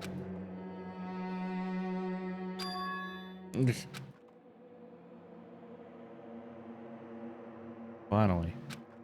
I finally feel my mind and body start to come back together again, and then I was awake. Is this just another dream? A dream inside of a hopeless nightmare. No, this isn't a dream. I could tell because the stench invading my nostrils was too powerful for a dream. What an awful smell. It was in a vast dark cavern with the barest hint of light seeping in. Trash was piled high across the area. This must be some kind of underground garbage pit. Heck of a situation to find myself in. That was just the beginning of my problems. Gonna be stuck here till I wasted away and died? No, I can't let that happen. And after what my good friend went through to save me, I remembered all too well what had happened. Alter Ego saved me. He used up the last little bit of his strength to do it. So I can't give up now, for myself and for my friend. With that, my pursuit of survival began. First up was start looking for a way out of there. So first things first, let's have a look at this with the Monokuma on it. That's a rocket and a tank. I don't think too much about what I'm seeing down here. If that rocket looks familiar to anybody who's been here since the start, that's the same rocket that was in one of the parts of the intro. Is that an airplane? Something like that wind up at the school's garbage pit. There's the desk I was sitting at. This is the desk. Or the one that fell down here with me. Alright, and lastly, let's check the door. And it's locked. It's locked. No matter how many times I pushed, pulled, or kicked it, it didn't budge. Getting out of here isn't going to be that easy. Well, we're not getting out of here anytime soon. Decided to look around for some food. Plenty of food here, but it's all rotten. That was pointless too. Next I search for some water. How can I be sure which liquids I can drink? Which ones are an all-around bad idea? Again, pointless. I feel like I'm blocked in on all sides. That's not enough reason to give up because I'm still alive. As long as I'm alive, I'll never give up. I made that proud declaration. The next thing I decided to do was go to sleep. My sleep was deep and uninterrupted. It was my only way to preserve what little strength I had left after not being able to eat and drink. Can't be sure. I think at least a full day had to have passed. But it was sleep and sleep. It's like I was waiting for some kind of sign to come falling out of the sky. However, what fell from the sky wasn't a sign. No, not exactly. A crunch. What the? A strange sound pierced my silent isolation, jarring me awake. As I watched, the pile of garbage jostled and formed an odd shape. Did something fall down over there? Something fell from up above. What could it have been? I guess we checked the pile. Giant piece of trash just fall down here? Carefully stretched my hand out to whatever it was that had tumbled down here with me. Just a second. A giant piece of trash? Rude. Before she even emerged from the pile of garbage, I knew who it was. It smells awful. Yes, it does. And you've got some cup noodles in your hair, Kiriko. Kiriko? Indeed. You look like you're doing better than I expected. What are you doing here? So... Isn't it obvious? I'm here to help you. Glad to hear that, Kiriko. You got a bit of garbage in your hair. Gave her head a quick sharp shake to get rid of the trash, then faced me again. Hey. First, I have something for you. Go ahead and eat it. You can talk once you're finished. Thank you! Snatched the bread and water she was holding out for me. Within seconds, it was in my mouth and making its way towards my stomach. I really hit the spot. I got all the energy I need to keep going. So you still haven't given up then? Of course not! After all, the fact I can keep going forward is about all I'm good at. Hmm? That's not such a bad thing to be good at.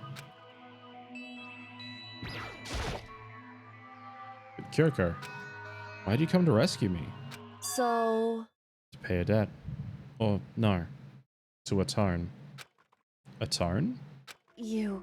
During the trial, even though you knew I was lying, you didn't say anything. So you knew that I knew. Indeed. Even though I knew, I did nothing to help you. I abandoned you. Don't say that, you didn't abandon me. No, that's exactly what I did. I abandoned you in order to save my own life. You were trying to save me, and I couldn't bring myself to do the same for you. However... But listen, I'm not trying to make excuses, but there was a reason that I had to survive, no matter the cost. Why did you have to survive? It's true. I'll tell you. I'll tell you everything. The reason I have to survive. In other words... so that I can do what I came to the school to do. What? I made up my mind to come to Hope's Peak Academy for one very important reason. So you have some reason for coming to Hope's Peak?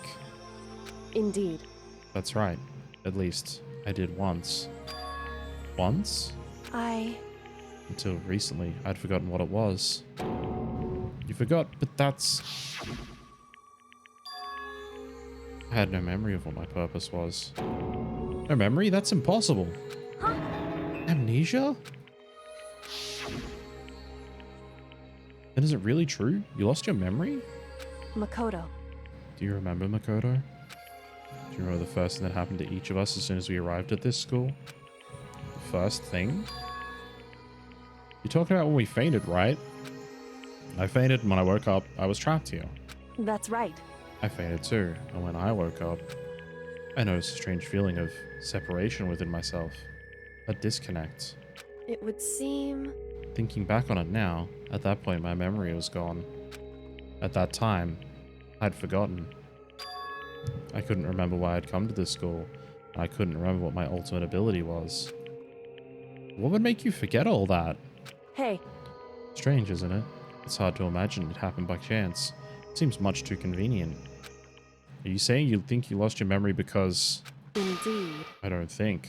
I'm positive it was the work of the mastermind. They stole my memory. Why would they want to do that? There's only one reason I can come up with. Because of my purpose and my ability. Somehow that would interfere with the mastermind's plans. The mastermind just stole them from you? However... And it could also mean somehow my memories may be connected with the mystery of this school and the mastermind. Which is why I have to get them back. That's why I've been investigating things by myself this whole time. But if what you say is true, why didn't you ask the rest of us to help you? Why is that? If I did that, you all would have worked as one. The mastermind would have noticed right away.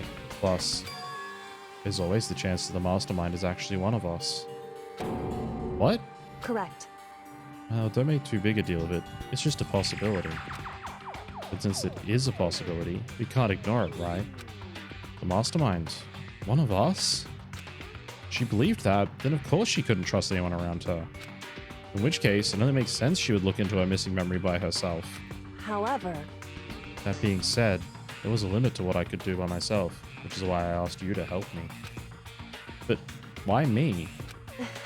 Because among everyone, you were the least likely to be the mastermind. That was just intuition, but... I see. Your intuition was right, though. There's no way an ordinary kid like me could have been the mastermind. I understand. I should understand everything. My goal isn't to get out of here. It's to stay here.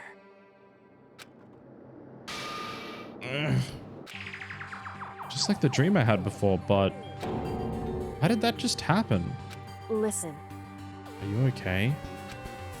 Oh yeah, it's nothing. It is nothing, right? Hey.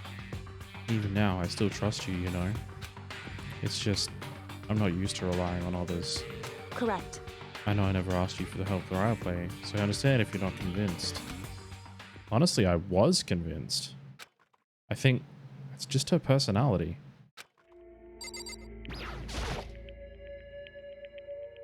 You had a reason for doing all that, investigating on your own.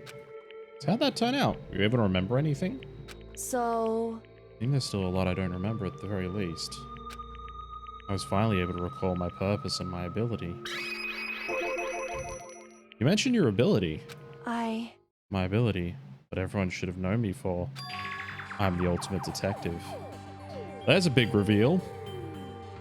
Explains why she's so good at, like, investigating dead bodies and stuff like that, is that she's actually somebody with investigative skill in her past life. Not that she can remember all of it, but hey, some skills must have been retained despite whatever the mastermind did. The ultimate detective? Correct. And the reason I came to Hope's Peak Academy, there was someone I had to find here in the school. I had to find someone? Who? So... Well, it was the headmaster of Hope's Peak Academy. The headmaster? Why do you want to find the headmaster? Because he's my father. What? In other words, I was separated from him as a child. It turns out he became the headmaster of Hope's Peak. Miko's dad? Is Hope's Peak's headmaster? And that explains... Hi, Rao. How you doing? An alter ego told us how he thought the headmaster was involved. I'll find a way. Huh? Huh? No matter what it takes, I will find the headmaster. No matter what? No matter the cost. So, Kyoko, what's going on? My memory hadn't come back at that point. When he said that, I felt strange. Makes perfect sense now, of course, since my whole purpose for coming here was to find him. That makes sense. However... But listen, Makoto, I want to make this perfectly clear so there's no misunderstanding. I said the headmaster wasn't the mastermind, but I didn't say that to protect him.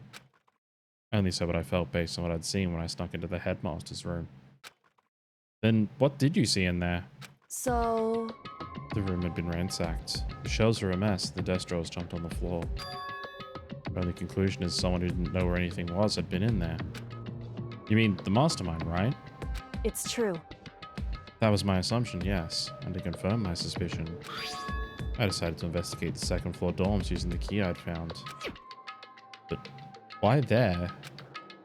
Because I also found this in the headmaster's room. Is this some kind of map? Indeed. It's a layout of the entirety of Hope's Peak Academy. Found in the headmaster's room, along with Mukuro's profile on that key. The map showed that the second floor was home to a number of rooms meant for faculty use. Some of the staff had to stay overnight from time to time. I figured the headmaster would have some kind of private room there. I assumed that if that were true, the room would likely hold more crews, so I went to check. Correct. And that's when I finally remembered. I remember that my purpose was to find the owner of that room. So I went there to see if the headmaster really did have a private room there. However... Once I got there, I noticed the second floor dorms didn't have any cameras or monitors. So, what was it like? That part of the school, I mean. It's hard to describe. All I can say is... The moment I saw it, I realized... Whatever's going on in this school is more horrific than we'd ever imagined. What do you mean? So... I can't explain it. You need to see it for yourself. I'm sure you'll get the chance soon enough. Sounds like it must be important. And really ominous. However... Now, of course, once I got to the second floor, there was no cameras or monitors. Which is why I had no idea what was going on in the rest of the building. Has to do with Mukuro Ikasaba, doesn't it? However... Just to be perfectly clear, I didn't kill her. I know it wasn't you either. I know you're right, but that just means... Everyone but you and me had an alibi, so then who did kill her? Anyway... What I can say for sure is that the mastermind is directly involved. To begin with, the point of the class trial of Mukuro Ikasaba was to get me killed. Get you killed? Indeed. I stole that key and disappeared, and in retaliation, they wanted to draw me out and eliminate me. Correct. That was the point of the class trial. It was? The mastermind knew they couldn't interfere directly. You mean because of the school regulations? That's right. Exactly. With minimal restrictions, you are free to explore Hope's Peak Academy at your discretion. In other words... The mastermind is adamant about following the rules. With that rule in place, they couldn't step in. So since they couldn't kill me themselves, they tried to use the class trial to do it. The mastermind couldn't step in because of the rules? It makes it sound like the mastermind themselves is somehow bound by the school regulations. Hey. There's one other thing I'd like to point out about the murder of Mukuro Ikasaba. What's that? There was a point when Mukuro may not have become the victim. Could have been you, Makoto. I could have become the victim? Indeed. You know what I'm talking about, right? Do you mean... during the night? I can hear them, you know. The footsteps of the god of death. What? I can hear the god of death as he moves. That ability naturally draws me into cases just like this. Anyway... It's exactly what happened with you. I was in the dorms and had a sudden sense of dread. I looked down the stairwell. I saw a white shadow across the corridor. It gave chase right away. As I followed it, I saw the shadow go into your room. Correct. I ran into your room and saw what was happening. I intervened immediately, of course. However... That wasn't the end of things, of course. I stopped them, but that led to... Whoever the master assailant was, they ended up dead. Correct. And their murder was disguised. The dojo key wound up in my room. It all has to be the work of the mastermind in an attempt to use the class trial to eliminate me. So this would mean that whoever killed Mukuro is also the mastermind, right? Indeed. I don't have conclusive evidence, but that's what I think. That's really bad if it's true. It means the mastermind can kill whoever they want if they feel like it. Wait, doesn't that create another contradiction? The mastermind wanted to use the class trial to try and kill you because they couldn't interfere, right? Correct. You're right. That is a contradiction. That's not just Mukuro. They needed the class trial to kill me, but seemed ready to kill you in your room. Everything they did is a contradiction. So what does it all mean? In other words... It means the mastermind is the one who's been cornered. Huh? Makoto. Just a little more. Just a little more and I should be able to figure out the mastermind's identity. The identity of the other ultimate despair. The other ultimate despair? There's no doubt that Mukuro was the ultimate despair, and that she's dead. But I don't think the ultimate despair is just one person. It's not? Indeed. If you think about it, the ultimate despair seems to implicate whoever caused that event. We're talking about... That's right. What happened a year ago. The biggest, most awful, most tragic event in human history. Hey, Prem, how you doing? Oh, hydrate. Cool. Yeah, will do. We're getting real close to the end of chapter 5. That's what I'm going to be wrapping up for the night.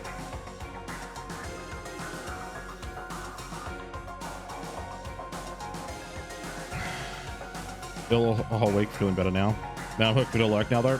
No worries, Rao. The VOD will be going up on YouTube like all the rest of them. Probably tomorrow.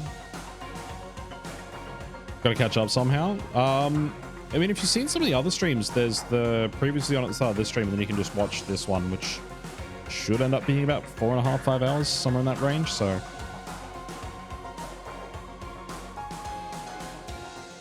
And then it'll be caught up in time for the final, because we are actually right near the end of Danganronpa. Sorry to hear you were feeling sick, Prem, but glad to hear you're feeling better now. The tragedy. Whoever's responsible for that. They're the ultimate despair? It would seem... A despicable group whose only purpose and motivation comes from despair. Then they're... Indeed. Make no mistake. They're the root of all evil that has forced us to go through this. That is the ultimate despair. Hope you're doing good too and having a good day. I'm doing alright. It's been a hot one. Well, this entire weekend, today especially, but yeah, I've been having fun doing Danganronpa. It's getting a bit late here, which is why I'm looking forward to closing out this chapter and finishing up for the night, because I gotta go to the guild house tomorrow. And that is our real enemy. It's like 2 lines away from the end of chapter 5.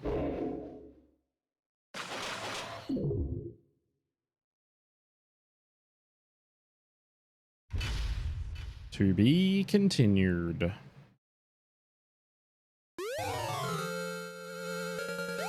There's the Dream Island rocket. That's the rocket that was in the trash I was talking about. It's also from the very opening sort of cutscene of the entire game, actually.